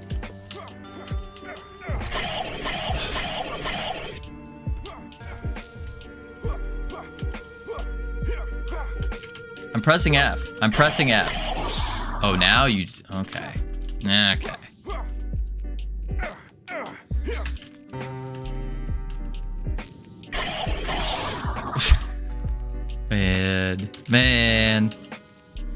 Man, oh man. It's a pretty cool game though. It's pretty cool. Pretty cool. Holy moly. Doesn't work if you push right up against him. I haven't found fix. That's fair. That's fair. But it seems like a pretty cool game. Pretty cool. I mean, my skill set with platformers is pretty bad, but I like the speed that we're moving in this. That feels good. The speed. I do like that. That's cool. What was it like to work with 9 people? Sounds like a lot. Our team does polish it up for Super Metroidvania mouth. Yeah, absolutely. Absolutely. Man, oh man. All right. Back to game dev. Goals. And we do fix, pop up. Boom. There we go. There we go. All right. So with our pop-up, I love teamwork and management. It's a lot of responding to people's problems, making decisions. Of course.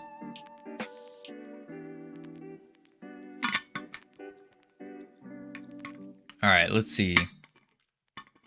Code. I love code. That's good. Because code is not loving us right now. A problem, what should you do times, hey, I have a problem, what should you do times 100? What should I do times 100? I see. It was nice. We had a blast. Awesome. That's good. Okay, so if it's not, it just keeps going in the corner. We don't want it going in the corner. You can see the potential in the game, don't you? Yeah, absolutely. Absolutely. I definitely see the potential. It's not my genre of game that I like playing, because like any kind of platformer is just not for me. So I'm definitely not the target audience there, but I can see how it would be good. Especially if you get the backstab going faster, like to actually hit like the moment you press F. I could see people going crazy with the speed runs on it. Because I like the movement speed. I like that a lot. All right, let's go tavern. And it's just freaking out.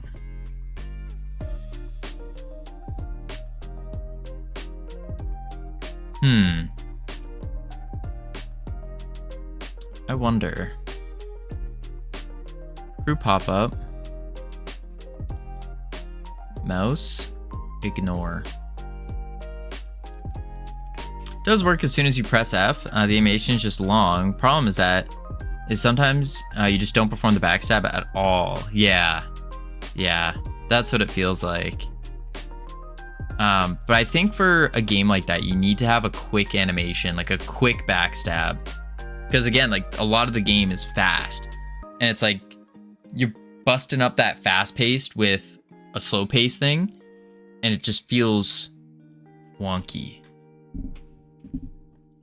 Like if it's a fast-paced game, I think it needs to be fast-paced. All right, let's figure out a better way.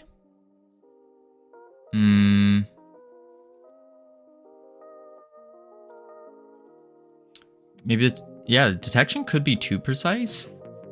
It almost feels the opposite, or at least maybe it's too precise, like you have to be between a certain range. And that's the too precise.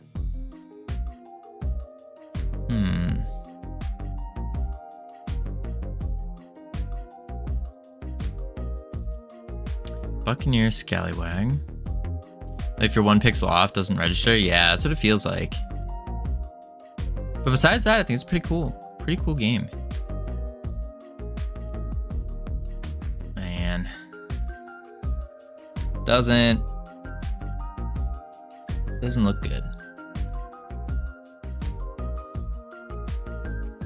Well, we can at least fix up the descriptions here. So, hide you.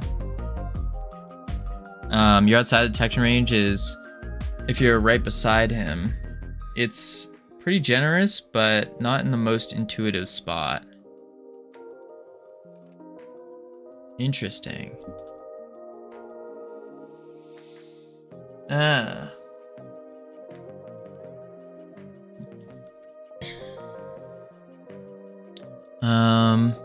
Okay. So what we want to do is we want to now get the pop-up and get the details going. So we want a details thing and we want the descriptions and the icons. So to do that, we can take the crew resources. Let's go to crew member. And I think what we're going to do here is we can do a export subgroup and call it details. And then we also want 2 icons, port var basic attack icon, texture 2D, export var special attack icon as a texture 2D. Boom. How long have you been working on this clicker game? About a month. About a month or so.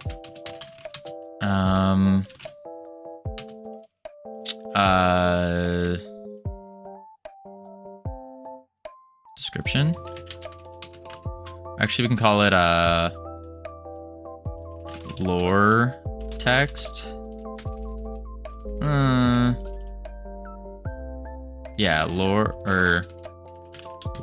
description. Maybe flavor text would be better. As a string. Var basic attack description. Export var special attack description. Lore stats, maybe. I don't know about stats though. The word stats doesn't feel right. I think this is fine. We have the special attack description, basic attack description, and then we have our lore description.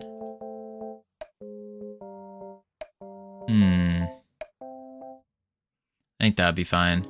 Buccaneer. And then we go details. Let's actually add a blank texture.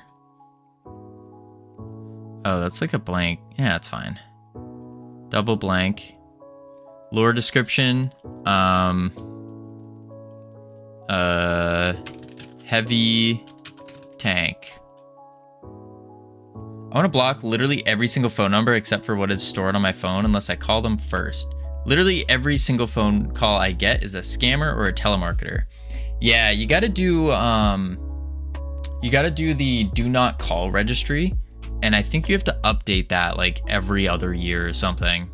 It's very annoying. So when you do add export, it creates parameters you can change in the inspector. Yeah, basically. But for our use case right now, under resource, because we're extending a resource, we have to use export for all of our variables. Because when we open up a resource, this allows us to edit it. Scammers don't check the do not call. True, but there's something about it that is, I don't know what they do or anything like that, but I found whenever I update my number on there, I get no spam calls, or like very, very few, not nearly as many. So I wonder if there's like something that they're doing. I don't know though. Attack description, swings sword, special attack, taunts all enemies within range. Taunts all enemies to attack him.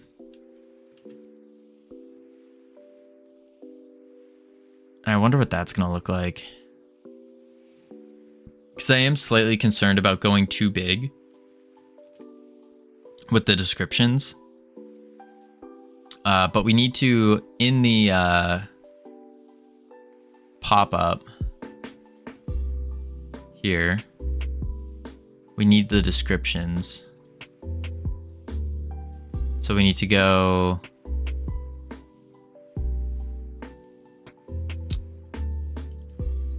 On ready var basic attack description label basic attack description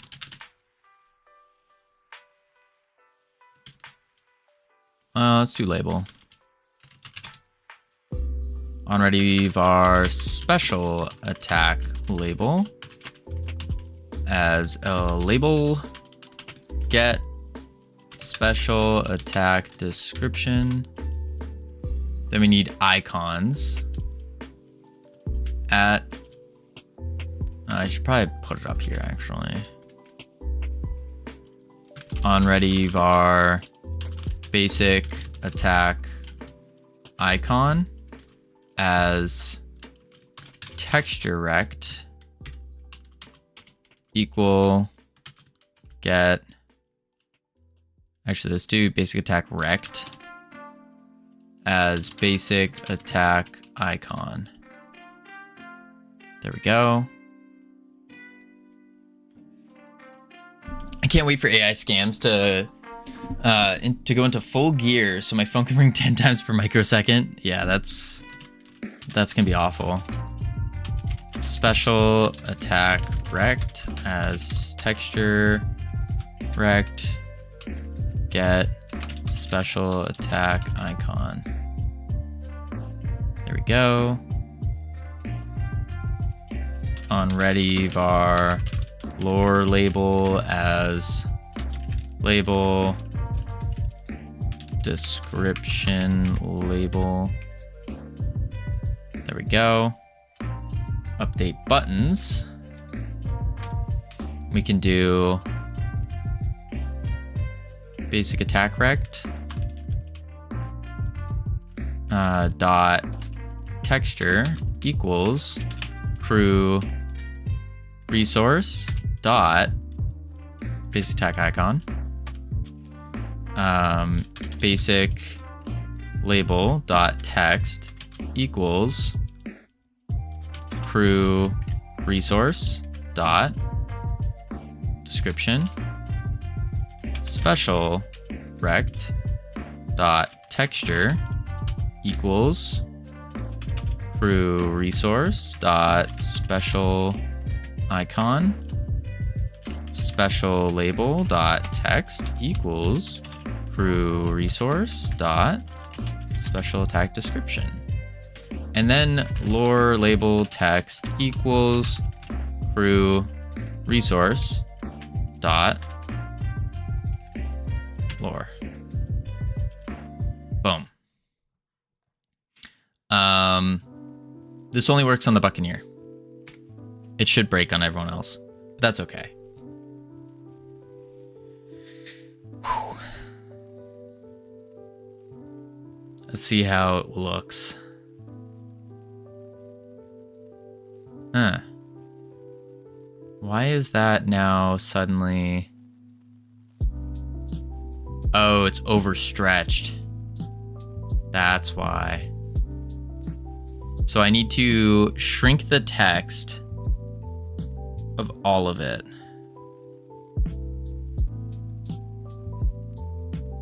Yeah. Details. So description label, we're gonna switch this to 8.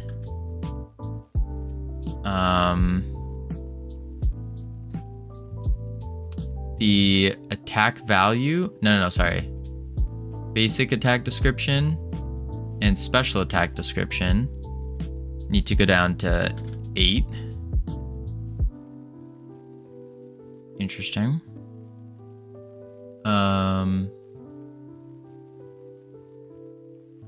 That's because they're all the same label. So attack speed value, this,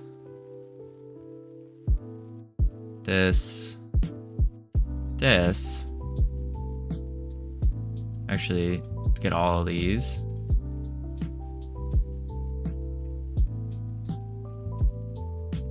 New label settings. It's fine. But I think we want the value to be smaller.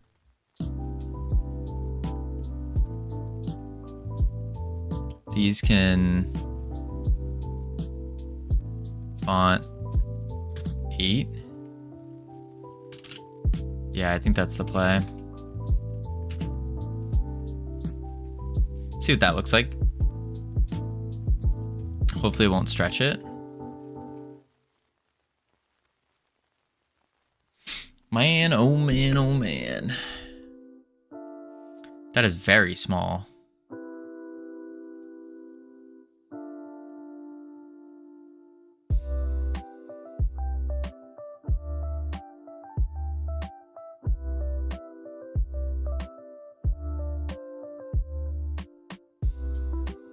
Shoot. Change the label settings. I think we might need to just make the panel bigger as well.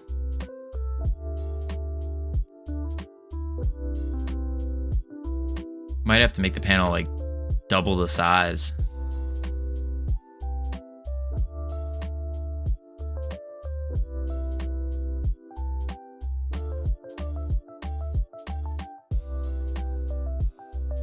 Yeah, let's make the panel double the size. So this whole thing, we're gonna do 400 by 500. That's kind of big, actually. 450. Maybe.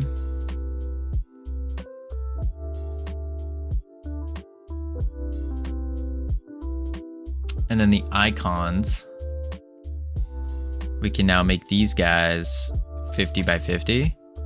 There we go.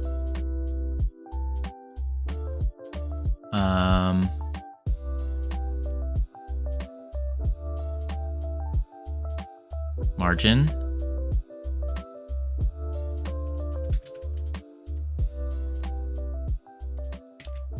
Save that. Let's see what that looks like now. Now that they're bigger. Maybe they're too big though. We'll see.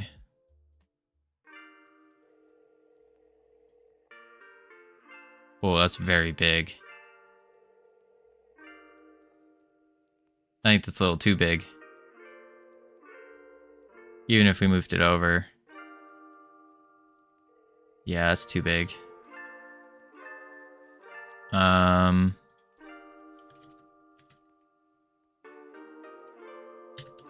350 by 400.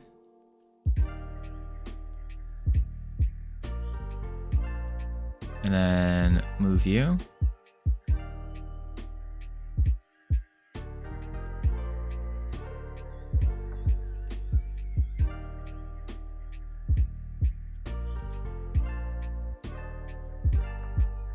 Play it.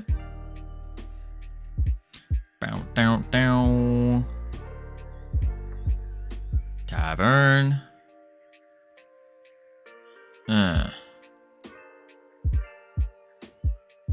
Huh.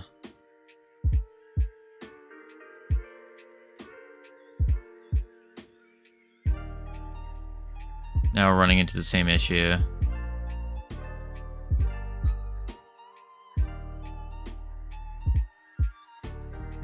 Still a little big.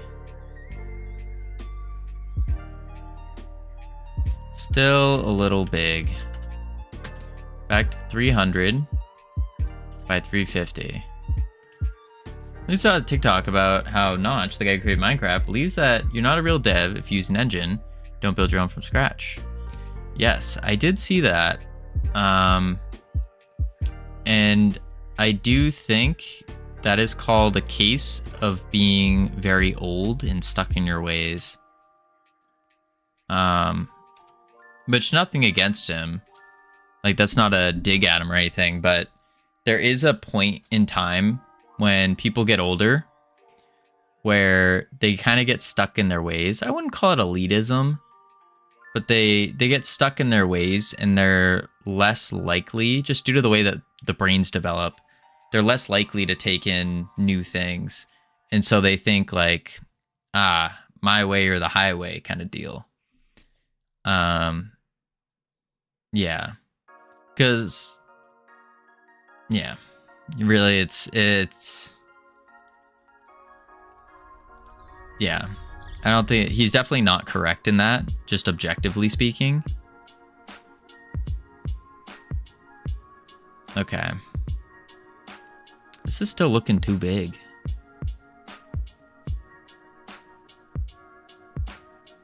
Not just old enough to have had to build his own engine. Yeah, exactly. Yeah. Pop up is still too big. What if we go? 250? 300?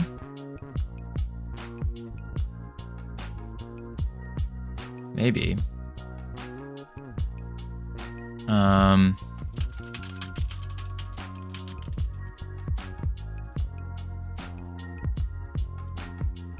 This isn't an age thing. He's in his 40s. He's just abrasive. Wait, he's only in his 40s? Never mind then. Never mind then. Interesting. Did not know that. Only in his 40s. So never mind. Yeah, it's just a skill issue then. He's stuck in his ways. Okay, we can only like do a sentence of flavor text if we do it this way. So maybe we need to bring this up to there.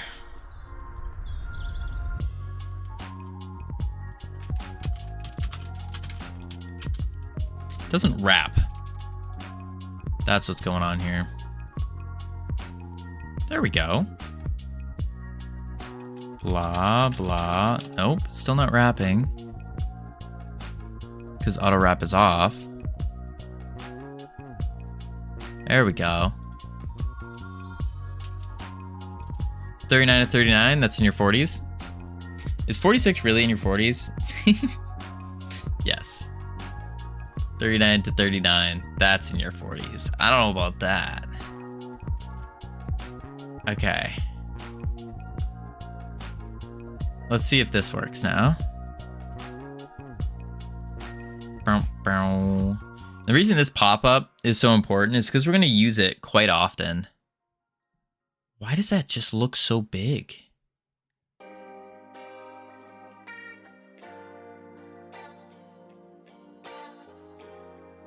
What?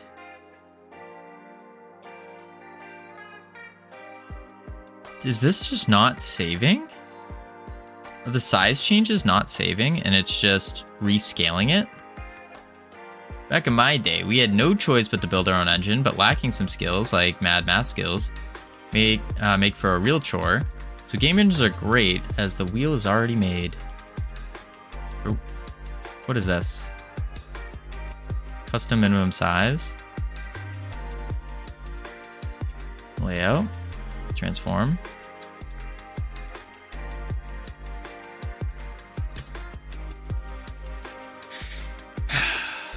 Crew details pop up. Yeah, that looks like a completely different size.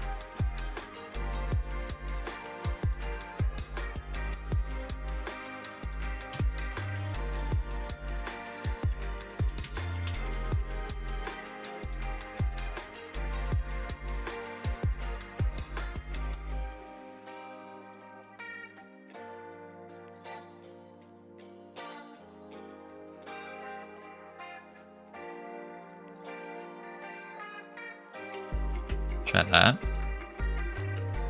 And then editable children. Hopefully that works.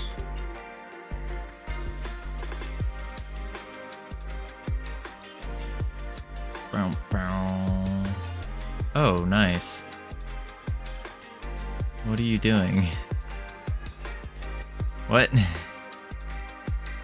What was it? How? What?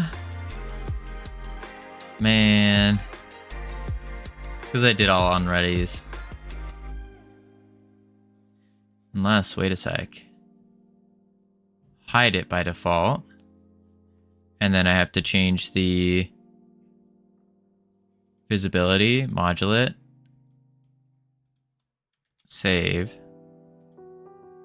play. Man, oh man. Okay.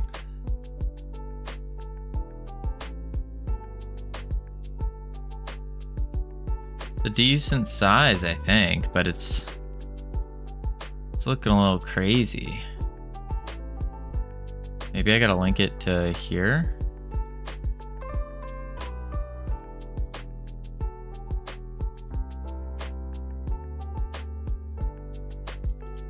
Sure.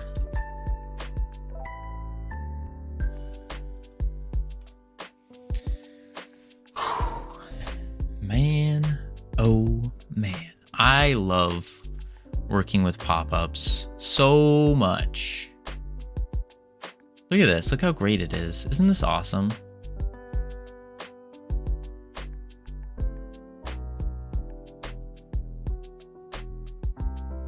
Why do you hate me?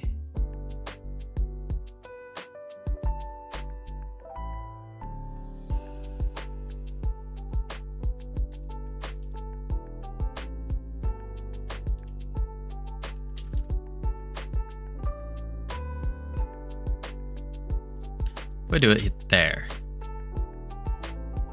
It's probably gonna show over it now.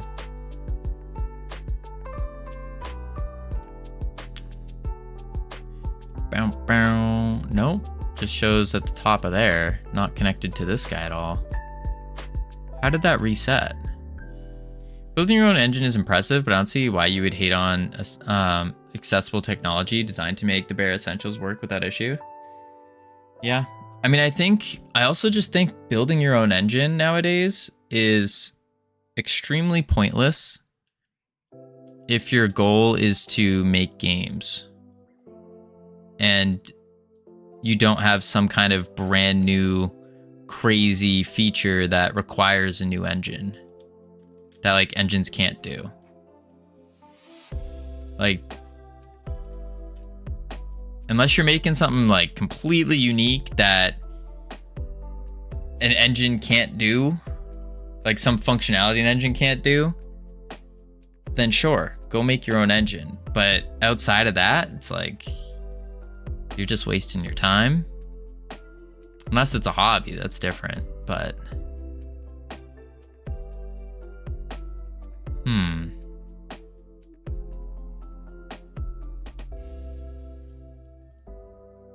is this like top level or something? Is that what's going on?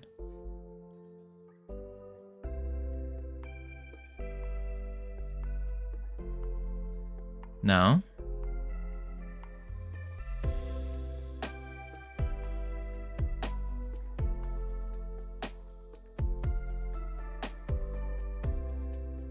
It is.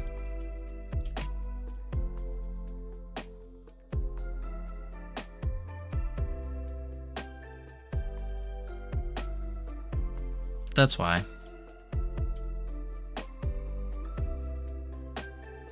Such realistic water for a cartoony game. Yeah, that was kind of the intention. Is we're going for more, I think a more realistic water would look good with the cartoons. But not quite sure. Not quite sure. It all depends. It looks really good with the Kraken. There we go. Okay, that looks good.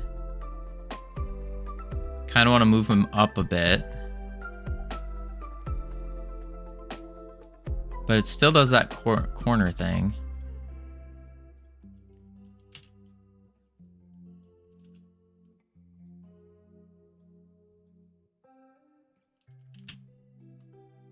That was my input? Absolutely. Absolutely. But, I mean, if we do a more... Like, I don't think this is our final water. I would like to figure out better water, but... Like, with the... I really like that the water does this. where it has like the different shading on it. But yeah.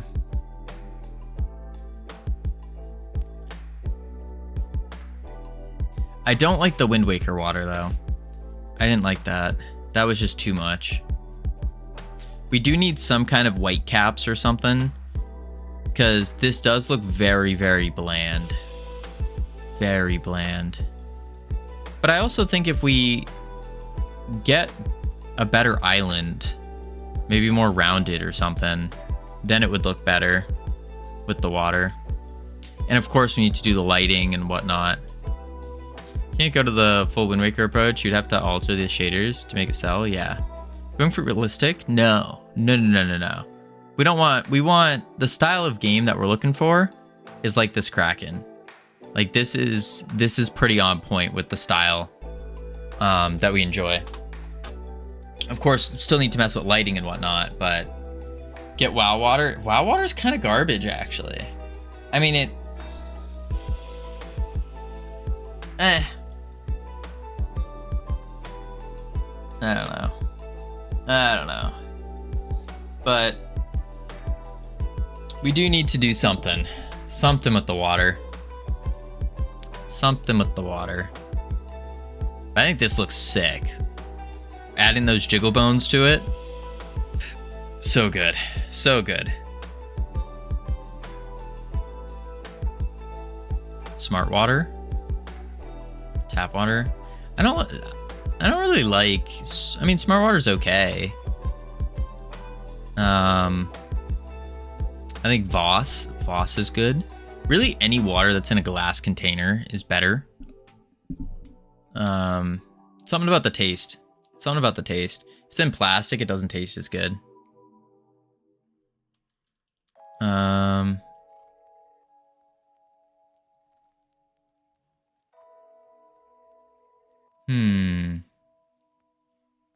I can test the glass. Crew pop-up. 50% sure that octopus shouldn't have a shadow on the water.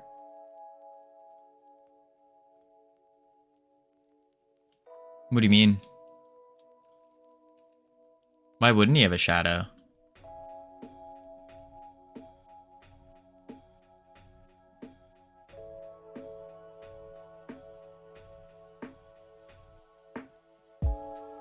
I guess, I mean, it depends on...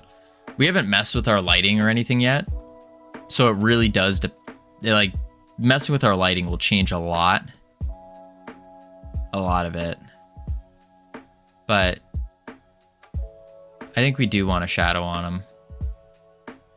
Sounds glass water bottles make so refreshing. That's something in my subconscious. Interesting. I guess we have messed with the lighting a little bit, haven't we? Just a very little bit, though.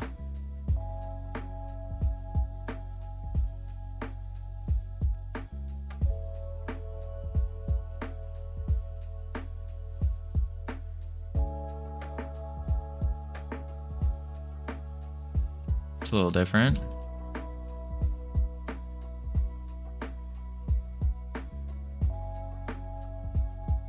Normal bias.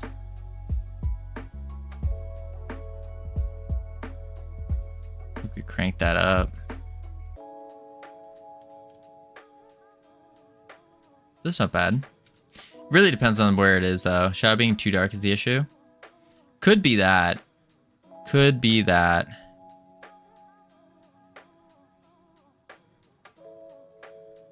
That's a lighter shadow.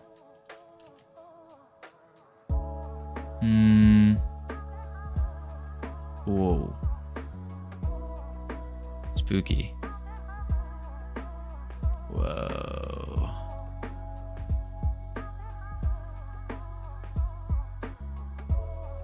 I mean, there's a lot of things that we can go through and mess with, but I feel like messing with all of this stuff just doesn't matter right now until we have all of the proper models and whatnot, because it's going to change things up a lot. It's going to change things up a lot. Add noise map to the color ramp, water like in Blender. That would be cool. We could probably do something like that, but yeah. I think it really is going to depend on what we have for our models. Once we have all the models set, then we mess with the lighting. We can mess with all that and kind of get it right.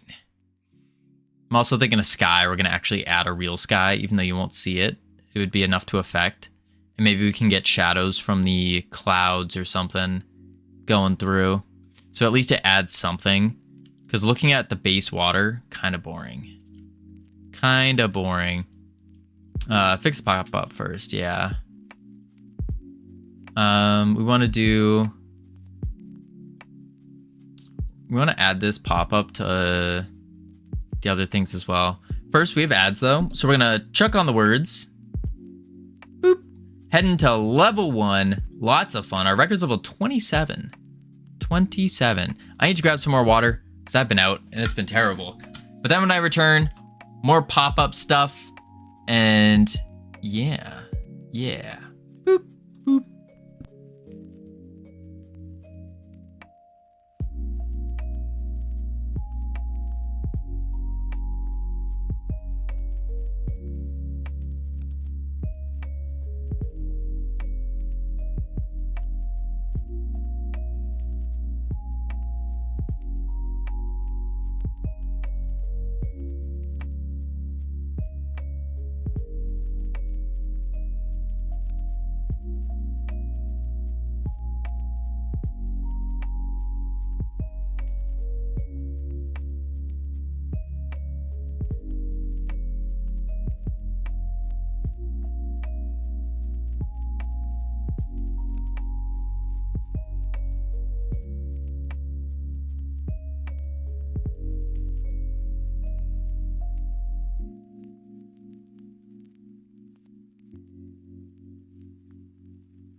I've returned.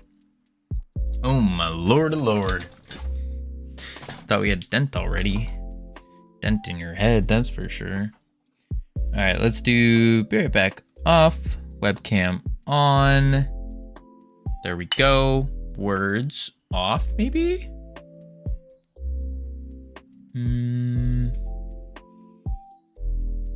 There we go. Wow, Covino, wow. What? What's wow? What are you wowing? Oh, you're excited that I'm back? I can't believe you've done this. What did I do? Outrageous. What's outrageous? What's going on here? Weird. Y'all are weird. I don't know what's going on. All right, so we also want to add this crew details pop-up. I don't have a dent in my head. Who? It's a dimple. I don't know what you're talking about. Did I say you had a dent in your head? That would be outrageous. Why would I say something of the sorts? That's so mean. What the heck? I didn't know. No. I would never. It's not a dent, it's a hole. Tavern margin. And then where did I want to do this? I want to do this somewhere important. Oh, here? In the crew editor. Yup. And then on the selector buttons, I think. Yeah, this is where I wanted it. Because it updates the button with the icon resource stuff. This is where I want it. So I can just go boom, details pop up, just place you like there, and then move you. Boom. Wait. Boom. Right? I think that works. Yeah. Save that. And now we need to do editable children. And we gotta do all the on-readies. All the on-readies. This will be the details. On-ready. I bet I could cheat and just do this.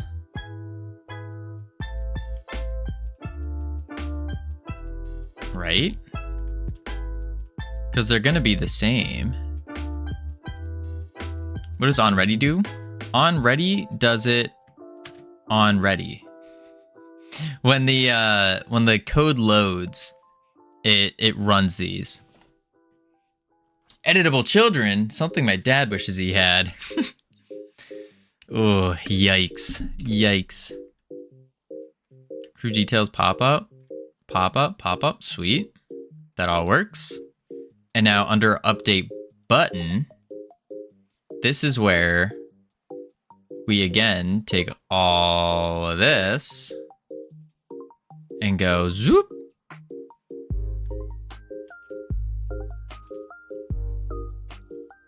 And boop. This will be crew resource .id.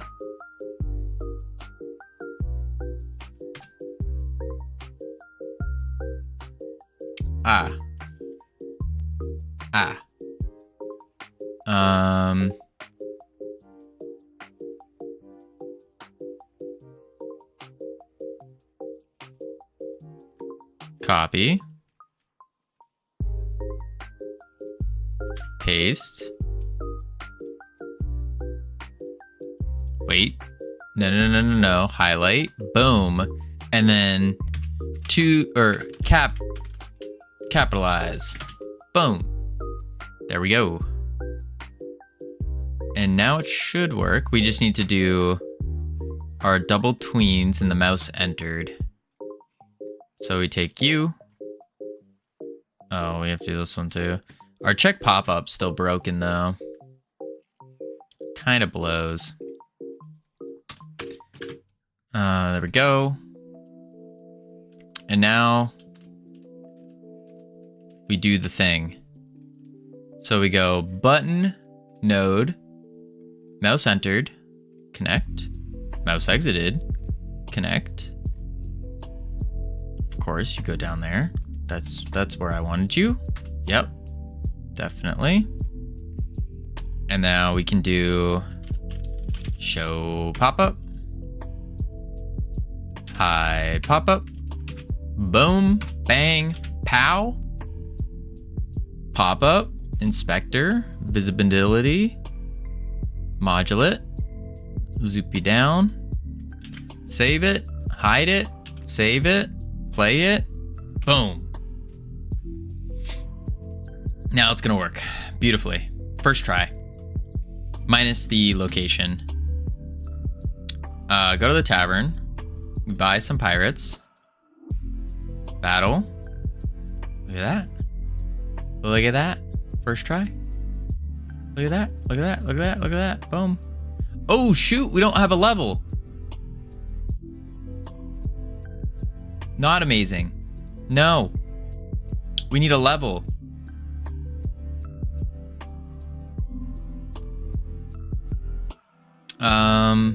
Pop up 2D.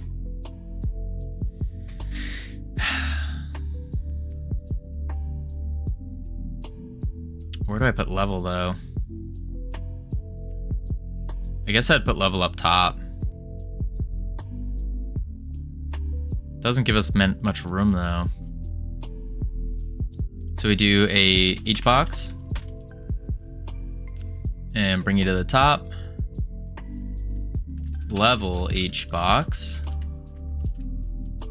and then add a label. This will be called the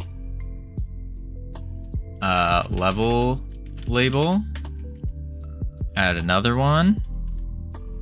This will be the level value label. There we go. Why are you the way you are? Oh, because I put you above. No, bad. Good. There we go. Yikes. Yikes, yikes, yikes. Okay, now we need to take all of these.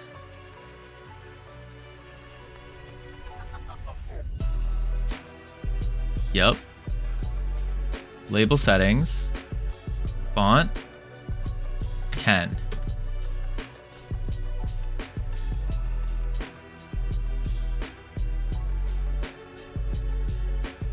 This needs to go in here.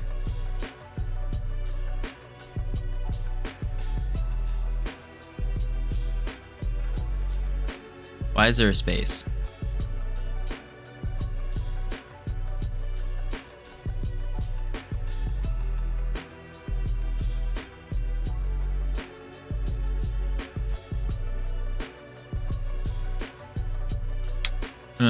Shucks. Alignment begin.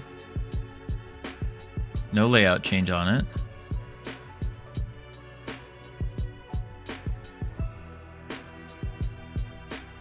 Um, 240 by 14.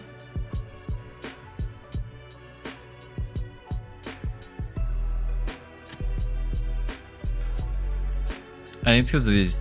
Oh, that's why. It's because of these guys. Maybe.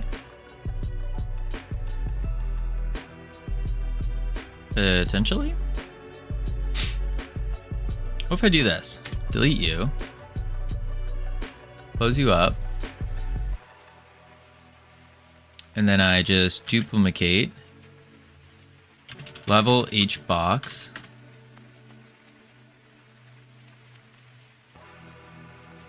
Level. Label. Level. Level.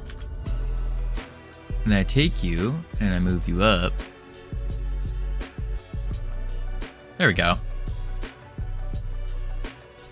Okay. Kind of crazy.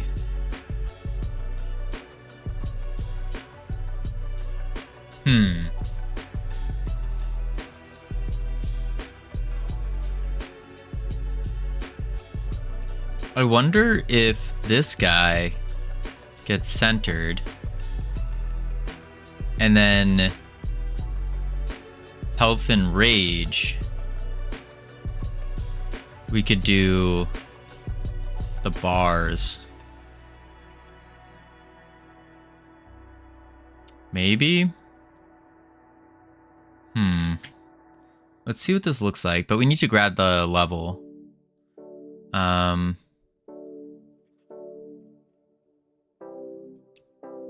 Go in here. And we need to do another on ready. Level H box. That's before health. On ready var level label. Oh, level label as a label. Get level value label. And then details level.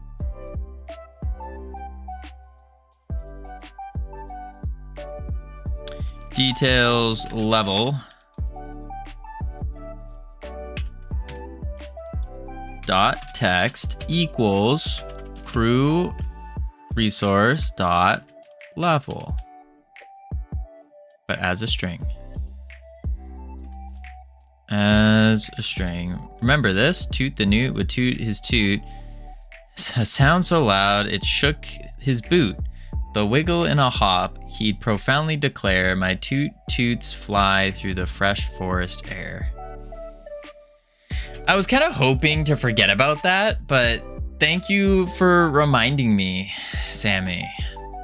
Thank you. I'm so happy that you reminded me of that beautiful poem. He'd giggle and grin, no shame in sight, spreading his joy both day and night. For tooth and newt, his toots were art, a masterpiece made straight from his heart. You're into some weird stuff. Weird stuff, Sammy. Weird stuff. Details level as a label. Get level value. And then details level text equals string crew resource dot level.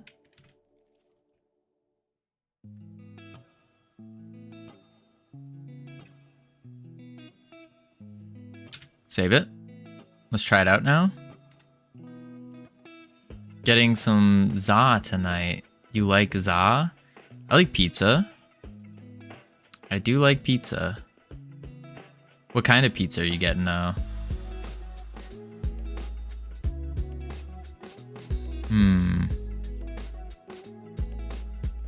I don't know, to be honest. Where's the one? Something looks weird about this. Like the labels are too... The size of the text is too small. Maybe we go 12. I think we have to go 12 on it.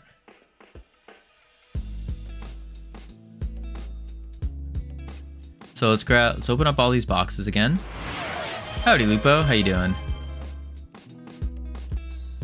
Speed, damage. Boom, boom, boom. Who looks evil? Who looks evil?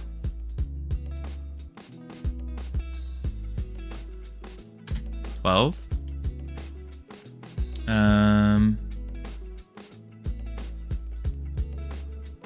Then take the value labels. Let me go 10. There we go. That should be good. And let's see if the levels actually do things. If it actually works the way we need it to. So grab some stats. 2, 3, 4, 5. Crew manager. Oh, it shows them. Interesting.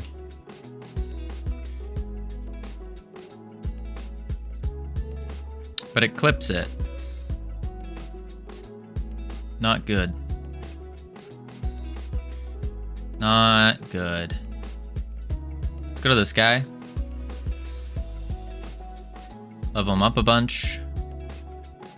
Should be level 27. Yep, level 27. Cool. Ooh. Health and damage are big numbers. I found Covino's stat sheet. Damage 450, rage maximum, mustache, Mario, speed, lightning, realm raptured. Oh my lord, Adam. Oh my lord. I don't know about any of those stats. Don't know about those. Alright, let's see. We got that going. And now we can... Realms raptured. Rest in peace, Realm Rapture. One of these days, I do, like, there's always that feeling that I want to come back to Realm Rapture and, like, make it good. Because it's just not good. Not good. But I know that going back to it means that I'm going to have to rewrite literally everything. Everything. It's like, okay, that took 7 months to make. So now with our new skill set we've acquired, it's gonna take, I don't know, 4 months. Yes, without looking at it. Okay, so it's gonna take 7 months to make again.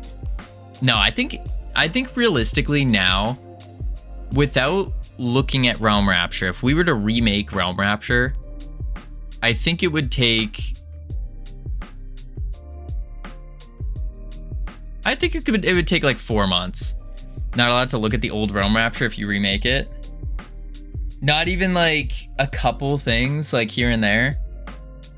Just not allowed to look at it at all. Like at all. Oh man.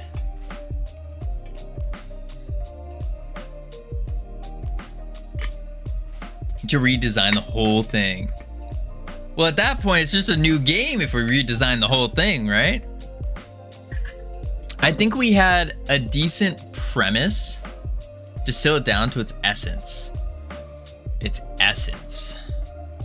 What was its essence? What up, Beller? How you doing?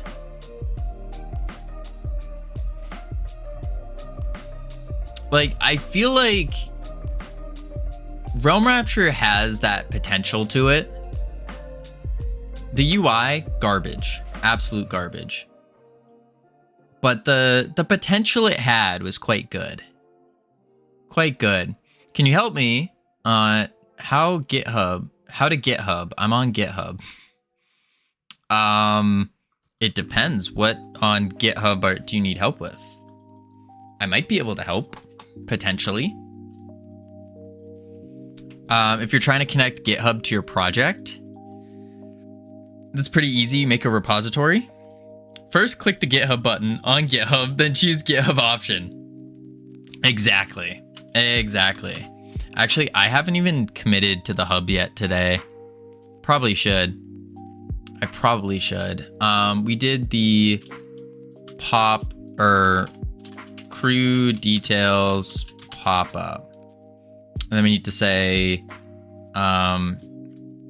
global position is messed up. When pop-up appears off screen. DevHouse, how you doing? Welcome in. What were you working on? What were you doing? Message had implied I'm encoding. What were you working on, DevHouse? For those who don't know me, hello. My name's Covino, and we are currently making the world's greatest clicker game. Greatest clicker game. And so part of the clicker game, real quick rundown of it, is you got everything a good clicker game has. 3D, pirates, battling, prestiges, the whole shebang. The whole shebang. Talents, all that kind of stuff. Born in 1873, oldest man alive. Holy moly. I had to raid your stream because it's going to be the world's greatest. Absolutely. Absolutely. You're doing some 3D animation for Unity. Interesting. Interesting. We are using Godot here. Because I wanted to learn, like, I was trying to pick a game engine. I started 1 year in 2 days ago. 1 year and 2 days. We already have one release game, but it was not a good one. Not a good one.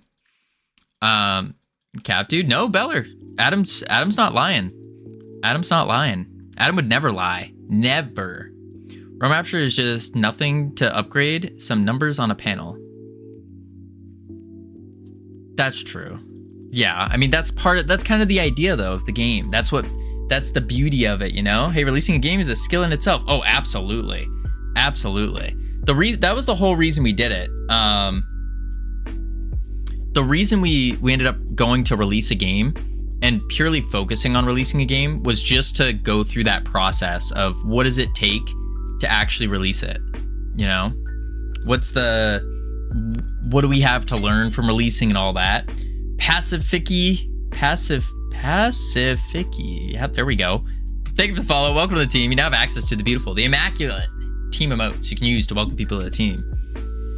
So yeah, we basically are going through right now, working on this pop-up menu here. So it's this thing.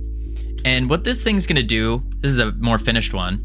It basically gives you the stats of what you're looking to buy. The stats of what you're looking to buy.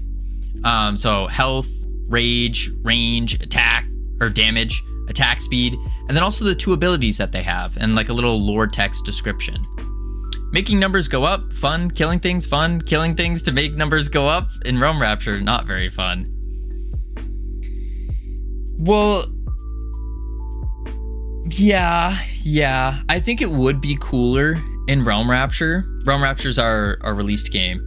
It would be more fun if you could unlock abilities and maybe have things like you could choose to shoot poison, choose to do fire and maybe like burn someone. Different status effects could be cool.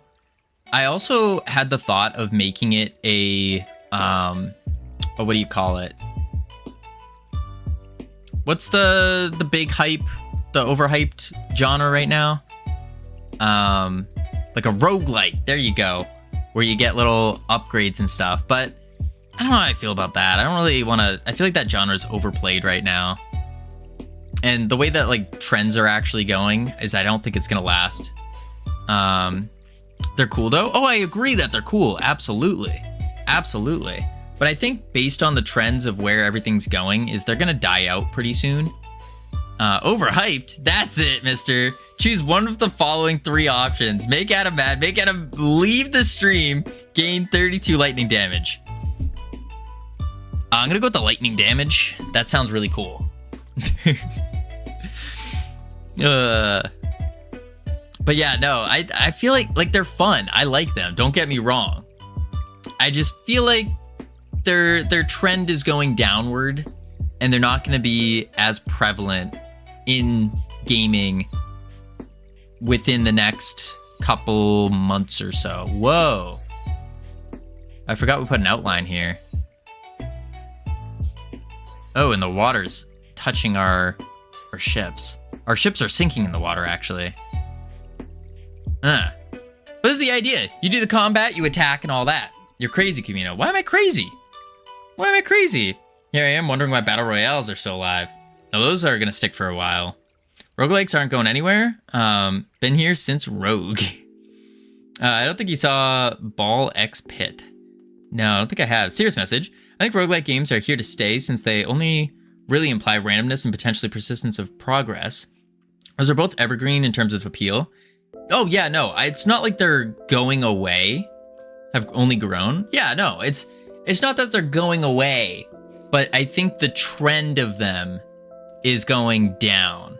So like they kind of were like here, and then they've spiked up a bit, and I think they're going down, and then they're gonna spike back up again eventually, because this is kind of how like most games tend to, from what I've seen so far, most game genres tend to go, and it's over the span of like a set periods of months. So for example, you'll have party games. Like I'm a big believer that in the next I think 8-ish months, the next 8 months, a big party game is going to come out, and that's going to be the hype trend. So you're going to see all these streamers and people playing another party game.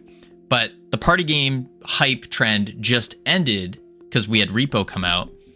That one ended, and then it's going to go back down. There's not really going to be too many party games going on. And I think a more casual game is going to come up. And then once the casual game comes up, then it's going to go into something more like a heavy competitive FPS Valorant type deal. Then from there, it's going to kind of simmer back down. And it seems like it kind of goes in waves like that. Trend's not going down, but certainly subgenres are going down. I think that's what you're talking about. Roguelike deck builders, Vampire Survivors are saturated, and other roguelikes are still trending. Yeah. I'm talking more about what people are playing in the current time. You just don't like roguelike, because they don't imply competitive multiplayer. No. It's not that. I think I'm just looking at trends of what people are doing. Are you going to Godot Fest? Dino Cries? 80% chance I am going. I got my ticket. I just need to figure out how I'm getting from the US to Germany. That's all I gotta figure out. My bold bet is that in the next 8 months, skeleton and cat-based games are gonna increase in popularity 2,000%. You know, that's probably, I could see that. Like I was saying, I think, I do think that there will be a trend of more like relaxing, not casual. What's the word I'm looking for? Like a more relaxing type game, such as Skelly Seller, where you can hire adventurers to collect loot, send them into battle, sell what they find, build up your own town in the premier laid-back idle game. I think that's where the trend's going. So I think it's going to go like that. Even Elden Ring's going roguelike. I don't think we should say roguelike trend is going down. I still think so. You know what the pro YouTube game dev critics say? 80% familiarity, 20% innovation. I have heard that a lot. I don't know. I'm taking a bold bet. Just based off what I've seen on social media and what I've studied over the years. Because I spent many years just depressed, just staring at watching YouTube videos and studying. That was it. And that's what I've noticed is everything kind of goes in like a trend line, and it kind of goes up and down in waves. So like every genre is still good, but I'm saying in terms of like what the masses are playing. Do you mean friend slop when you say party games? Because friend slop is trending up. What is friend slop? Like, what is friend slop? Such a perfect term. Is that like repo type deal? So Mr. Hypnotic managed to make you go. He didn't make me go. No. I wanted to go. Covino camped up Mount Everest for 4 years to study the art of the bold bet. His bets now come true 100% of the time. Get on his level. Something like that, yeah. Repo, Among Us, Lethal Company? Yeah. Okay, if that's called friend slop, then yeah, that's going down. And then it's going to come back up in like 8-ish months. That's my guess. Just based off of what like really it's based off of what the big streamers, big YouTubers are doing, which then kind of directs the masses. And that's not to say that these games won't you won't have like little pop-offs, but I'm saying like a solid 2 to 3 month trend per. That's what it seems like. I could be very wrong on this though, just so you guys know. I could be very, very wrong. Outrageously wrong. Okay. Let's get back to... What was I doing? I forgot what I was doing. The pop-ups? And I wanted to remove the pop-up. Last year was games about climbing stolen assets. Yeah, that's more of the I put them in the genre of like difficult to play games. Clover Pit and Ball X Pit will boost roguelike hype again. Clover Pit and Ball X Pit. I don't think I've heard of these games. Clover Pit and Ball X Pit? Clover Pit?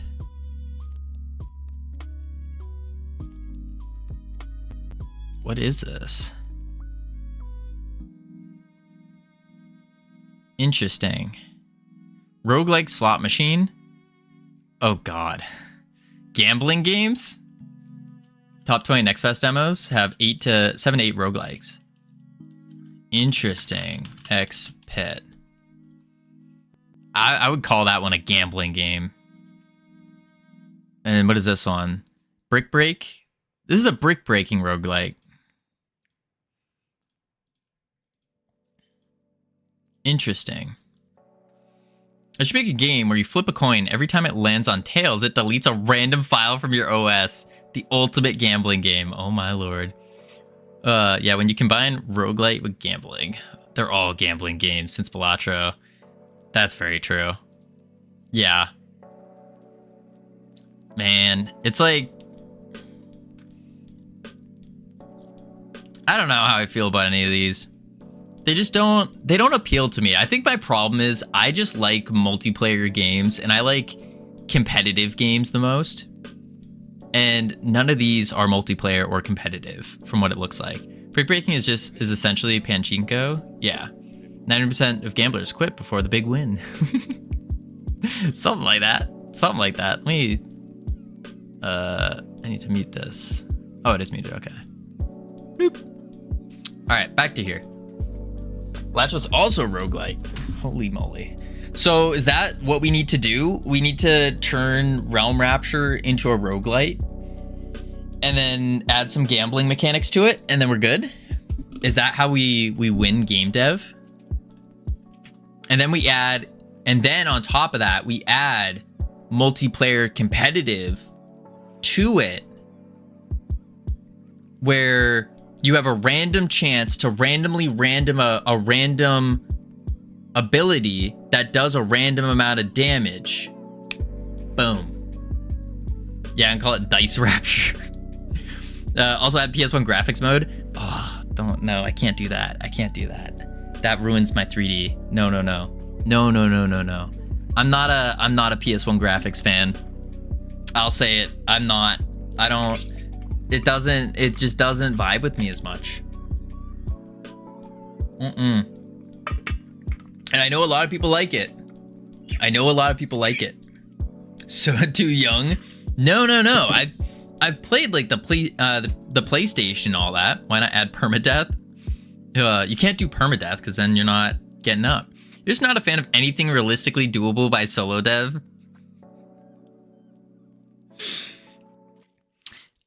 That's not true. Sammy, don't say this. You're supposed to be on my side. You're supposed to be like, no, that's not Covino. No. I don't know. I don't like this. I like this style. I think this is cool. This is nifty. I like this stuff.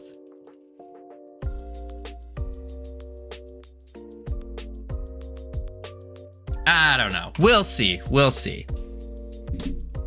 I have an idea for our next game after this one. Our next game after this one is going to be, I'm not going to say, but it is going to be one of the greatest games. Just following our trend of making great games, you know? Oh God, Cam's here. That's not good. Hello, Cam. How are you doing? Hope we will save you from these shallow waters. Shallow waters? What do you mean? This water's deep. This is some deep water. There's a kraken in it. And there's pirate ships. So it's deep water. All right, let's go back to progress. Pub finishes came last. You came last for 5 free rubber ducks. You got 5 free rubber ducks, but you came in last.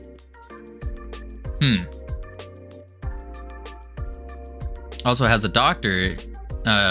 Also, it has a doctor's in philosophy. That's some deep water. A doctorate in philosophy. The drinks were so good. How many did you have, Cam? How many bits do you owe me now? Because just to reiterate for everyone, Cam is he has a bit of a problem, and we've been trying to solve it. And he promised he was gonna stop drinking for 2 months, and that was 2 days ago. He lasted 1 day. He lasted 1 day. Actually, no, I don't even think he lasted a full day. He lasted like 18 hours. What is this? It's the captain. You're the captain now. Hit. Bigger hit. In Cam's defense, you're defending Cam now, Sammy? It was 1 month, not 2. No, it was 2. It was 2 months because he was lining it up with a month. See, even Cam says it was 2. It was 2. It was 2. Man, oh man. Listen, Cam, you might have failed now, but there's always tomorrow. Tomorrow, you can start back up. I was trying to show off.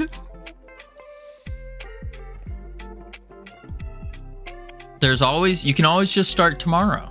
There you go. Boom. This is the cook. Cooks helpful food.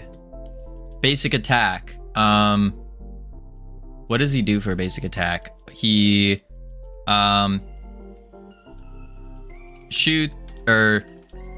shoots cooking oil that hurts enemies and heals allies. Special. Puts down a pot and starts cooking various foods to buff allies. Some of these descriptions might be a little too long. I should probably export multi-line as well. I mean, I just wanted the rubber ducks from the cocktail and then got carried away. Man, oh man. I think you can get like a couple thousand rubber ducks for like $50 on Amazon. I'm pretty sure. Let's export multi-line on all of these. Multi-line. And I hope that doesn't clear it. Okay, it doesn't. Good. All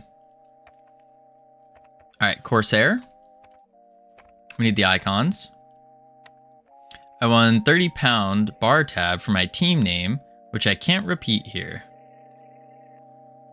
Interesting. Boom. Details. Lore description for the Corsair. A fast attacker wielding not 1, but 2 daggers. Yeah. Basic attack. Stabs. Or quickly stabs the opponents. Special attack. Teleports behind the lowest health enemy. Stabbing at an increased rate. Sure. We're obviously gonna fix all these flavor texts, but we're just trying to fill something in there just to see the sizing and how the word wrap is all gonna work. Doctor. In charge of the crew's health, the doctor is the premier healer for any pirate crew. Yeah. Basic attack. It's a melee.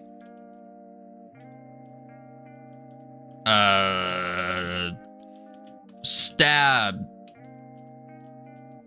Special attack. Provides a giant burst heal to all allied crew members. Something like that. Musician. We have no icons for you. Or a model for you. We're gonna dodge you for now. Navigator. Can't do you. Quartermaster. Let's grab blank texture. Bloop. And bloop. Details. What is a good description for a quartermaster?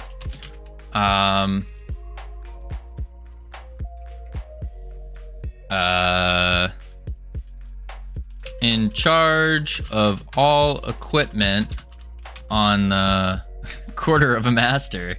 There we go. In charge of all equipment on the ship.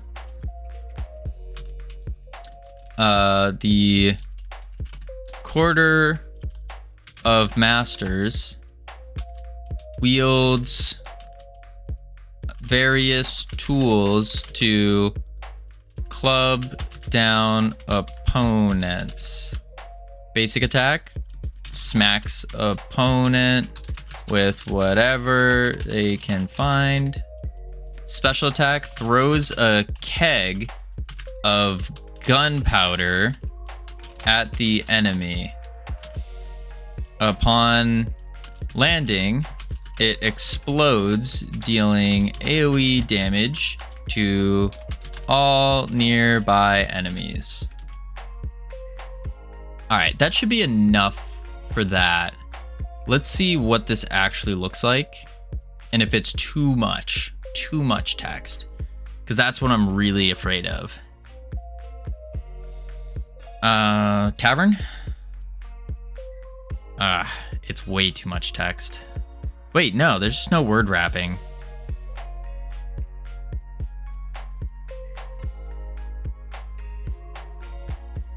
Scallywag doesn't have one yet. Yeah, so we need to turn on word wrap. Oh, my lordy lord. Yeah, we gotta turn on word wrapping. But also the placement is bothering me so much. Let's do word wrapping first.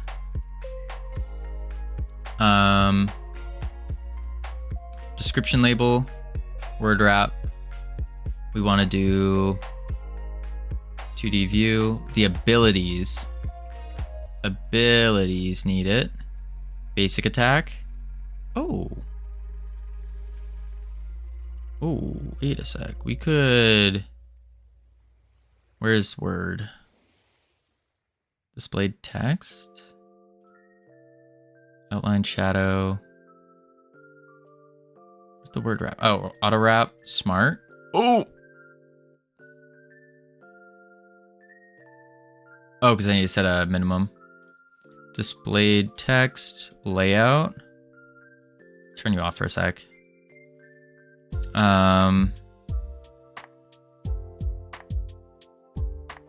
We can expand you. Transform. X is 186, and the Y would be probably like 50, right? Yeah, 50. And then we can center like that. Then word wrap. Smart. Same thing here. Double center. Layout. Can transform. Container sizing. Expando. X 186. 50. Yeah. Then smart. Let's see how that works now. Holy moly.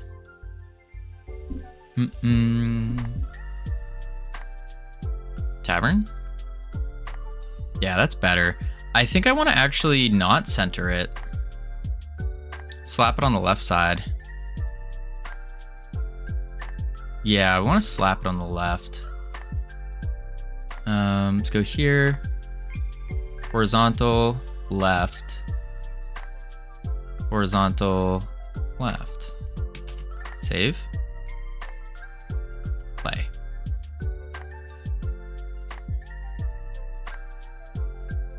Go. There we go. Tavern. Yeah, that looks better. Quartermaster. Yeah, that's way better. Okay. Sweet. So we can actually have some really big flavor text as well now. That's good. It really comes down to the size though, like, or not the size, the positioning of these things. Like we're looking at the top right and it's showing on the bottom. Not cool. And then this guy just freaks out because we're trying to show it, but it...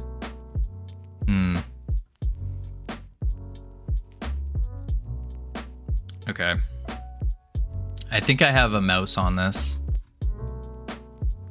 Mouse. No, it is on ignore. Huh. Strange. Save that. Commit to the hub. I want to say flavor, test flavor texts added.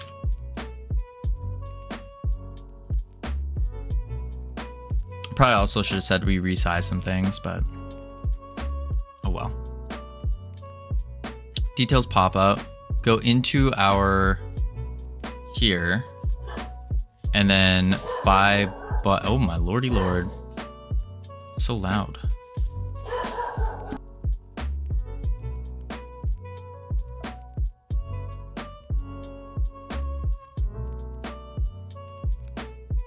Okay, I think he's done. Check pop-up. So this is the one that's the issue. We clamp it to the global position, or we clamp the global position with a minimum of 0. So that sets it right next to the thing. And then we say vector2 get viewport size X and size Y minus the size of the pop-up.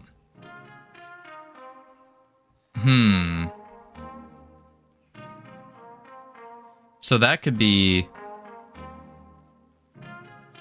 I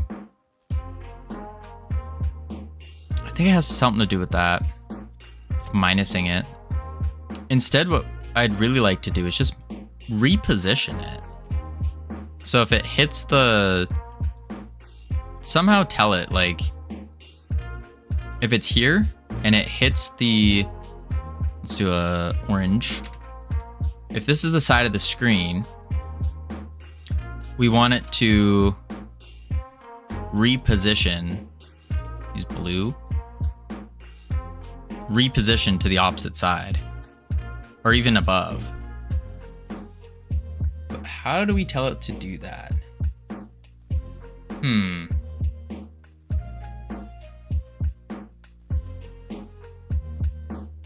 Not very sure.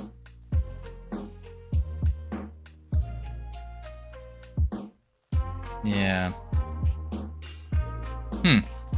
Welcome back from ads, everyone. Hope they were fun, exciting, entertaining. I don't know why my thingy's not working anymore. My streamer bot. Might need to update it maybe. Because it's like partially connected. So like some things work, but the timer for ads isn't working anymore. Sometimes it works. Very, very strange. Very odd. All right, back to work. Game. Play. Man, oh man.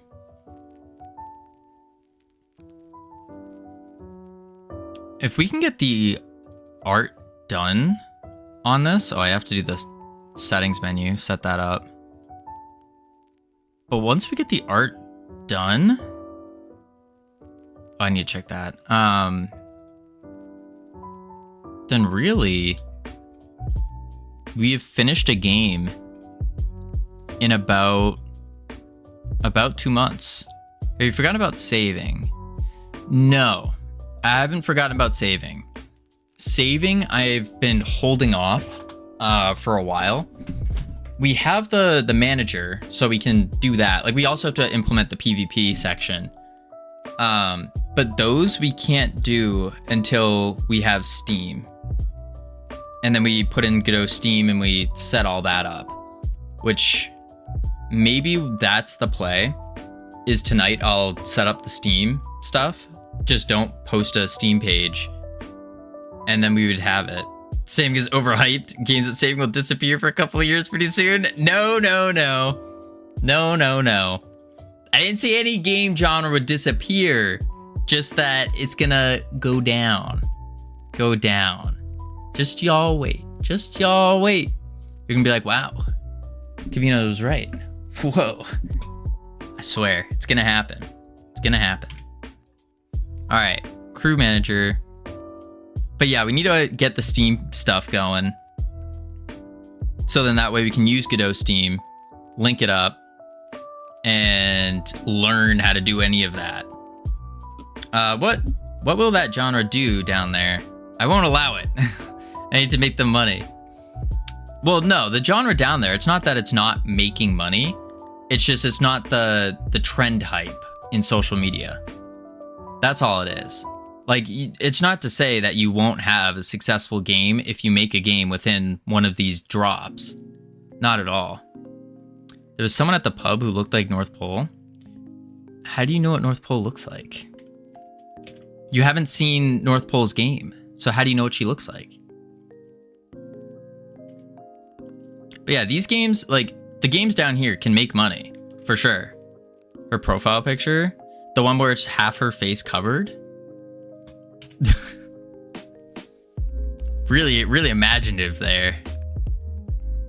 Ooh, that's not good.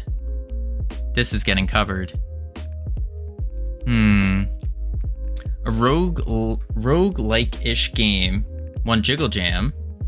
So I think you should be careful with these accusations.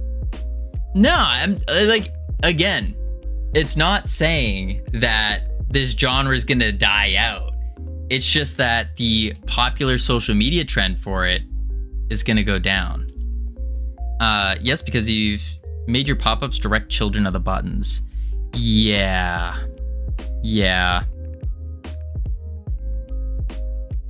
Instead of a thing that pops out in front of the screen. You will die out. I didn't say they're dying out. Nothing's dying out. No. I love my life. That's good, Cam. So how would I make it a separate pop out? Because maybe that would also solve our whole issue. Because the reason we need to make it a child is to ensure... this game actually would be good if it was a single player roguelite. This game? The clicker game? Go on holiday, meet lovely people, meet Covino. That does sound like a dream come true. It does indeed. Well, remove the clicking. So it's a clicker game without the clicking. How would you make this game into a roguelite? Make the battler good. The battler's phenomenal. What do you mean? Make it good. That's great. Look at this. You set your crew. You get to position them. They all have special abilities. No, it's a pirate crew building game. Kind of is, isn't it? It kind of is. And then the way you build it is through clicking.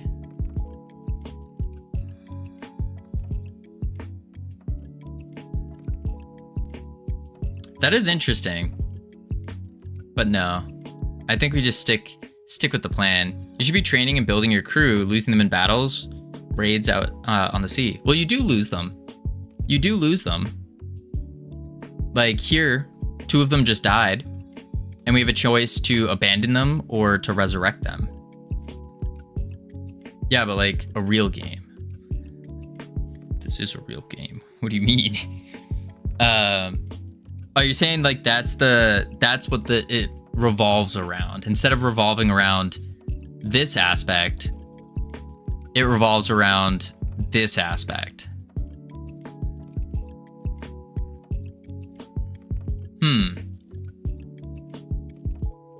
That could be something. That I definitely see what you're saying. But like, I think it's too late to change the idea, no? Unless we drop the game. And at this point, it's like, why would we drop it, you know? Do we drop it? It is too late, yeah. Yeah, I think the next game, I think a lot of people are gonna like it.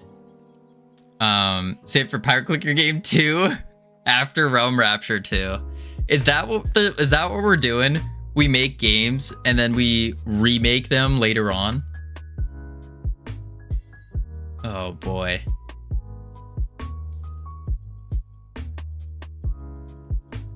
I don't know. I think game number 3, I think I've mentioned what we're doing for game 3, but I haven't mentioned the exact thing that we're doing. But I think it's going to be good, and it has a potential. If we really want to add roguelite events, we could. I don't think we will, but we could. But I'm excited for the next game. I think it's more up my alley. Sometimes I feel like I'm not let in on the next thing until it's been started and we're too far down the road. All right, ironic. You want to let in? I will let you into the next thing. I'll show you the next thing real quick. Everyone else, close your eyes, close your ears.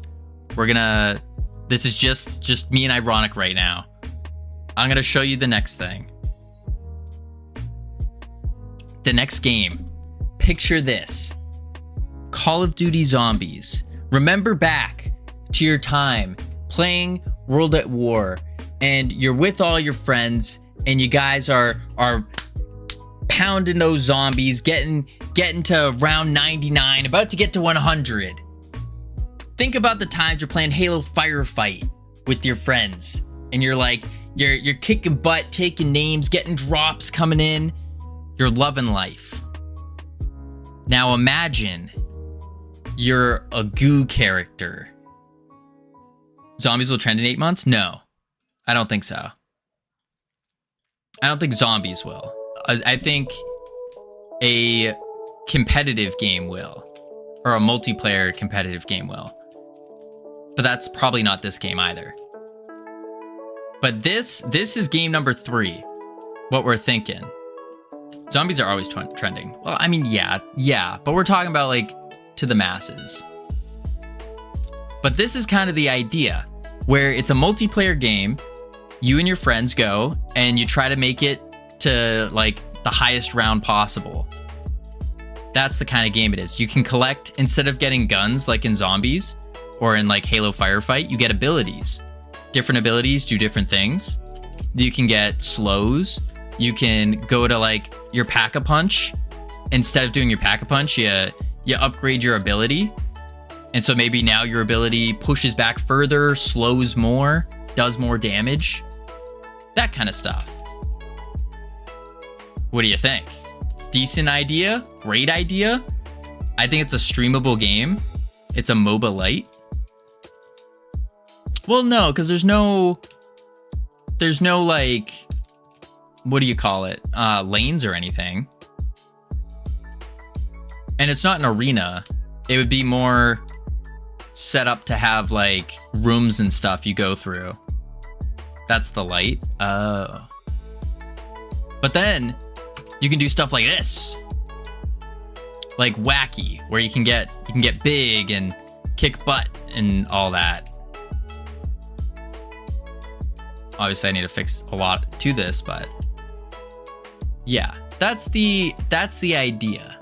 I think that will be pretty cool. And of course multiplayer, so you can join up with your friends and you can try to get to round 100, round 200, whatever the world record is. We can have a game with goo and with growing. Yeah. Because I think this character, and I'm not saying it because it's the best character I've ever made in Blender, or anything like that. But I think this character, he has potential. Different color variations, maybe a different shader on him. I think he's got potential. I think so. And like, imagine him with animations. Specifically, imagine an animation where when he jumps, he can like turn into a goo ball and then splats down on the ground. What's his name? He doesn't really have a name. We just went with Gooey for like quickly because we had to finish this game for the Jiggle Jam. But hey, Covino, I'm having a hard time picking up something. Can you pick up a number between 1 and 10? 9. No, you have to make these things, right? Yeah. Vector Man. No, it's not Vector Man. No. There was no inspiration there. Perfect. Thanks. You're welcome. But I don't know how we would make it. You should have ideas that you could make. I mean, we can make it. Casually sitting at 30% packet loss to Google right now. Yikes. We could make it. I saw a video of a dude who made in Godot these like leaf dudes, and the leaf dudes would like collapse and turn into bundles of leaves, and then they'd come back up, and it was really cool. And I was like, we could do that, but with the goo. I think that would be so cool. How to do it, I don't know yet, but I think that would be cool enough to come up with, you know? I think so. I think we have something with this game. Making it, like, imagine multiplayer, everyone's a different color of goo. Maybe we have different characters. Maybe not just the goo character. Maybe you pick a class. Maybe you could pick your class. You could pick your race, and you can customize your character, and then you guys can load into the world together, and you can get like level up, get different abilities. Maybe it would be more helpful if one of you was more tank-like and there's another person who is more like a support with like healing, and then you have like 3 others that do damage. Maybe that is the play for a game like this, like Risk of Rain. Could do something like Risk of Rain, actually. Yeah, some like that could work too. I haven't played Risk of Rain, but from what I saw about it, there was a lot more materials and stuff. Did Ironic fall in the end? No.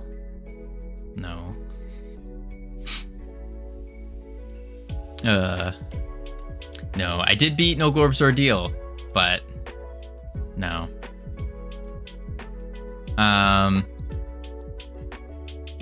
But yeah, that's the thought. That's the thought. Something to play around with this game. You didn't beat it? I cheated to beat it. I used your built-in cheat command. I did it. Not a man of his words, unlike me. Cam, where are those bits? 10,000 per drink? How many have you had tonight?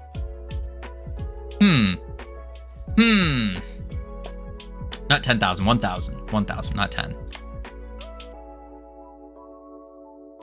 18,000 bits right now, roughly. This joke was sort of ruined by the resulting clip getting cut off at 0.25 seconds too soon. Oh God, we could make it. I saw a video of a dude. I saw a video of a dude. Oh God, we could make it. I saw a video of a dude. Saw a video of a dude. Yes, I did. You said dude who? It sounded like doo-doo. That would have been good. I'm deleting that clip. But I don't know. Maybe it's just me enjoying this model too much. But I feel like this model has potential and we need to use him. Like, think about it. Imagine Stretch Armstrong, but this guy. And you can stretch his arms and his legs and his head. He's like a goo thing. You could take him and you could throw him against the wall and he sticks. Sleeping on this bus? Oh, Cam, don't miss your bus stop.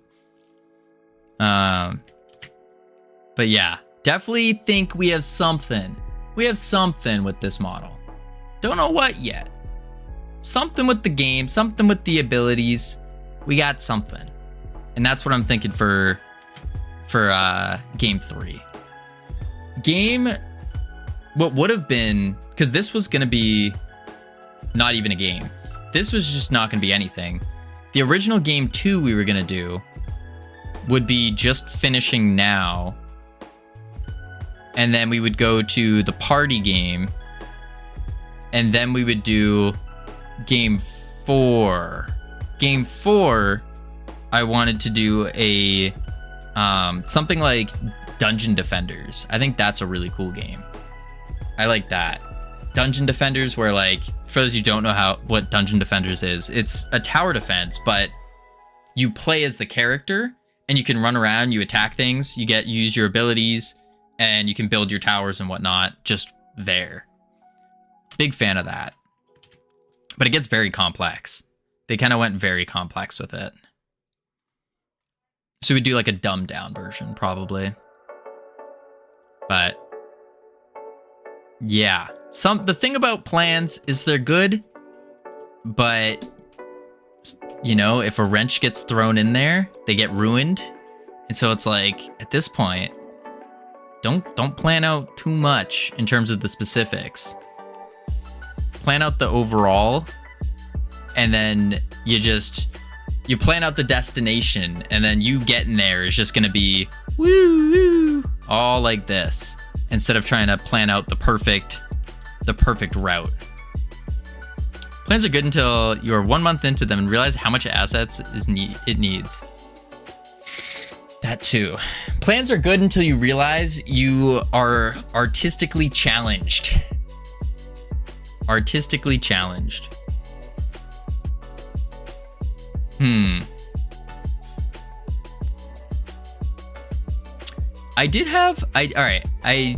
What's an idea that needs very little assets?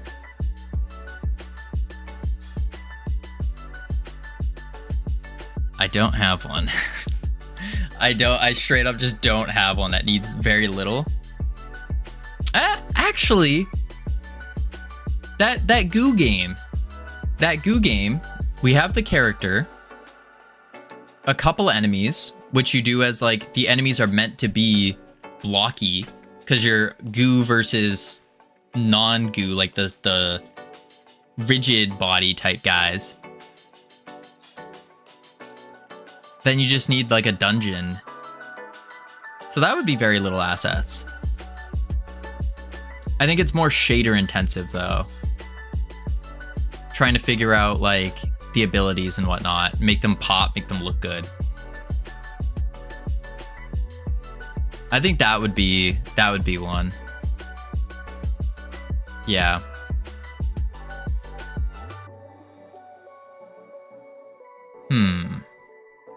What is this? Is this a tooltip? That's what I wanted to see next. Prestige. Set discovery states. Bada bing, bada boom. Bada bing, bada boo. And then...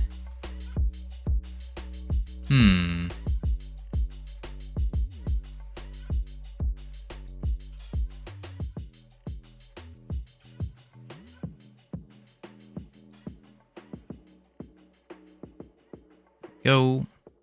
All control nodes have them. Built-in tooltips. Oh. So that was a built-in tooltip. These things.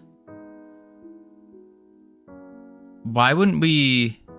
Well, I guess, does it only hold text? Can you not put images and stuff on them?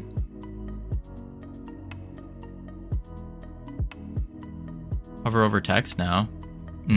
Okay, so we did this was the right play then, is making something like this. Okay. Dang. No? Wait, no.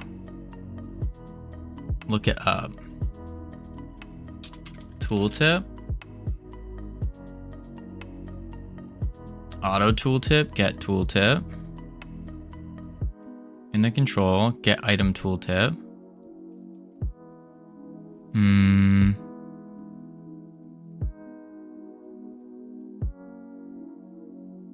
Not a status indicator.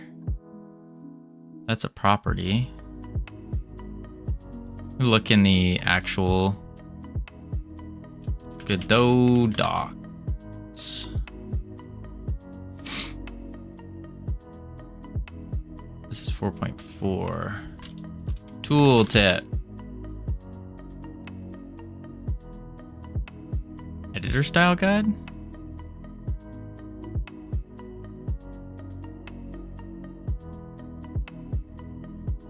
No. What is tooltip? Base button? Tooltip. Covino, you've probably answered this a bunch, but what are the YouTube videos on Wednesday and Thursday going to be for? So I haven't really answered that too much, actually. The plan is to start posting more on YouTube, mostly to grow our team here, grow the audience, provide value in a different on a different platform as well. That's really what it's for. Just growing in social media. And so the YouTube videos, because we don't have any YouTube videos, we got a couple shorts, sure, but we don't have many. So the plan is I'm gonna make game dev related YouTube videos and just start posting them. So one of them in particular, the one that I'm working on, or I've been working on, is the Jigglebone tutorial. But I don't want to make only tutorials because I'm not qualified enough to do that. So they're going to be more fun videos related to game dev, doing silly things, doing dumb things, very entertainment focused, I think.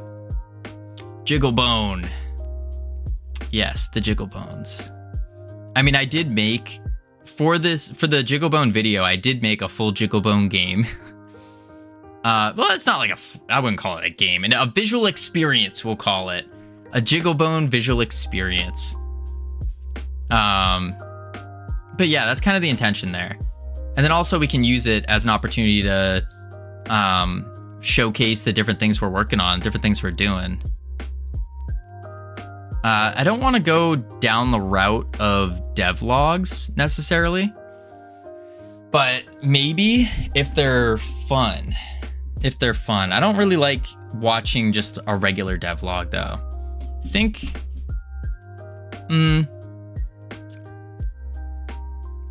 I guess you'll see when based on my editing style.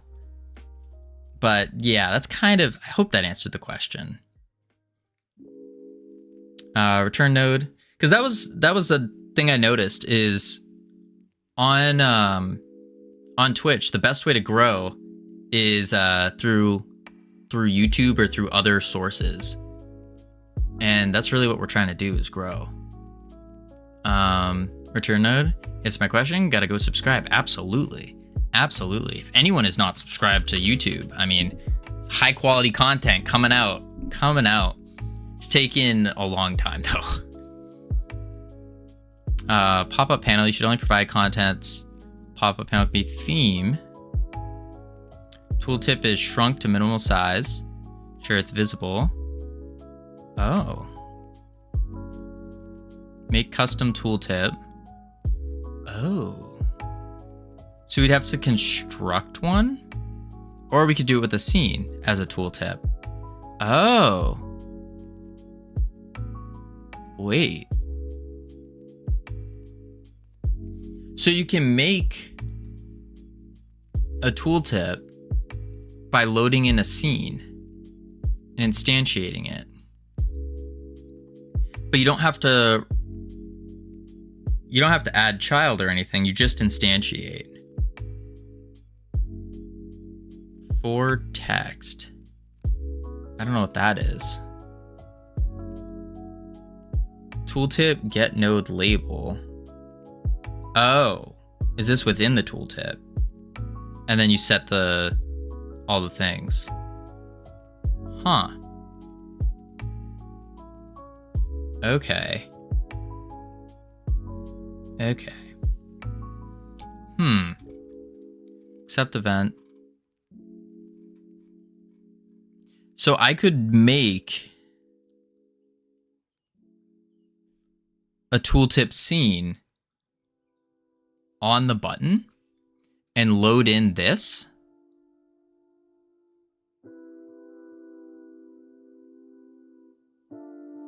So I would need to add a script to this, though, to get all the children that we need. Possibly.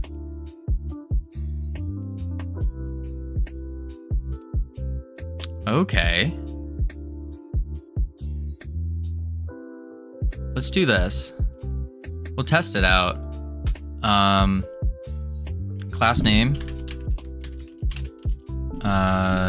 Details pop up. And all I'm doing here is I'm gonna do a set details. And it's going to take in a resource as a crew member. Void. And then basically all we do here is we take this junk that we did before, all these guys, which really I can just do boom. I should be able to just do this. Oops, wrong thing. I might need to change the onreadies actually. Oh, no, I don't. I don't need this one. Okay, and then pop into here. And then we grab all these. Copy it. And then paste, but instead we want to say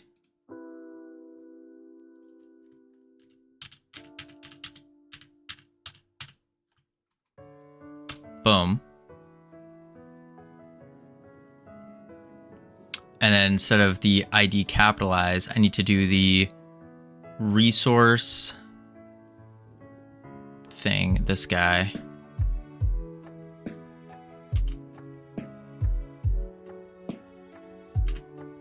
And then resource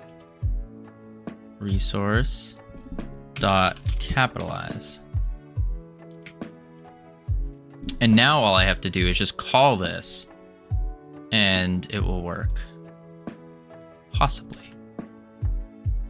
So let's do tavern shop container. Let's remove this for now. Pass. And func get tooltip, make custom tooltip. Wait, that wasn't right. Yeah, make custom tooltip and then preload the scene, instantiate it.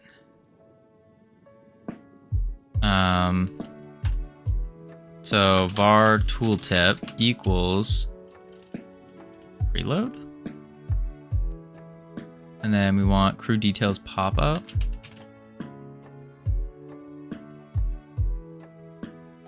Copy path.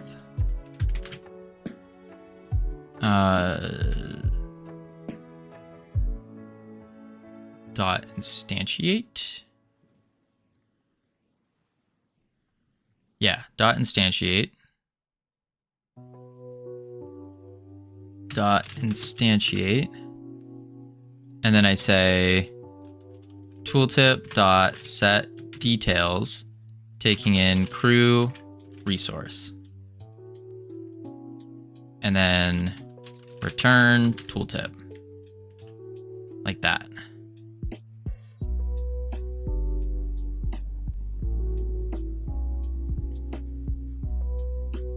But a tooltip doesn't just show on hover, right? I would have to put it in the mouse hover thing, don't I?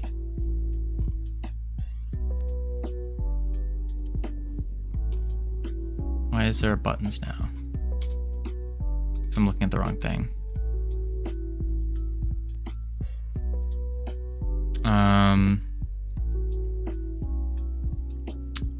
Virtual method to implement, implemented by the user, returns a control. Vortex is the return value of get tooltip.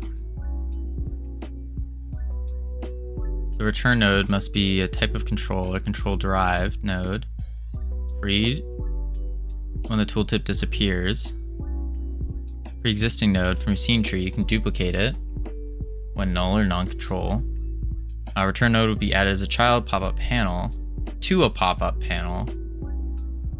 Oh, the return node will be added as a child to a pop-up panel, so you should only provide the contents of that panel. That pop-up panel can be themed. Ooh, so we need a pop-up panel for it to add the tooltip? That doesn't make sense. Let's go. What did I put it under? Prestige, discovery, and then these guys.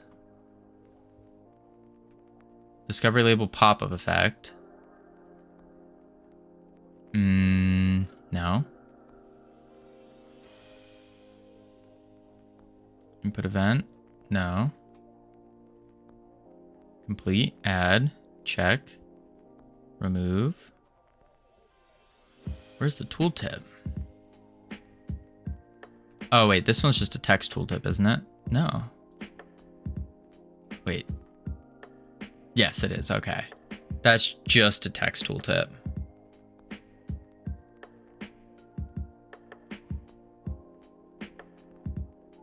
Oh, but it needs... Is that what it was at? It was saying?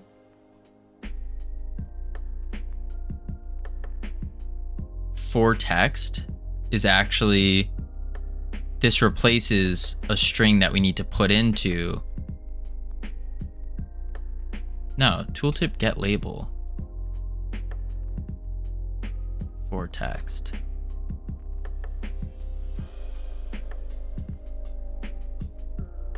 For text is the return value of get tooltip.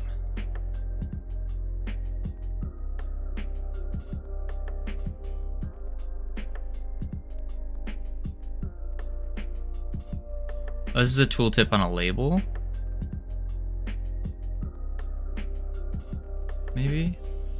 No. It's freed. Return node will be added as a child to pop-up panel.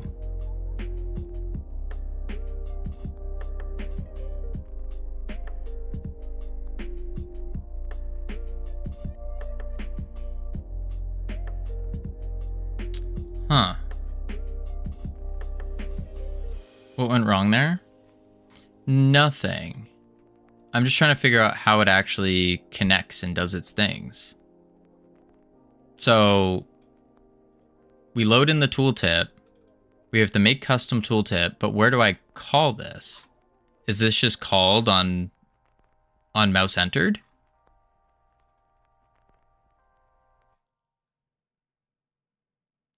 But it said it needed to add it to a pop-up window or pop-up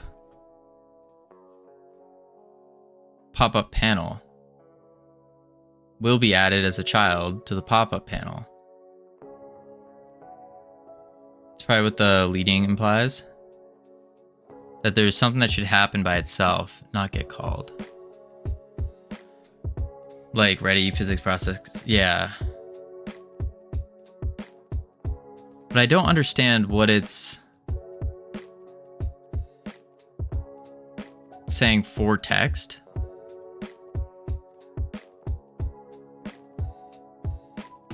Like we don't have a need for text.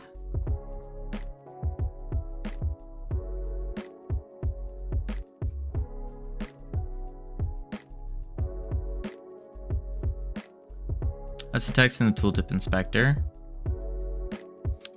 So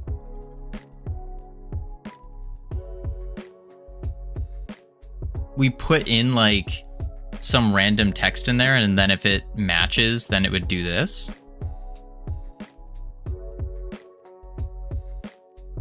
Is that how that works? I think it said that if it has nothing, the function should return null. To copy, if overridden, the method is called even if getTooltip returns an empty string. When this happens with the default tooltip, it is not displayed. To copy this behavior, return null in this method when forText is empty.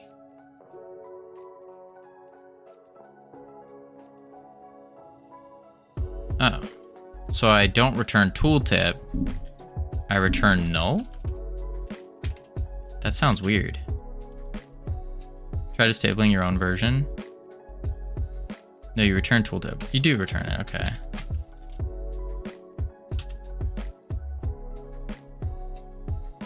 I did disable the pop-up.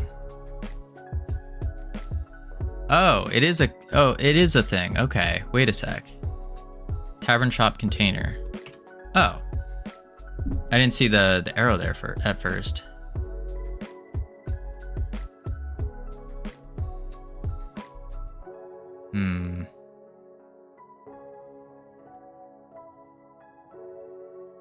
Doesn't seem like it's showing. Visible, modulate.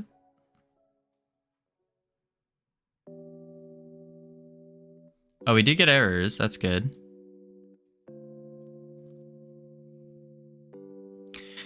Pleasant ready, node not found. Crew details pop up. Crew label, Reddit relative.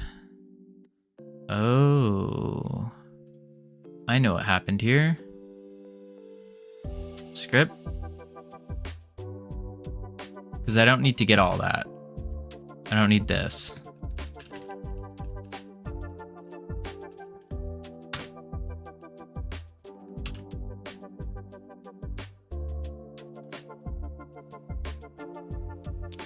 But no, those are not supposed to happen. No, no, no. Oh. No, it's still not doing anything. We're not even getting errors though. Just not showing.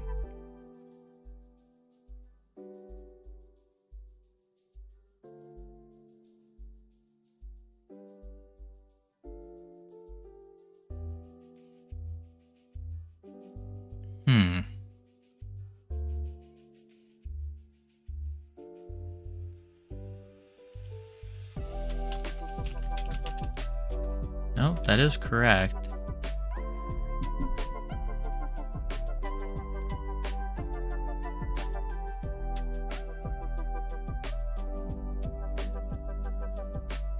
That's getting the text. Tavern shop. Try typing something in the tooltip text of the buttons. Anything?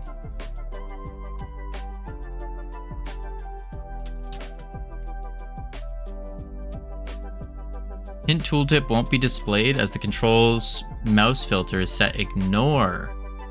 Ah. Wait, but that's not of the button. Let's go to the button. Okay.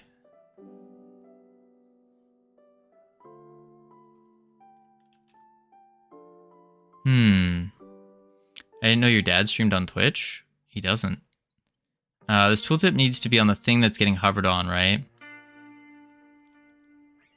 That would make sense. It's not on the... This is not on the button. This is on the tavern shop container as itself. Thinking of his dad's son. So if I do mouse, but I think this might break the button if I do a pass. And then tooltip. Let's try it. So everything above this needs to not get in the way. Yeah.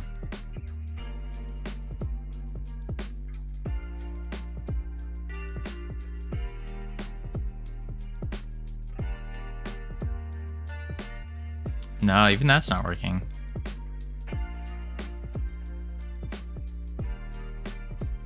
Huh. Ambulance Live, the Prime guy? Prime? Why is this acting weird?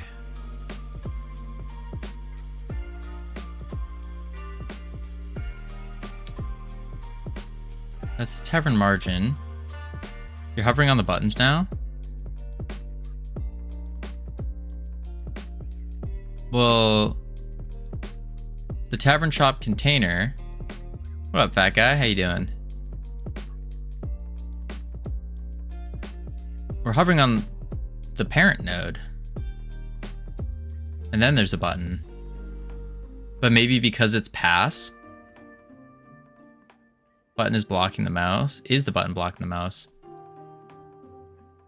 The button does have a stop on the mouse, if I remember right. It does have a stop in its order. Anything behind the button that would get hovered? Oh, wait. The tree goes backwards, doesn't it? So the root node has nodes below or in front. Right. Right. So it's stopping it. Let's pass. But the problem with passing it is now, what if I stop it there? But now the button won't work, will it?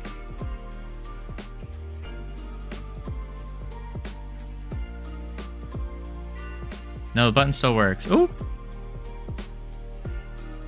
Property key text value type string on base object of type nil.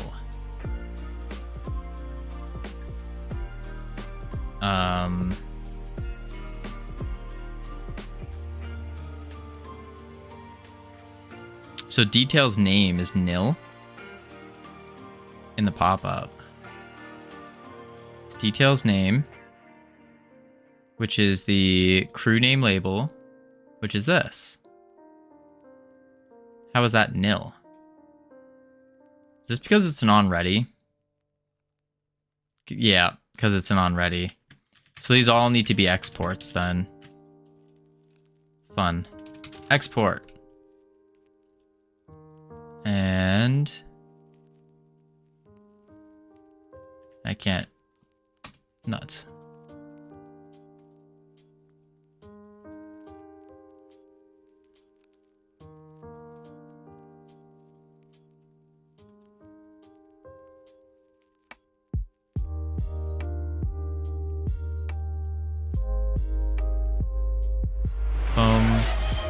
Oh, Escamina, thank you for the goose. That is definitely what I wanted. Definitely. There we go. So now we have to assign everything. Details name. Details level. Health. Rage. I was looking for it yesterday, but it wasn't here. It was here yesterday. We haven't moved the goose. Details damage. Speed.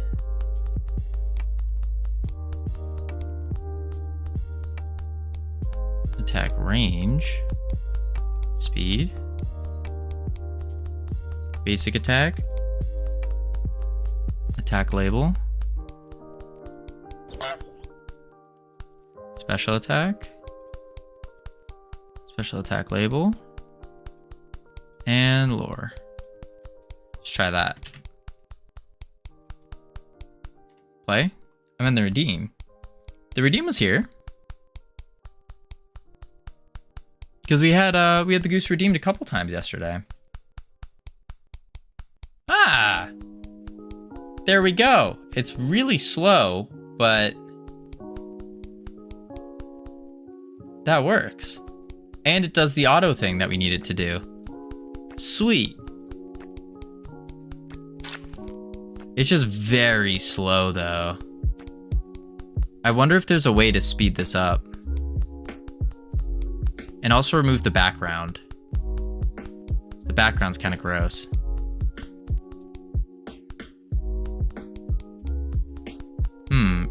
The redeem is here every day, but it is every day, but many days, like the retirement guy, that I am not gonna point out who I am talking about. Retirement guy. I don't think there's anyone here retiring. No. I don't think so.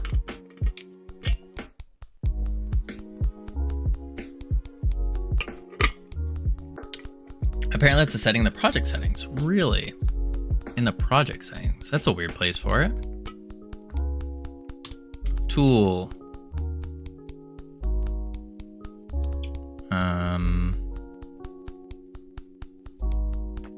Mouse cursor. Rendering.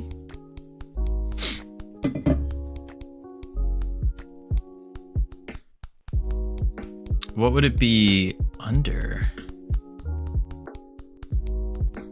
No.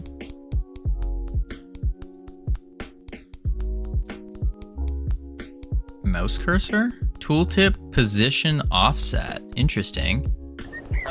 But there's no... Huh. So maybe we do mouse cursor. Custom image. Oh, that's cool. I can add a custom cursor. Just search tooltip. That's what I did. And it didn't come up. Oh, wait. Tooltip delay. Wait a sec. 0.1. That's... You search tool. Yeah. Okay, but how do we remove the background? That's the big one. That's weird that tooltip delay is in the project settings. You'd think it'd be somewhere else, like in a line or something. There we go. That's much better. Yeah, way better. Okay, but now see this black box around it? We want to remove that. I wonder if that's under something. No, don't use this, it says. Custom tooltip. Maybe it's like tooltip text get editor resource plugin dot. No, that's just gonna be our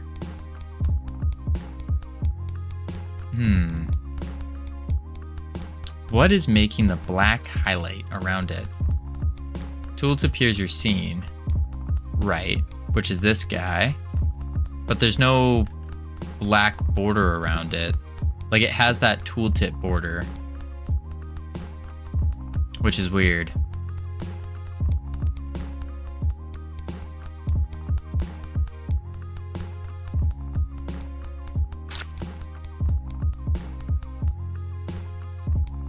There's got to be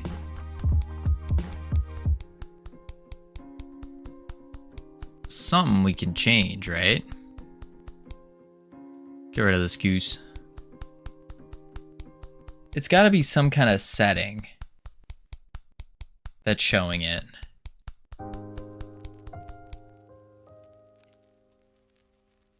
But we can remove this guy for now. Delete. Save. Back into the script. Let's get rid of this whole pop-up junk.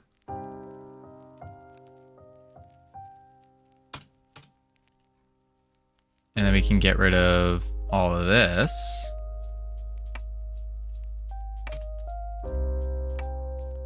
And get rid of all this. There we go. Now that looks good.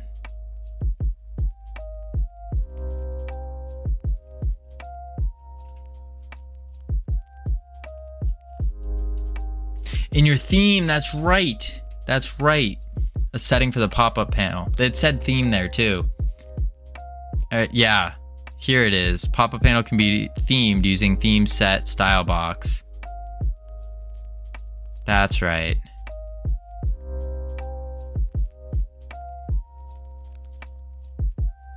So I could just do theme set style box like it said. If I do pop-up dot theme or set theme, no, style.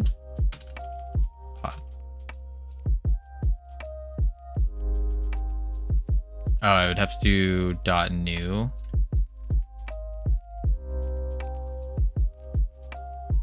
It literally just had, I was just looking at it. Oh, how do I can't go backwards in this, can I?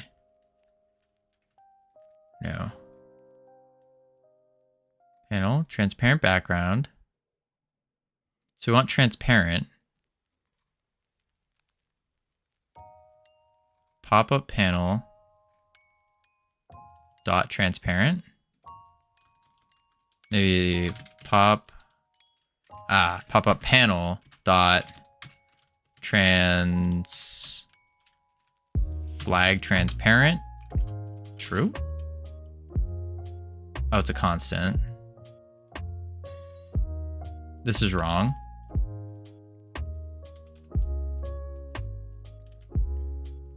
Pop-up panel is not your node, it's the class.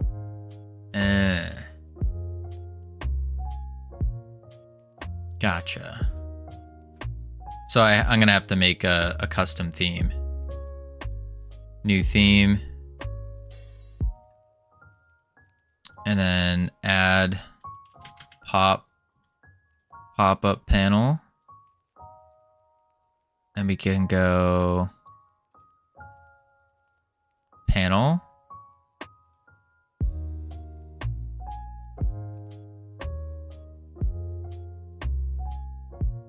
Style box empty.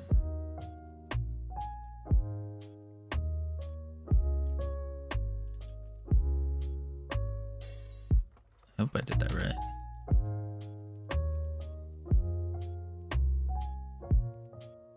There, brown. Yep, that did it. Did it?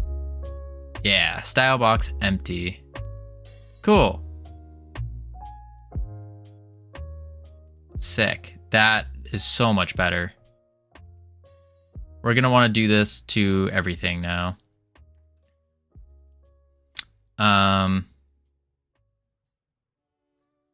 Okay.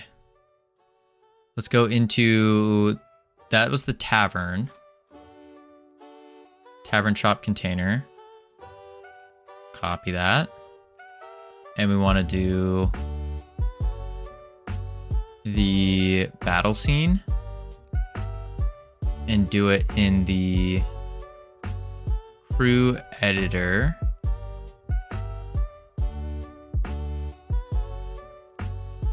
No, the select button. Crew selector button. Delete this pop-up.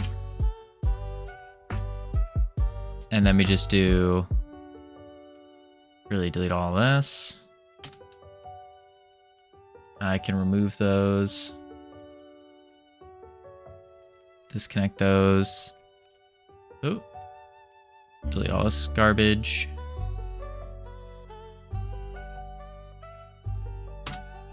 Boom. Delete all that. Boom. Boom.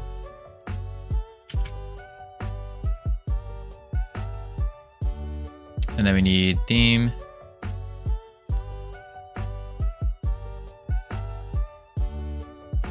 I didn't save it.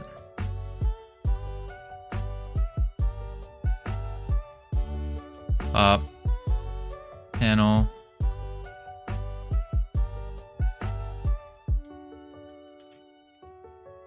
Obviously, I should make a theme. But I'm gonna wait on that one. Because we need work. We need some artwork for it. That's gonna be part of the style guide. I want to have borders and stuff on our buttons and whatnot. I think that'd look really cool. All right, that's all good. Oh, we have to buy some now. There we go. Battle. There it is. Sick.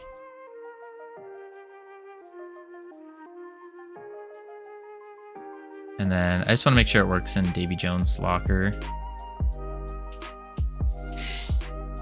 It should work in Davy Jones. Should. Okay, so you just do a make custom tooltip. That works way better than whatever kind of voodoo magic we were trying to do. That's for sure. Oh, we won. Anyone die? Haha, it does work. Cool. Unnecessary, but docs reading, bro. Yeah, I should just read the docs like a book. Pop up, change to tool tip. Yeah. Push. It's not bad that you tried basically to make it yourself though. Yeah. Once upon a time, there was a character body 2D. Ew, gross, Adam. We only talk about character body 3Ds here. 3D. We don't do 2D. No. 3D. That's what we do here. Boom. We have to figure out those outlines. But I think that's good. I think so. Is there anything else I'm missing? I don't think so. I don't think so.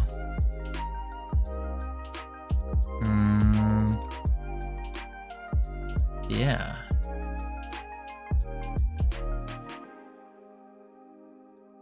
Wait a sec. Boom, boom. All right. I think with that. Alrighty, folks. We are calling it here today. As a reminder, tomorrow and Thursday, we will not be streaming. Can you stream for a few more hours? Sammy, I'm starving. I went a little bit longer, like an hour longer than usual. An hour longer. Thank you for the co-stream. Absolutely, co-streamo. That's pretty good. That's pretty good. We're heading over to Kid Mitten Games. Also working in Godot. Longtime viewer. Longtime chatter. Longtime team member. But I will catch you all on Friday. Hopefully we'll have a YouTube video as well. That would be pretty cool. That would be very cool. But have a great one. Spam the emotes if you got them. Just hit them with a little yeehaw. That's it. Just a yeehaw. Boom. And I'll catch you all Friday. Adios. Boop.